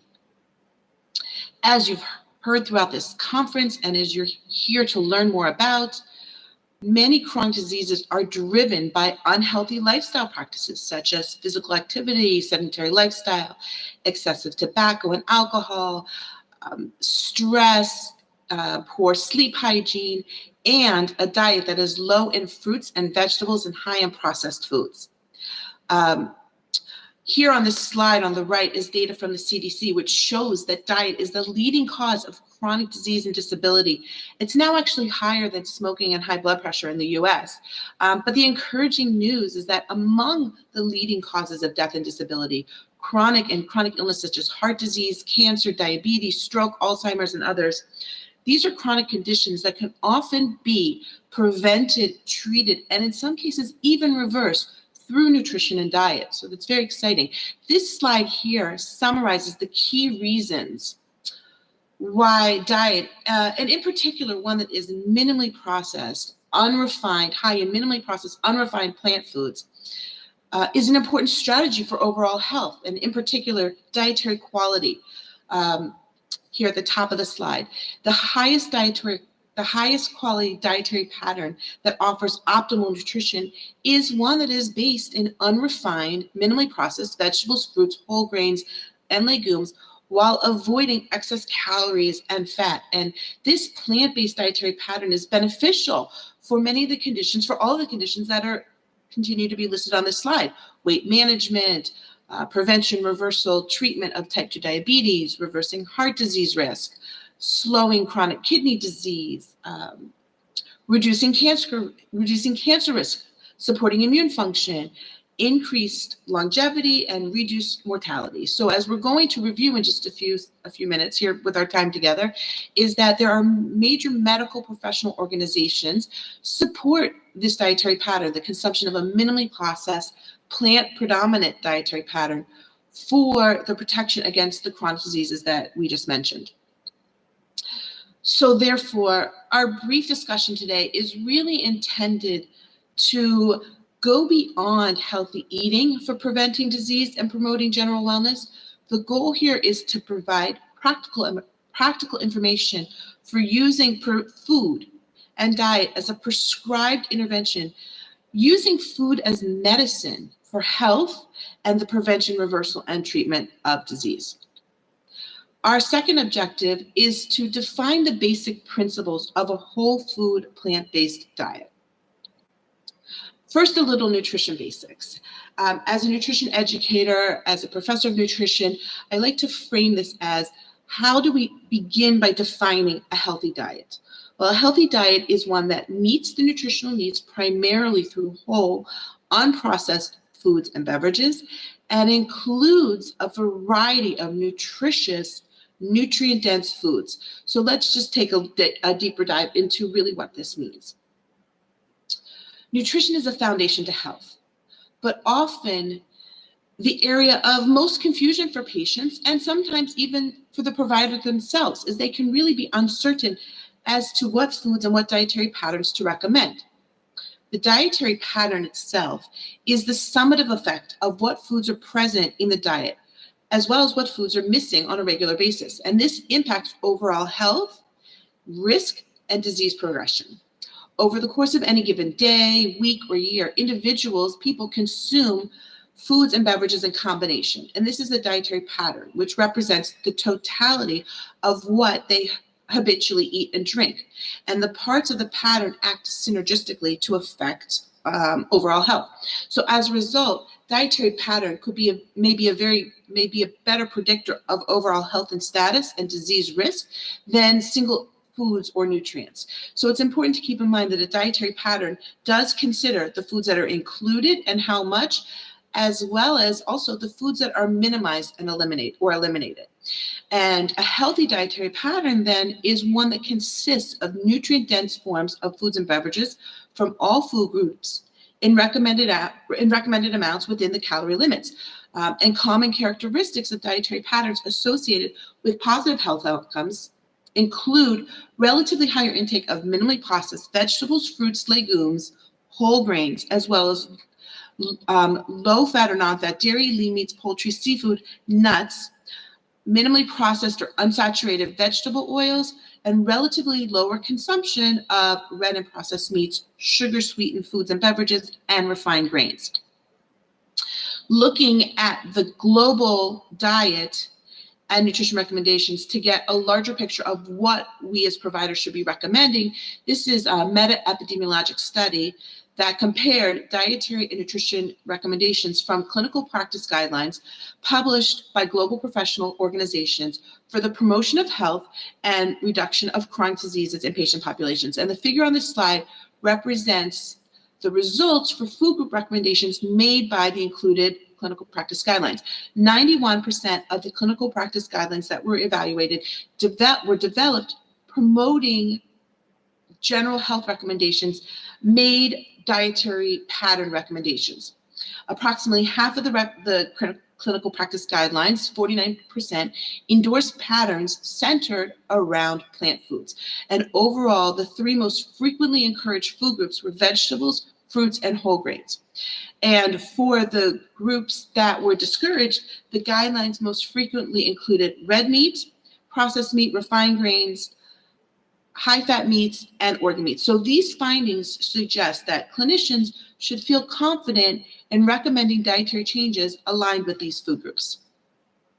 There's been extensive scientific evidence to support a predominantly whole food, plant-based dietary pattern for the prevention, treatment of diet-related chronic diseases, such as cardiovascular disease, overweight and obesity, type 2 diabetes, as well as for cancer risk reduction. Specifically, whole food plant-based dietary patterns encourage people to increase their intake of nutrient-dense foods because it emphasizes vegetables, fruits, whole grains, nuts, legumes, and seeds as close to their natural state as possible, while at the same time minimizing meat, dairy, eggs, added sugar, oil, sodium, and ultra-processed foods, which contain harmful components and dietary toxins. Diets that are either predominantly plant-based or completely plant-based are naturally higher in most underconsumed nutrients. These are fiber, calcium, magnesium, potassium, iron, as well as vitamins A, C, D, E, and plant-based diets are lower in overconsumed nutrients, calories, added sugar, saturated fat, and sodium. So a whole food, plant-based dietary pattern aligns with other common healthy dietary patterns that we've heard about consumed throughout the world, such as the DASH diet or the Mediterranean diet, the Nordic diet, the Flexitarian diet, and even healthy vegetarian and vegan diets. So even though the focus of our discussion is on whole food, plant-based dietary patterns, there are some specific nutrients and components that are predominant in different dietary patterns that have been linked to common chronic conditions. So if we take a minute to review this science, this is this is a summary of the evidence cited in an article by Dr. Michelle Hauser. And if we start with the foods and dietary components on the right, are those that have been found to be harmful to health, such as refined carbohydrates, processed oils, meats, and added sodium. And these are components that are found mainly in animal and processed foods. While on the left, there foods and nutrients that have been found to be health promoting are found in plant foods, such as whole grains, minimally processed vegetable oils, plants, vegetables, and fruits. The precise mechanisms by which a healthy, well-designed, balanced, plant-based diet may exert beneficial effects in lowering risk of chronic diseases, such as coronary heart disease, possibly cancer and dementia, is really multidimensional. Many factors have been hypothesized to play a role. These include lipid-lowering effects, glucose and insulin sensitized, glucose-lowering insulin sensitizing, and hormonal effects, protection against oxidative stress, inflammation, and hypertension, and the production of favorable gut microbiome, influencing metabolic and immune health. While unhealthy vegetarian diets, those that are rich in refined flours, hydrogenated oils, high fructose corn syrup, sucrose, artificial sweeteners, and salt, and preservatives have been shown to increase morbidity and mortality. Therefore, the takeaway message is what we really want to encourage our patients is not simply to just eliminate animal foods from their diet, but more importantly, to adopt a well-planned, healthy, plant-based dietary pattern that emphasizes what they should be eating more of, more nutritious, minimally processed plant foods. And the more ultra-processed foods that are consumed, the greater the risk of the diet lacking in important nutrients. And that's because ultra-processed foods are usually low in nutrient density. Diets that are high in ultra-processed foods are lower in dietary fiber, zinc, potassium, phosphorus, magnesium, calcium, and vitamins. And higher intakes of ultra-processed foods leads to the consumption of higher amounts of refined carbohydrates, added sugars, saturated fat, and sodium. And these are markers of a poor quality diet and associated with poor health and chronic disease. And as you can see from the headlines here, highly processed foods are unhealthy, they're addictive, they're linked to reduced longevity, heart disease, obesity, cancer, cognitive decline, as well as being detrimental to our planetary health. Our third objective then is to how do we develop practical tips to help patients get started in following a plant-based diet. So by now, hopefully, I've impressed upon you the importance and the clinical value of a plant-based dietary pattern. And the main question is then how can we support our patients to begin to advance their personal therapeutic nutrition plan to prevent or manage chronic diseases and improve and maintain their state of health. And a great place to start is to help the patient identify their hook, their purpose, their why. And you can do this as part of a medical screening process, a diet screening process, a patient history. And then once you've identified the patient's motivation, you should assess their stage of change, which will determine the approach to the dietary changes and personalize their goal setting. Here, it's important to keep in mind that it's really critical to provide optimistic, appropriate, simple, and strategic guidance to the patients. There are many cases that require medical nutrition therapy and more intensive nutrition education than you have the time or you're prepared to provide your patients. And in these cases, it's important to refer to a registered dietitian nutritionist who can support the patient in achieving their nutrition goals. Talking briefly about dietary screening, here are a few screening tools that you can use to evaluate the patient's usual dietary intake. The first here is the new ACLM dietary screener, and it's a 27 item diet assessment tool that's available free on the ACLM webpage, and it's designed to guide clinical conversations around diet and support nutrition prescriptions. While it's also brief enough to be used during a routine clinical visit and encounter, this diet screener is unique because it specifically aligns with the needs of clinicians practicing lifestyle medicine and those who tend to prescribe a predominantly plant-based diet. There's also the NIH automated self-administer dietary assessment tool, which is a free web-based self-administer 24-hour recall. And another tool that is very popular is the Start the Conversation, which is an 8-item assessment tool to ask about dietary and food frequency. After you've screened the patients and identified areas with them for improvement. I think we have 5 minutes left. Okay, perfect. Thank you. Area for dietary improvement. You can start with SMART goals. When the patient is ready for an action plan to develop a specific written nutrition plan that focuses on the positive by beginning with what to add to their diet, such as an additional serving of fruits and vegetables a day.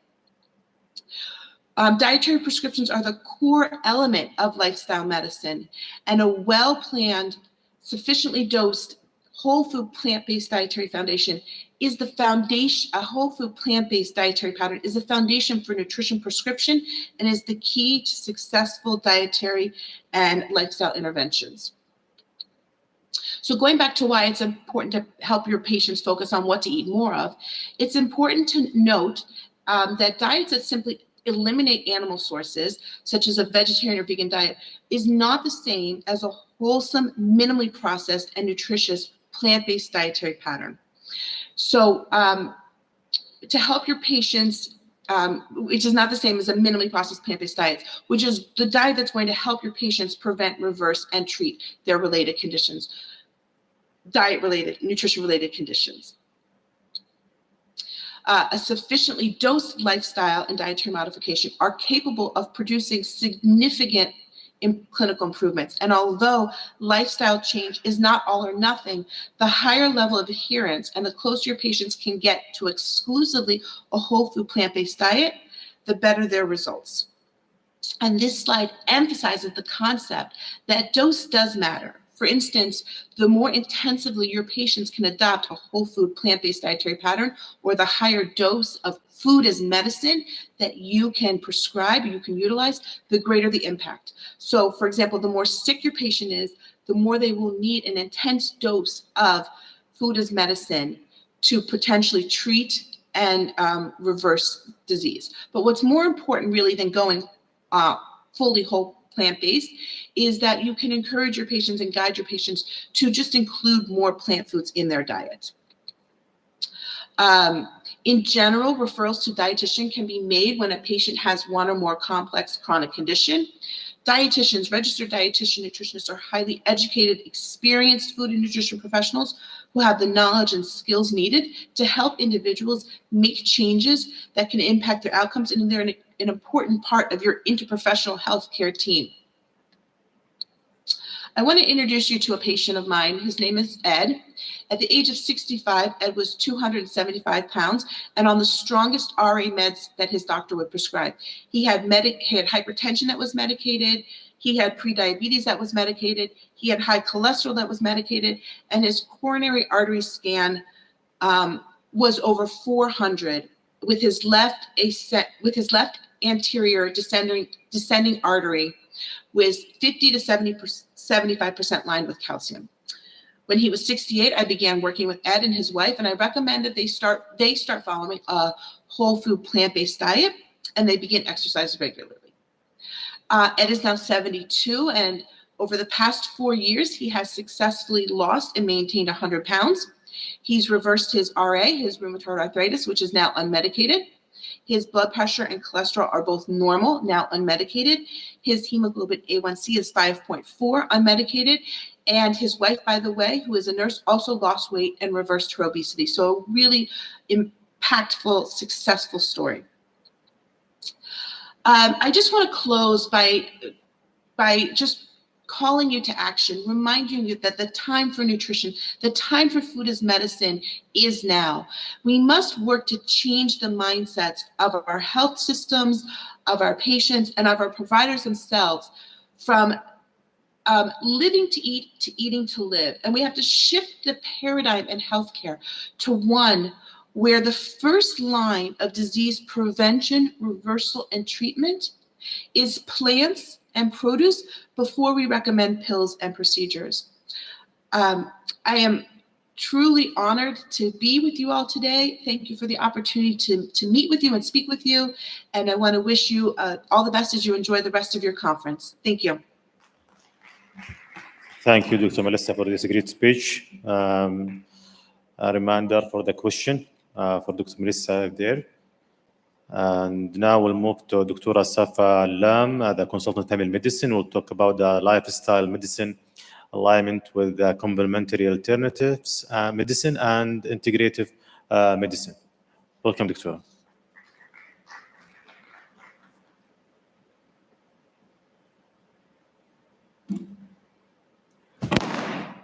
السلام عليكم ورحمة الله وبركاته. أول شيء نقول بسم الله الرحمن الرحيم. And first, thank you for being here in late afternoon, and thank you the organizing committee for such a beautiful and informative conference. My name is Dr. Safa Alam, consultant family medicine for more than 30 years experience of all the fields of Ministry of Health. And today I'm going to talk in behalf of the National Center of Complementary Medicine.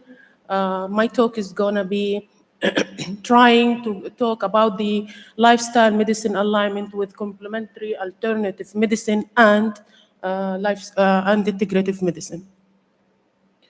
The objectives we are going to talk about is going to be first, the National Center history, which is the National Center of Complementary Alternative Medicine in Saudi Arabia. Getting the definition straight, we have a lot of definitions. We have complementary, alternative, integrative, and conventional lifestyle medicine. I'll try to give them quick definitions. Then the title of my talk is the alignment of the between the integrative medicine and lifestyle. A little bit of the WHO reports on the CAM therapies. So let's start. The National Center of Complementary and Alternative Medicine in Saudi Arabia, it has been established according to the Council of Ministers Resolution number 236 in year 2008. And establishment was in order to regulate, monitor everything related to complementary medicine and to make more awareness to the community about these practices. Therefore, the Council of Ministers resolution was then amended by the resolution number 467, which confirmed that the center shall operate as per the establishment resolution. The main objectives of the center to facilitate the integration of complementary medicine within the health facilities, guarantee a highest standard of complementary medicine in Saudi Arabia, and increase the awareness of complementary medicine in our communities. The NCCAM grants necessary license to the following branches of CAM practices. There are 6. One of them is the acupuncture, and my colleague yesterday talked about it in details. Osteopathy, which is a therapy practice, manipulation of the musculoskeletal joints, and the chiropractor, which is a natural therapy, also physical manipulation of the spine and musculoskeletal disorders. We have the naturopathy. It's a holistic approach to support the body ability itself, to heal itself by addressing diet, lifestyle, mental and physical wellness to achieve positive health. We have the cupping, as I said, we have been addressed yesterday in details by its 2 types, dry and cupping, and the herbal medicine. Herbal medicine regulation are there to control a problem which is really a problem. We have a widely available herbal products and practice and need to be regulated by NCCAM. We have the Saudi Arabia FDA, FDA had registered some products. You can buy it as per se one herb or a combination, not more than 5 herbs per combination. So getting the definition straight.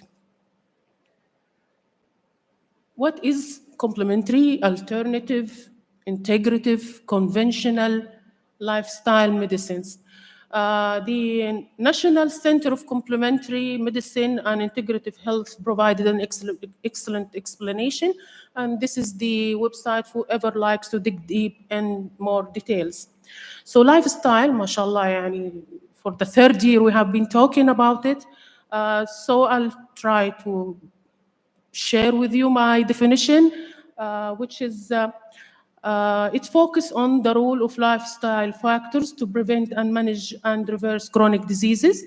There is, as we all of us know now, there is a strong evidence of the 6 pillars of the medicine, lifestyle medicine, effectiveness.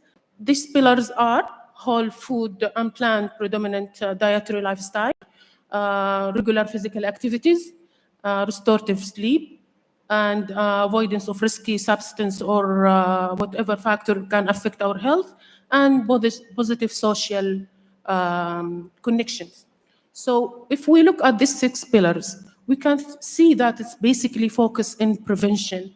Preventive medicine is a modifiable health modifiable health factors to impact the well-being and control chronic disease. Now to the difficult definition. The CAM have multiple definitions. The term complementary medicine is usually used interchangeably with alternative medicine. And the definition of CAM is difficult because the field is very broad and constantly changing.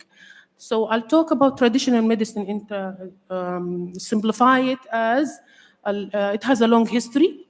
It's the total sum of knowledge, skill, practice, and theories, and beliefs, and experiences indigenous to different cultures. It's used to maintain health or diagnose or treat. The complementary medicine or alternative medicine, and we prefer all of us to call it complementary medicine, is referred to a broad set of healthcare practices that are not part of the country's own tradition. So the U.S. National Center of Complementary and Alternative Medicine, NCCAM, has defined the CAM as a group of diverse medical and health system practices and products that are not generally considered as modern medicine. So we can categorize the CAM practices. If we want to talk about all the branches, we'll take the whole day. So it's better to talk about the CAM practices in categories. The first one, why in categories? It's because different practices can intermingle with other practices. The first one is herbal practice. The herbal practice or use herbal remedies can be in many CAM practices. Example, Ayurvedic medicine, traditional Chinese medicine, and our Islamic medicine, which is called Tibb al-Nabawi. We can categorize the CAM in manipulative and body-based practices. Example, the cupping, or the spinal manipulation like chiropractor, osteopathy. The goal of this practice is to relieve pain or treat specific ailments. Massage therapy, which affect the muscles and soft tissues in the body, and also can help in relieving pain. It can be used in sport injuries, for example, or joint injuries. Mind and body practices. The mind and body practices focus on the interaction between the brain, the mind itself, the body and the behavior of the human being, with the intent to use the mind effect on the physical functioning and promote the health of the individual. Example of this is meditation, hypnosis, tai chi. Other category is the movement therapies like Pilates and yoga. We have also manipulation of the energy field. One of the examples is Reiki. Modern practice systems have been developed recently in the recent few years, including homeopathy and naturopathy. So why do we need to talk about CAM?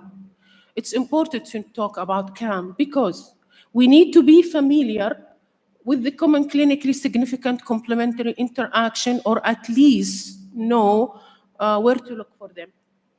To be familiar with the dynamic and kinetic interactions with commonly used complementary medicine to help identify the risk of these practices or interactions. And to be familiar with the CAM, that there is evidence available by case reports, independent research, and these evidence are available for us to know them and use them. So if there is risk, we can prevent the risk of using of CAM. Also, to be familiar of the CAM practitioners.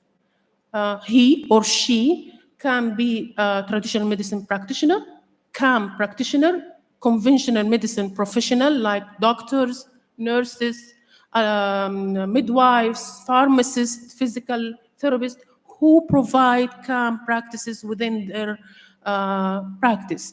Also, we need to know about CAM to recognize the risk associated with the CAM products, practitioners, and self-care use of CAM. Because there is unqualified, uncertified practitioners, we should know that, and there is misdiagnosis and delayed diagnosis or failure to use the effective conventional treatment because of misuse of CAM, and the exposure to misleading, unreliable informations of cure promises, and direct adverse effects of the use of unwanted CAM therapies. Now I'll shift the talk about the health system. The healthcare system in many ways embodies many challenges to practice healthcare management, and the choice made to overcome these challenges may be endless and require achieving a careful balance of art and science of healthcare. So, for patient safety and quality concern, the medical health system need to provide the healthcare system to meet the following standards. All of us will know these standards: safe, efficient, effective, patient-centered, timely, that meaning that we eliminate the time waste lost for or harmful delay for any care, efficient, and equitable. These are the six standards for any healthcare system. Back to getting the definition straight. What is conventional medicine and what is integrative medicine? Conventional medicine, we know it. It's the medicine practiced by holders of MD or allied health professional degrees. Integrative medicine is from the name. It's integrating complementary and alternative and complementary medicine with the conventional health practices. What is the benefit? The benefit of proper integration of CAM practice into the national system is enable consumers to have a wider choices when they wish to use these services. And appropriate integration have been addressed nicely by Dr. Margaret Chan. She said, the two systems of traditional and Western medicine need not to clash. Within the context of primary health care, they can blend together in a beneficial harmony, using the best feature of each system and compensating for certain weakness in each. This is not something that will happen by itself. Deliberate policy decisions have to be made, but it can be done successfully. So the question, is there any alignment between lifestyle medicine with CAM and integrative medicine? دكتورة 5 minutes. يا لهوي حاول لن أوعدك. Yes, big yes. There is a strong alignment between these health practices. Lifestyle medicine is the foundation on which integrative medicine build their therapeutic module by creating a holistic treatment plan for patients to follow and health life habit within the 6 pillars we mentioned, by encouraging lifestyle behavior changes which can prevent chronic disease, treat, control, or even reverse these conditions. The benefits of the integration: patient satisfaction, provide well-being, health equity, and cost-effective of integrating all the health practices. So when integrating the CAM into the health system, I have 3 examples. I have the example of Saudi Arabia. We have multiple health center facilities have been integrating the CAM practices within their facility with the license by NCCAM in Saudi Arabia. In China, the traditional medicine and conventional medicine are practiced alongside each other at all levels of healthcare. And I have the Swiss example. They have since 1998, including CAM practices within their insurance, and they have comprehensive program to evaluate the CAM effectiveness, and they have compulsory educational programs in their medical schools. WHO reports, I will go quickly. There is WHO legal status of traditional medicine, 2009 or 2001. It took 10 years to provide this report, and only 123 countries have been mentioned in the report from the 191 member states. There is WHO traditional medicine strategy 2014-2023. I encourage everybody please to look at it. It's a strategy aimed to support member states in developing proactive policies and implementation of action plans. And recently, alhamdulillah, there will be update of these strategies 2025 to 2034, and Saudi Arabia is one of the members who are reviewing this strategy to be published. And the name now, according to WHO, is Complementary Integrative Medicine, TCIM, instead of only complementary medicine. The strategy by WHO, it's mentioned in details in the report. I have the picture for it. I will not go into details, but it's the same thing I'm saying about integration, but they overcome of these challenges of integration. They advise to build a knowledge base of CAM practices in all member states members, and they strengthen the quality and safety and proper use effectiveness of CAM uses in each country, and promote universal integration of the CAM services within the health service of each country, and to encourage the CAM educational programs. And alhamdulillah, there is globally, many countries, they have higher educational programs of CAM practice, including bachelor, master, and doctorate degree at university levels. In summary, the key responsibility of policymakers is to protect the health of their population by ensuring the safety of CAM practices. The global progress relating to the regulation of herbal medicine, national CAM policies, practitioners, and practice is moving, but still creeping forward at a slow rate. The role of, this is what I like about the end on my talk about, the role of integrative medicine is very essential to align complementary, alternative, integrative, conventional, lifestyle medicine practices for the success and safe medical practices implementation by using integrative medicine as a great legal health system umbrella for all of them to work under. Thank you very much.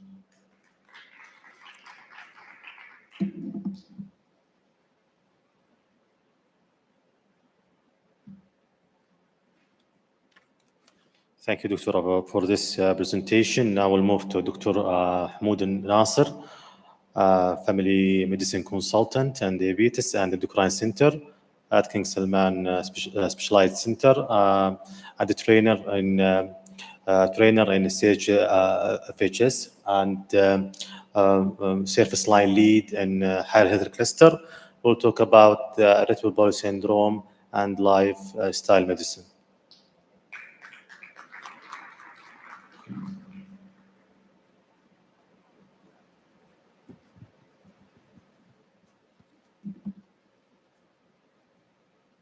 بسم الله الرحمن الرحيم والصلاة والسلام على أشرف الأنبياء والمرسلين.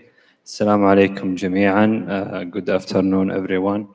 I know it's kind of boredness to attend afternoon lecture, but inshallah we can try to make it more quick.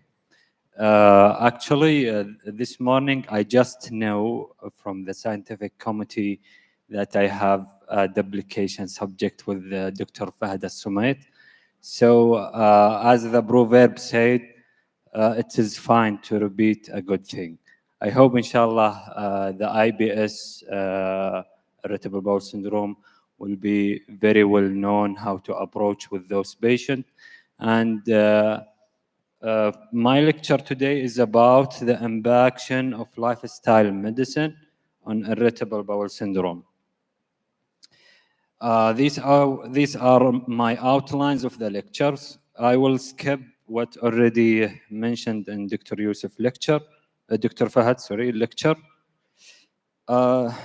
This is the scientific definition of the IBS, which is a heterogeneous group of conditions related to a specific biological and cellular abnormalities that are not fully understood. Several different biological and cellular abnormalities may cause similar disturbance in the gut-brain modulation over the time, especially in susceptible individuals, resulting in pain and abnormal stool pattern.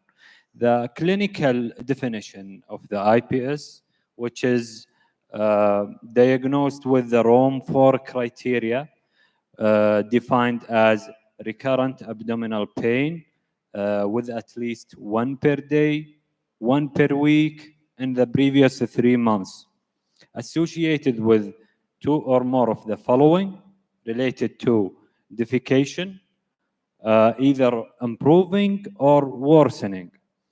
The other things is associated with a change in the stool frequency. Lastly, associated with the change in the stool form. These are the subtypes of the IBS already mentioned in the lecture of Dr. Fahad.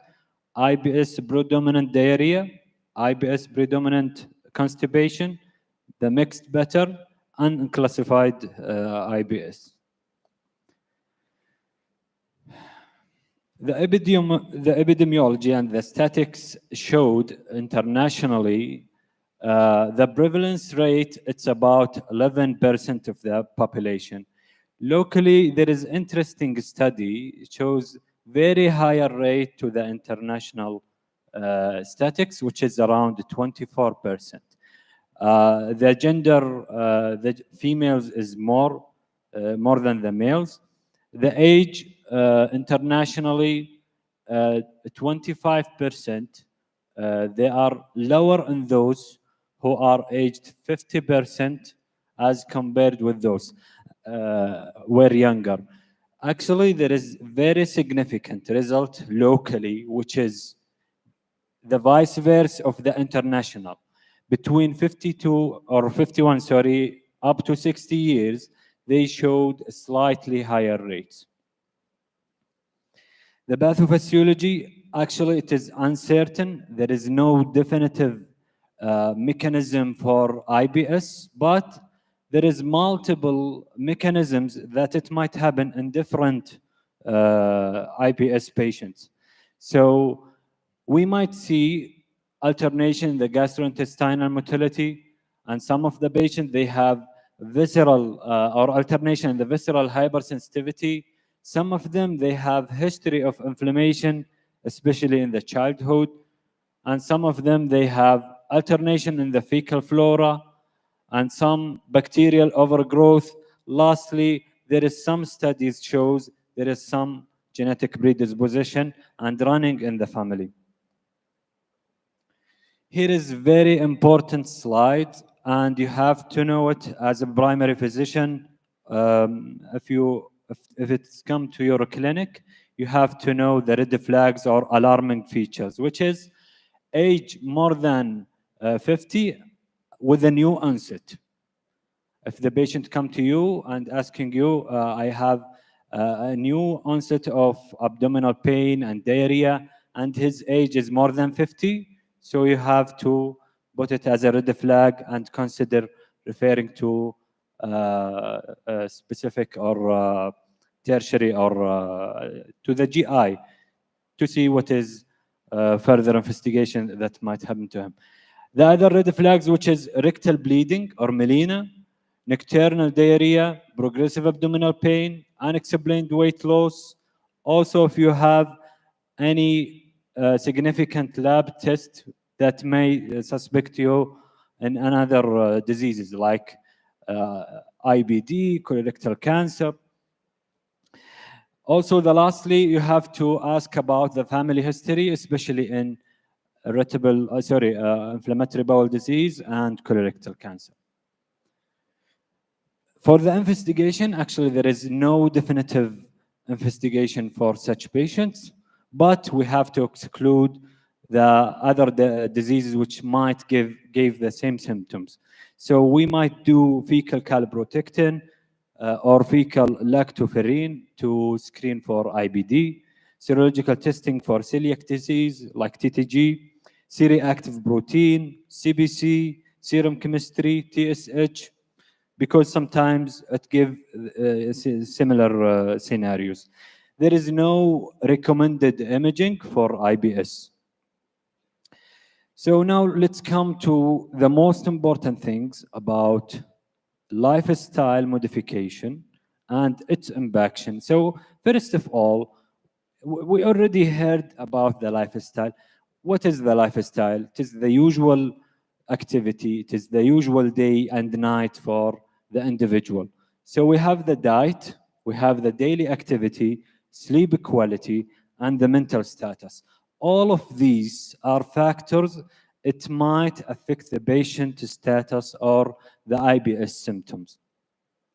So first of all, when you diagnose your patient with the IBS, you have to reassure them. Why? Because reassurance, as I like this a proverb from very famous scientist, Islamic scientist, who said, the delusion is half of the disease, and the reassuring is the half of the treatment. And the patient is the first step of being very well. So reassure your patient in a way, not a fake reassurance, not a false hope, but you have to clarify the nature of the disease. It will be a chronic. There is no cure, as Dr. Fahad said, but with this modification, we can reduce the severity. We can reduce the numbers of attacks. So you have to make like a step to a relationship with your patients to, first of all, validate the patient's symptoms. Then counsel them that IBS will not progress to something serious like inflammatory bowel disease or colorectal cancer. So it is a chronic, yes, but usually or most of the time, it will not complicate it to something serious. The clinician should establish realistic expectation with consistent limits and involve the patient in the treatment decisions. Now let's come to the dietary modification. There is plenty of trials on those patients, IBS patients. They tried with them exclusion of gas-producing food, lactose avoidance, gluten avoidance. But actually the most significant result, it was with those who tried low FODMAP diet, which I think Dr. Fahad has already talked about it. There is a study showed significant higher rates of improvement in pain, abdominal pain, in those IBS patients, comparing with those not taking same diet. Here is also the same. What already saying? I think already also saying this this chart. Now let's come to the point of physical activity. Also, I think the same study he showed. There is if we encourage our patient to increase the physical activity, composed from 20 to 60 minutes of moderate to vigorous exercise, 3 to 5 days, usually it will help our patient with the clinical improvement regarding the symptoms. Now let's come to the sleep quality. Actually, there is like a randomized trials of 13 patients. 25 participants. They randomized them to the study. 13 to brief behavioral therapy for insomnia, and 12 for control group. 3 participants, they dropped from the study. The satisfaction was with the treatment was high. At the follow-up, there were significant differences between the groups in the measure of sleep quality and insomnia as well. There were trend towards significant in IBS severity score, with 40% in those who having brief behavioral therapy. And also there is a meaningful drop in the symptoms compared to the 17 in the control group. Here is, let's say, we'll try if it is the sleep affecting the IBS symptoms or the vice versa. So they give them like a melatonin and to see is it affecting his symptoms or not, the patient himself.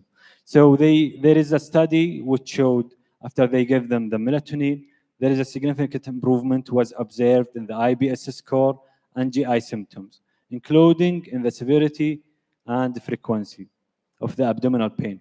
The severity of the abdominal bloating, satisfaction with the bowel habits, disease impact on the patient life, and also the stool consistency. Now let's come to the mentation and the mental health.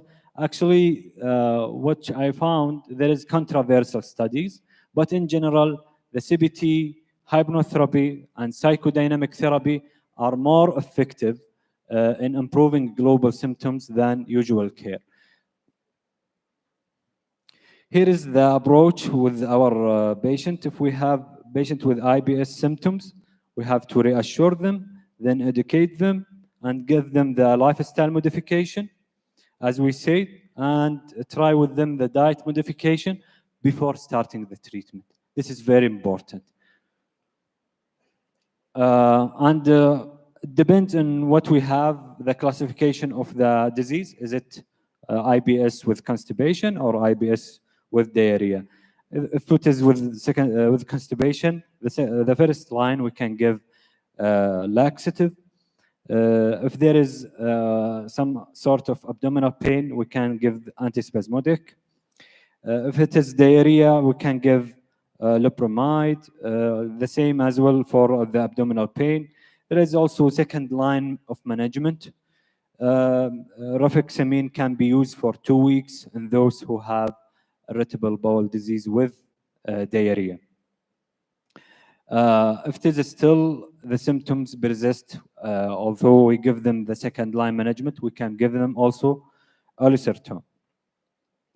Consider if the patient has some sort of depression or anxiety, to prescribe them tricyclic antidepressant. For those IBS with constipation, the second line management, we can give some secretogenous.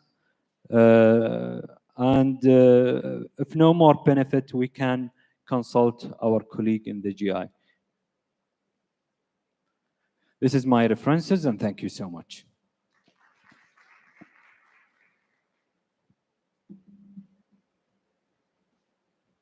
Thank you. Thank you, Dr. Mahmoud, for this great presentation about the IBS, which is one of the most difficult topics. Now we'll move to Dr. Bashar Ibrahim, one of the senior consultant, IBD and gastroenterology in King Fahd Medical City, Riyadh. We'll talk about the IBD, the role of lifestyle as spark and fuel of the disease. Dr. Ibrahim, do you hear me? Yes, I hear you. Do you hear me well? Yes, mic for you. Yes. Thank you so much. Thank you for the invitation. It's a great pleasure to be with you on this lovely conference in Hail.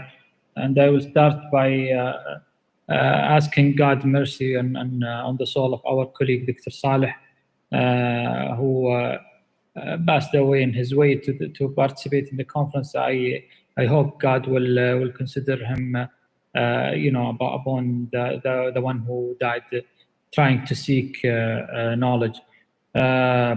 So today we'll talk about one of the hottest topic in inflammatory bowel disease nowadays, which is lifestyle modification and the role of lifestyle as a spark and fuel of disease. And so I have no disclosure for this talk, and the outline of my talk will be we'll start with definitions, diagnosis, and epidemiology of inflammatory bowel disease. We will take a brief overview of medical management, and we'll spend most of the time talking about the lifestyle as a disease trigger and a treatment of the disease.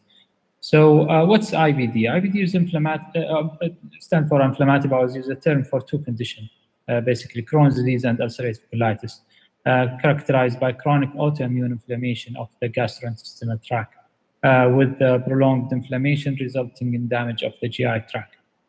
The inflammatory process is not limited to the gut, and there are many extraintestinal manifestations. Most commonly affected organs are skin, joints, and eye outside the gut. And the first description of inflammatory bowel disease goes to the late 18th century, where first description of ulcerative colitis was done, and then following that by many years, approximately around 1930, Dr. Crohn's described Crohn's disease, and then we start treating it with steroid to start with, until early in the 20th century, where we start to use biologics for treatment. So it's a fairly new disease entity, and especially in Middle East and outside the North America and Europe, and the incidence is still increasing, and we are building, as we will see in the next slide. So ulcerative colitis is a chronic inflammatory condition that causes continuous mucosal inflammation of the colon. It affects the rectum in variable extent, to variable extent the colon in continuous fashion. This is the main difference between UC and Crohn's. And it's usually characterized by a relapsing and remitting course. Crohn's disease is a transmural inflammation in contrast to UC. So it is characterized by skip area of involvement and the transmural inflammation. And it can lead to fibrosis, stricture, and obstruction. And this also can result in sinus tract and microperforation and fistula formation. Most commonly involved areas is the ileum and the proximal colon. However, any part of the GI tract from the gum to the bum can be affected by Crohn's disease. So the epidemiology, the disease has a bimodal distribution. So first peak is usually between 15 to 30 years of age. Second peak is about 50 to 70 years. There is no sex predominant and maybe slight female predominance for Crohn's disease, but overall male and female are equally affected. And only about 5 to 10% of patients with inflammatory bowel disease has a family history of IBD. So it's not very robust the familial heritage of IBD. So these here come the importance of environmental factor. We'll come to that. The highest incidence reported in the Northern Europe, Canada, Australia, and the US. And the prevalence rate is highest in Europe and Canada and US again. About 3 million people live with IBD in US alone. And the incidence in Saudi Arabia is around 3 per 100,000 per year. But this is, this is according to older study, maybe about 10 years ago or something. If we conduct a newer study, probably we'll get a higher incidence because we're seeing a growing number every year of people living with inflammatory bowel disease. The clinical presentation usually with diarrhea, with or without blood, mucus discharge, urgency, tenesmus, nocturnal bowel motion, abdominal pain, obstructive symptoms, fatigue, fever, and weight loss, extraintestinal manifestation, including joints, skin, and eye, inflammation, and primary sclerosing cholangitis, which can present as a jaundice, perianal symptoms, including abscess, fistula, and pain, and itchiness. Investigation, there are a wide range of investigation, including blood work showing anemia, leukocytosis, high CRP, abnormal liver function test, and low albumin, and other nutritional markers, including iron, B12, and C profile to rule out other co-autoimmune condition. Fecal calprotectin is a great test to be used in primary care setting to differentiate IBS from IBD, and imaging, including ultrasound and cross-sectional imaging, and the gold standard is the endoscopy, showing ulceration and inflammation. Treatment outline quickly, because it's a chronic disease, it's important to tell your patient that this disease requires lifelong treatment and follow-up. The first goal is to induce remission clinically. Second goal is to maintain remission clinically, biochemically, and endoscopically. Third goal is to prevent disability, surgery, and long-term consequences, including colon cancer. It is important to ensure that your patient have a good understanding of the disease and mechanism to adjust his life accordingly. Family and social support are crucial. The estimated life expectancy for IBD patient is comparable to normal population with the introduction of modern biologic, giving a good disease control. The pharmacological treatment starts with the oral topical 5-ASA, has limited role in Crohn's disease, but has a big role in ulcerative colitis. Steroid can be used to induce remission, but it's not a maintenance therapy due to side effects. Immunomodulator can be used to maintain remission, including azathioprine, 6-MB, and methotrexate. Biological treatment, including anti-TNF, anti-IL-12, 23, and anti-integrin. And there are newer non-biologic small molecule, including JAK inhibitor and S1P modulators. So what causes IBD? Here comes the importance of lifestyle. So there is a link to certain genetic predisposition called NOD2 mutation. This mutation are found in a higher number in IBD patients. However, there are many persons who carry this mutation and does not develop IBD. Again, the other way around. There are patients with IBD who have no NOD2 mutation. So there is some link, but the link is not very robust. However, people think that it's a combination of genetic predisposition and lifestyle exposure. What's lifestyle exposure? Including dietary, and we'll come to that in details.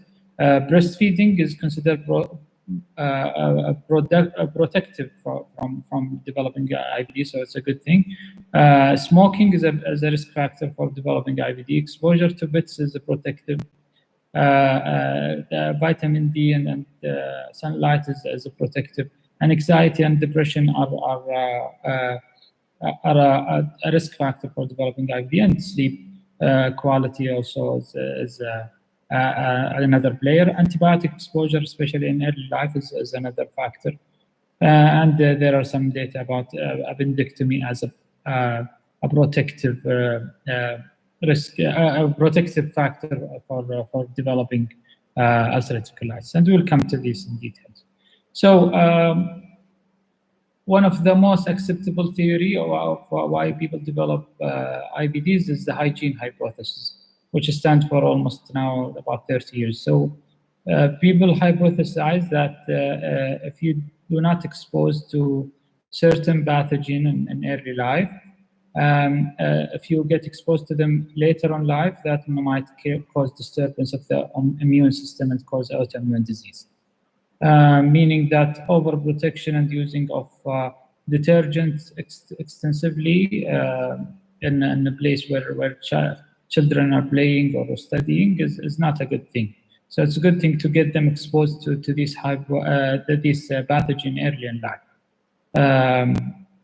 However, it's difficult to prove this theory, but it has been standing for many years now. And you know, at least we know that extensive hygiene is not usually a good thing for many reasons, including autoimmune disease and also building immunity against infections. This is showing the epidemiology, and I want to show this because previously the IBD is considered a disease of Western world and white people, but nowadays we are experiencing accelerated incidence phase. So the largest growing population of IBD now is in the Middle East and in India and China. The Western world is start plateauing into the balanced prevalence phase, while our country and other country in Asia and Africa are experiencing accelerated incidence. So the number of the incidence rate is growing every year.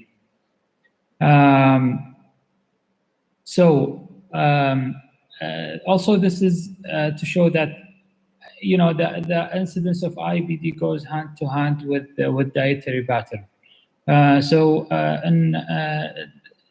There were rarely cases of IBD in the 80s in Saudi Arabia. You know, there are probably a handful of patients.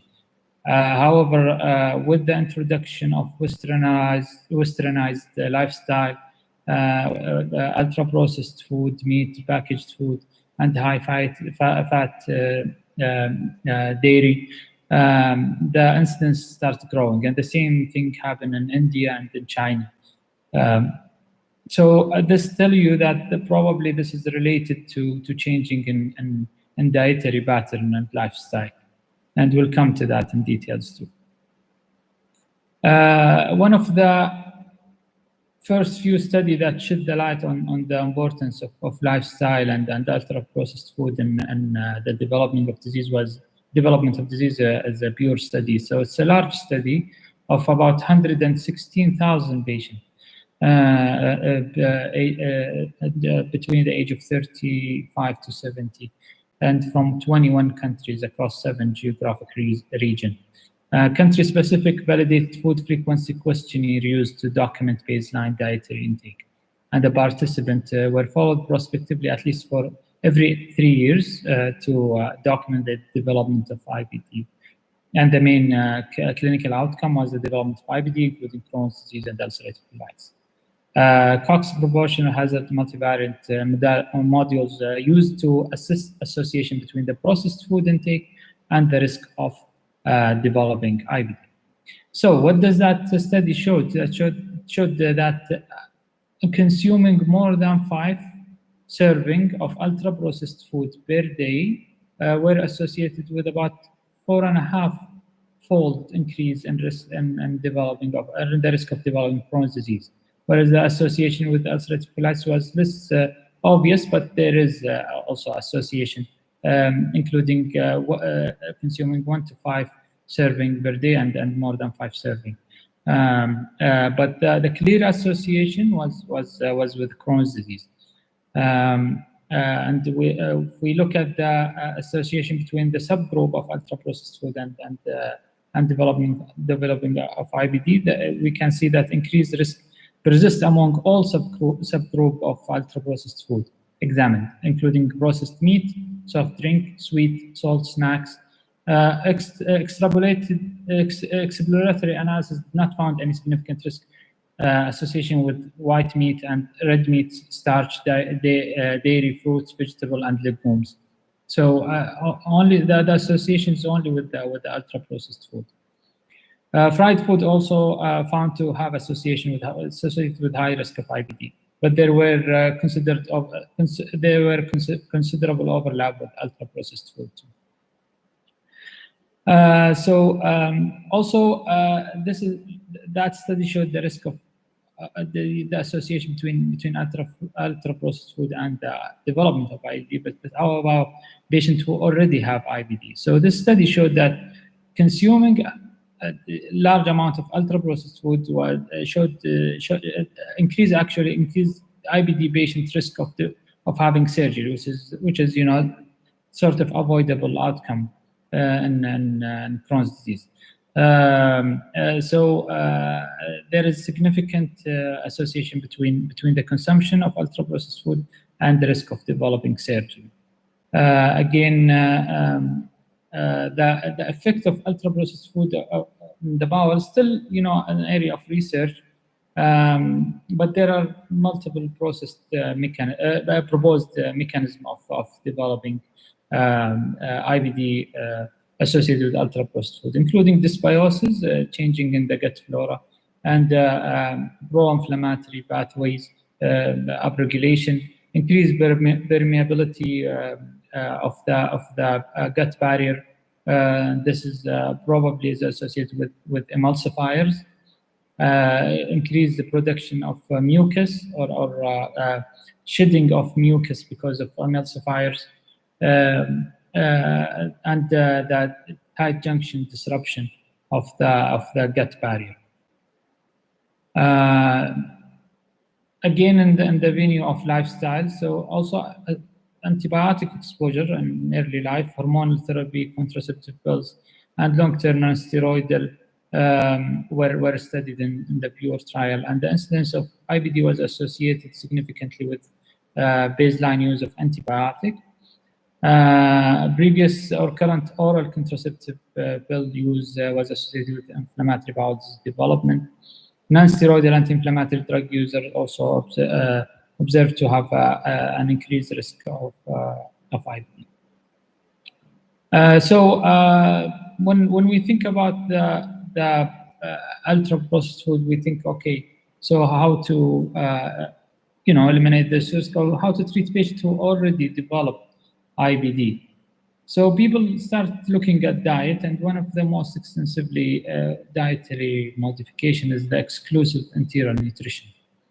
Our colleague in pediatric studied this more detail than adult, and they actually have a better result in this, inducing remission in about 80% of the patients using exclusive enteral nutrition with Modulin, and it has a comparable result to corticosteroid and inducing remission and mucosal healing.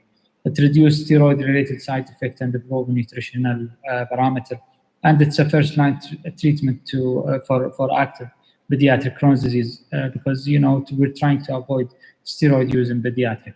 In adult, though, Dr. Abdullah, 5 minutes. Okay. I want to show this because you can see that during the exclusive enteral nutrition phase, the fecal calprotectin, which is a specific inflammatory marker, went down in patients who was on exclusive enteral nutrition, but after they reintroduce food, it goes up. So it's a good treatment while you stay on it. Again, this is what I alluded to. In adult, the success rate is a little bit lower, probably because of difficult adherence to exclusive enteral nutrition in adult compared to pediatric. Also people look at Crohn's disease exclusion diet, which combine the exclusive enteral nutrition with specific food, and again showed similar result to exclusive enteral nutrition. People try to dissect this and get what is the optimal diet for IBD patient. And still, this is a question under research. But people look at two contrasting diet, which is the Mediterranean diet and the specific carbohydrate diet. But they have something to share in common. And I want to show this because both of them are shown to have a good efficacy in mild to moderate disease, comparable efficacy of the two. But what is also people look at the low food map diet, and we'll come to that later. Low food map diets are mostly effective in patients who's having IBS symptoms, because the IBS has a higher incidence in IBD patients compared to general population, as alluded to by Dr. Mahmoud. So it has a proven efficacy in IBS symptom in IBD patient. But what is common between all these diets? The common theme with the Mediterranean specific carbohydrate or low food map diet is that they have a low content of ultra-processed food. So I think by this point, there is a clear signal that ultra-processed foods are associated with disease activity, with disease development, and with poor outcome of disease. But however, following a food low in ultra-processed foods is not that easy. So people try to follow emulsifier-free diet, and about a third of the patients found it very, very challenging to follow. So it is our job as a clinician and researcher to try to narrow down these ultra-processed food and the culprit that caused this, to make the patient life easier. Also, we mentioned that the higher genetic risk and the environmental factor both are shared risk factor to develop IBD. And this nice study from UK showed that patients with high genetic risk factor who have a favorable lifestyle has a 50% lower risk of developing Crohn's disease and UC compared to patients who's having high genetic risk factor and unhealthy lifestyle, including smoking, drinking, and ultra-processed food. The hazard ratio, the Crohn's disease and being overweight or obesity, people who's obese, who has BMI more than 25, or who gain about 2 to 10 kgs later on in their life have a higher risk of developing Crohn's disease. This is another thing in lifestyle. So maintaining optimal weight is a protective against the disease. Other environmental factors, including active cigarette smoking, have twofold increased risk of developing Crohn's disease comparable to non-smoker. Also, smoking increases risk of disease flare and the need of immunosuppressant treatment and post-operative recurrence by 1.5-fold. Breastfeeding decreases the risk of developing Crohn's disease. And depression, stress, and sleep disturbance increase the risk of disease flare by about 2-fold. Air pollution also is a risk factor. It's difficult to establish the association, but there is this association from Chinese study that showed increasing air pollution level is associated with increased risk of developing Crohn's disease. Again, the psychological stress and psychological disadvantage is associated with developing Crohn's disease and associated and ulcerative colitis in a cross-sectional, prospective, and longitudinal studies. But these are small studies, but there is some association. What about the natural medicine? So, probably one of the most well-studied natural naturopathic treatment for IBDs is the curcumin. But however, all the study in this regard are retrospective. The quality of the study does not go up to the level that we recommend this for every patient. But if somebody wants to try something natural, I would recommend trying some curcumin for mild to moderate ulcerative colitis. So the take-home message: inflammatory bowel disease are complex autoimmune disease in which lifestyle factor and environmental exposure play a pivotal role. Epidemiology study indicate that exposure to processed food lead to increased incidence of IBD, and the shift of the geographic distribution of the disease also point toward lifestyle as a risk factor. Dietary treatment have a proven efficacy, especially in pediatric population. There are multiple ongoing studies to define the optimal diet that can be tolerated in the long run for the maintenance of remission in IBD patients. Thank you very much, and I'm happy to take any questions.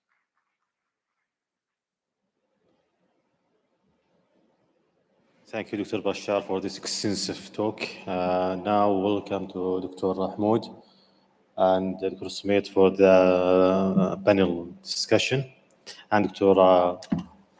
Safa.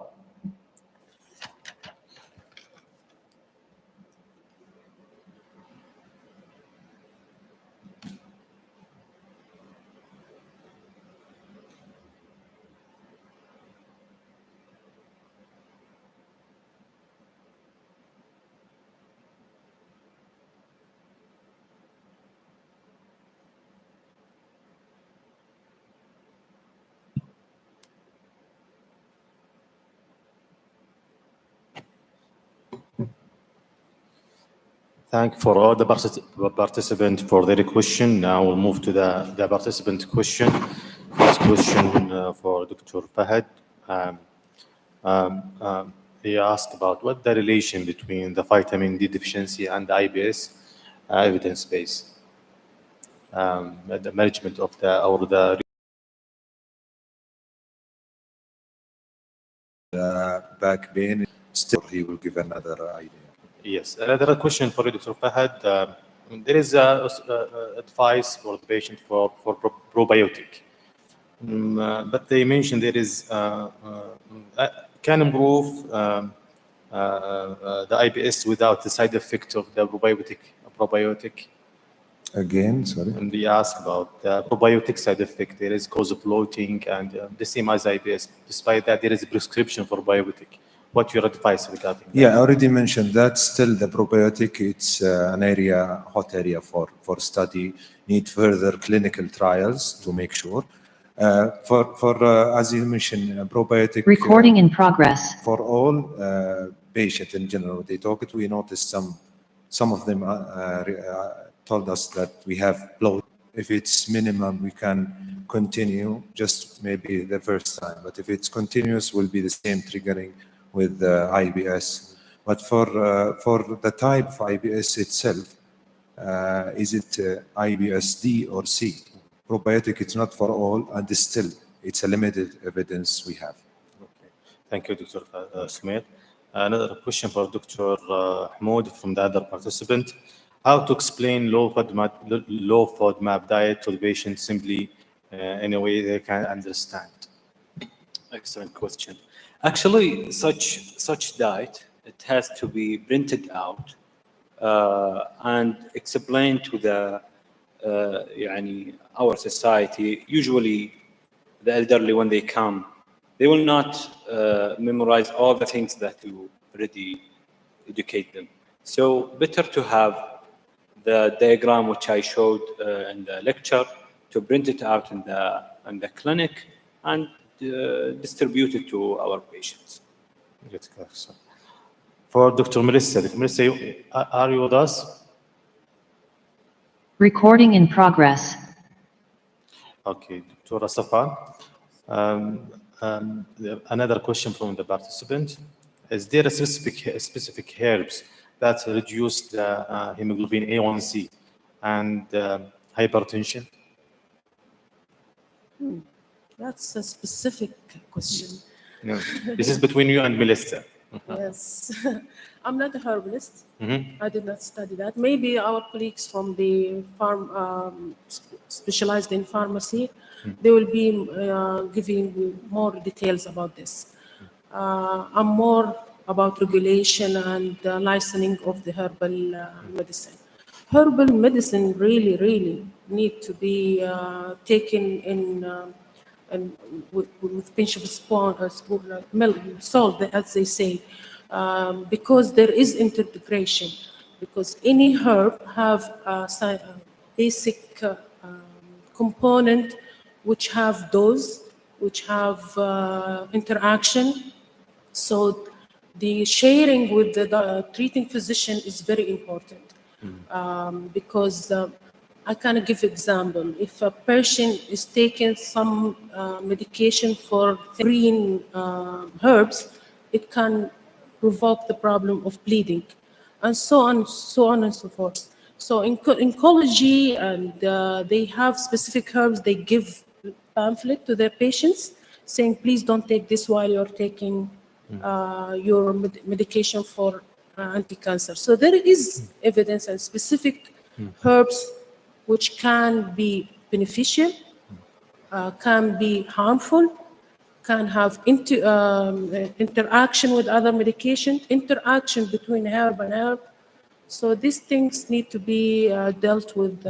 You talk about the regulation of herb, and as a clinician, we notice there is multiple misuse and overuse of herbs, and many patients harmed based on this and cultural.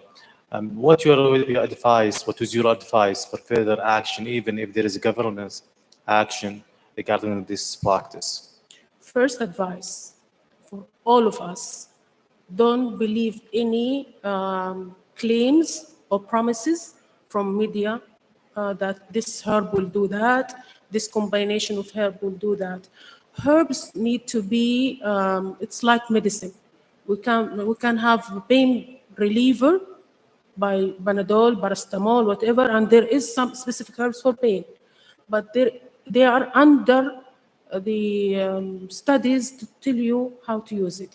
So the problem, my advice for all of us to spread, is not to believe whatever you see in the media, Instagram, TikTok, Twitter, the herbal herbal stores. They can claim that this combination can help. When I was young, Recording in progress. long time ago, the first case I've seen, and it was like eye-opening for me, that people are targeting this hope for relief or treat their problem, was a young lady who have not been privileged to be pregnant.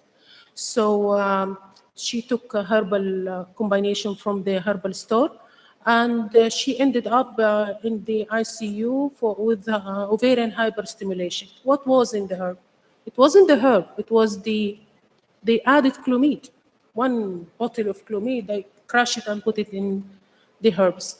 So sharing your desire to have therapy, herbs or whatever, with your family medicine doctor, with your specialty doctor, GI, oncology, orthopedic, whatever you want to do, just share it with your doctor. And the advice I would like from my colleagues is to ask their patients, are you using, without judging, without jumping in their neck, why you are doing this?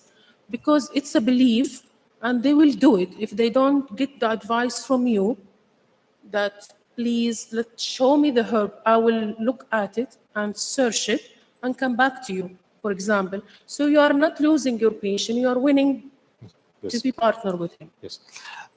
Thank you, Dr. Safa. Dr. Bashar? Dr. Bashar? Yes. Yes. As an IBD specialist, as a GI consultant, there is. Did you think there is any role for lifestyle medicine in preventing escalation of medication, or support the cost effectiveness, and what the challenges you face in the real or the day practice regarding the lifestyle medicine, regarding the patient, convincing, counseling, etc.? Excellent. So this is an excellent question. Actually, one of the most frequently asked question in my clinic: what do we eat? This is one of the most frequently asked question. And you know, for patients who's motivated, I'm willing to talk for a long time about you know, preventing ultra-processed food, basically emulsifier, preservant, colorant, trying to eat food as the way God created it, not the processed way. The challenge, the main challenge actually, is that ultra-processed food is everywhere, and I think the main task for us as a clinician and researcher is to try to narrow down the culprit agent or the trigger that cause IBD or cause disease activity to make the patient life easier. Because you know, as I showed in one of the slides, it's not easy to follow you know, a diet that eliminates completely ultra-processed food. We would like patients to do this, and we encourage this. And I always tell my patients that, okay, try to avoid food, ultra-processed food by all means, but it's not always as easy as it's said. This is the main thing. So I tell them, okay, as you can do this, and our job is to try to narrow down these ultra-processed food to tell the patient, okay, these are probably the most effective thing that cause your disease to have activity or you to develop disease actually. So I think that the main challenge is to narrow this down. But we know for sure that ultra-processed food is probably one of the main player in IBD. Thank you, Dr. Bashar. Dr. Melissa, there is a participant question for you. There is a common question regarding the frozen food, vegetables, organic and non-organic food. Did this make difference for the patient for a long time? That's a great question. Thank you. I think first and foremost, our goal really should be to encourage our patients in our communities to just eat more fruits and vegetables. And when we start trying to say, should it be frozen, fresh, organic, I think first and foremost, we're just not eating enough fruits and vegetables. And the goal should really be to help our patients to find ways to just include more in their diet, regardless of the form. Obviously, if one could choose foods that are organic and fresh and minimally processed, that's better. But again, let's start with the basics here and just eating more fruits and vegetables. And as we've heard, less processed foods, less. Okay, maybe we lost Dr. Melissa. Final question for Dr. Mahmoud. As a family medicine and a leader in the family medicine field, Recording in progress. What do you think the application of the lifestyle medication among the practitioners in the family medicine is optimum? And what's the best way to optimize this practice? As this is one of the main cornerstone of the transformation of our healthcare system. Excellent. Actually, as a frontliners or family medicine physician, we're still lacking in with such cases because of there is some sort of burnout among our staff. There is a lot of patients. There is no maximum number of patients they can see, whatever they can come to the BHC. But there is some improvement projects. Once we have saved time for our patients, the education and especially for those with the IBS. But in the same time, yeah, we didn't do the perfect job as for example, the low food map. But we are safe in matter of alarming features or there is, for example, one of our colleagues, she has following up with the patients. She is elderly and has long-standing history of IBS. But she asked her at that time of follow-up, and she complained of a weight loss, which is in a short period. So she didn't hesitate rectal cancer screening just to make sure she's away from the colorectal cancer. Fortunately, they scoped her in the GI, and it showed very early stages of colorectal cancer, which is a grade 2, which is, I think, resectable and treatable. Alhamdulillah, yani, we have safe physicians, we have safe practice, but still, I'm not reaching the what I want. Thank you. There is an extra question for Dr. Melissa. I think you lost the connection with you. And from participant, there is any rule for controlling diet or the diet as a medicine to preventing the chronic disease, like there is any rule for food controlling or food as a medicine, any rule to prevent a chronic disease like cardiac disease? Yeah, absolutely. There's a tremendous amount of evidence to suggest using food as medicine for the prevention of heart disease, cardiovascular disease, reducing risk factors, and also the other metabolic diseases, obesity and diabetes, as well as possibly reducing risk of cancer and cognitive declines and dementia as well. There's a tremendous amount of evidence in that space, and I encourage the audience to look into that. Thank you, Dr. Melissa. I think we'll conclude our meeting.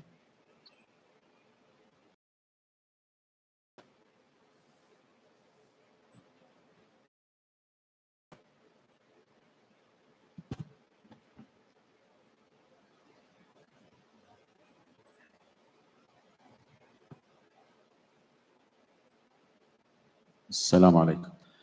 دكتور صالح الأنصاري. الحين عندي سؤال في فكرة المؤتمر، لو الوقت يسمح بدقيقة.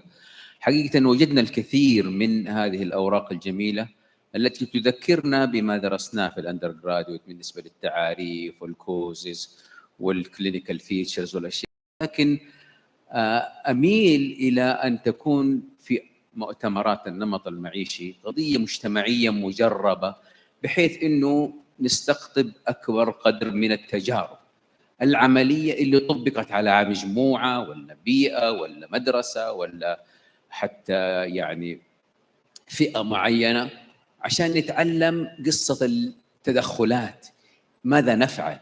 وإلا ووصف المشكلة معروف، وعندنا كثير من الخلفيات الحمد لله. وهذا الأبديت اللي حاصل معنا اليوم أبديت مرة جميل على آخر ما وصلت له الأبحاث. لكن دائما أنا أميل إلى أنه ننتقل مما ينبغي أن يكون إلى ما فعلناه وما تعلمناه من التجربة، إذا كانت جيدة ونتعلم من بعض، أو سيئة وما نكررها مع بعض، أو نتعلم من بعض وما نكرر التجارب. فياريت في كل مرة نلتقي في قضايا لايف ستايل إننا نجد تجارب عملية حصلت على الأرض ونتعلم منها دروس، وإلا سنكرر الأندر جرادويت مرة ثانية مع شوية تحديث مستفيدين منه لا شك، لكن هي مجرد فكرة لعلها تتطور في السنوات القادمة. وشكرا جزيلا. دكتور بشار, thank you. دكتور ميليسا, دكتور صفا, دكتور حمود, thank you for sharing. دكتور سميط, we'll conclude our meeting. Thank you.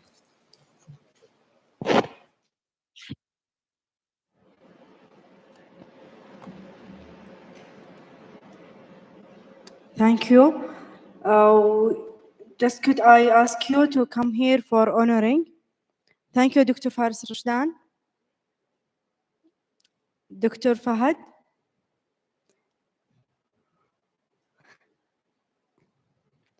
Thank you, Dr. Fahad Smith, for your great presentation.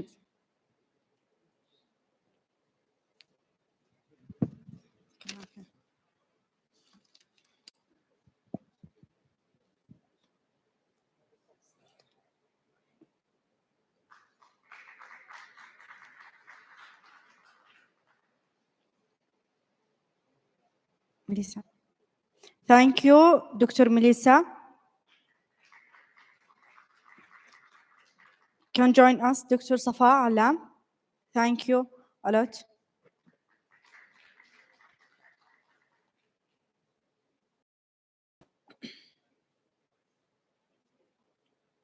Thank you.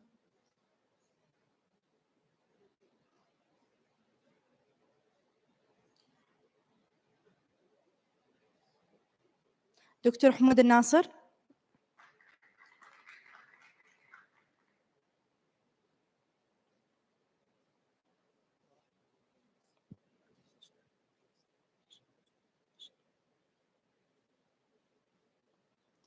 At least, thank you, Dr. Bashar Al-Ibrahim. Could I ask Dr. Ahmed Al-Rashdan to honor our great moderator today? Dr. Faris Al-Rashdan.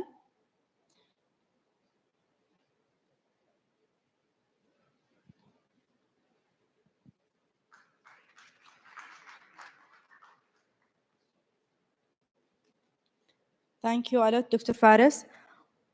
I hope you enjoy our trip today. By ending of that, we have closed for the third today. Thank you a lot.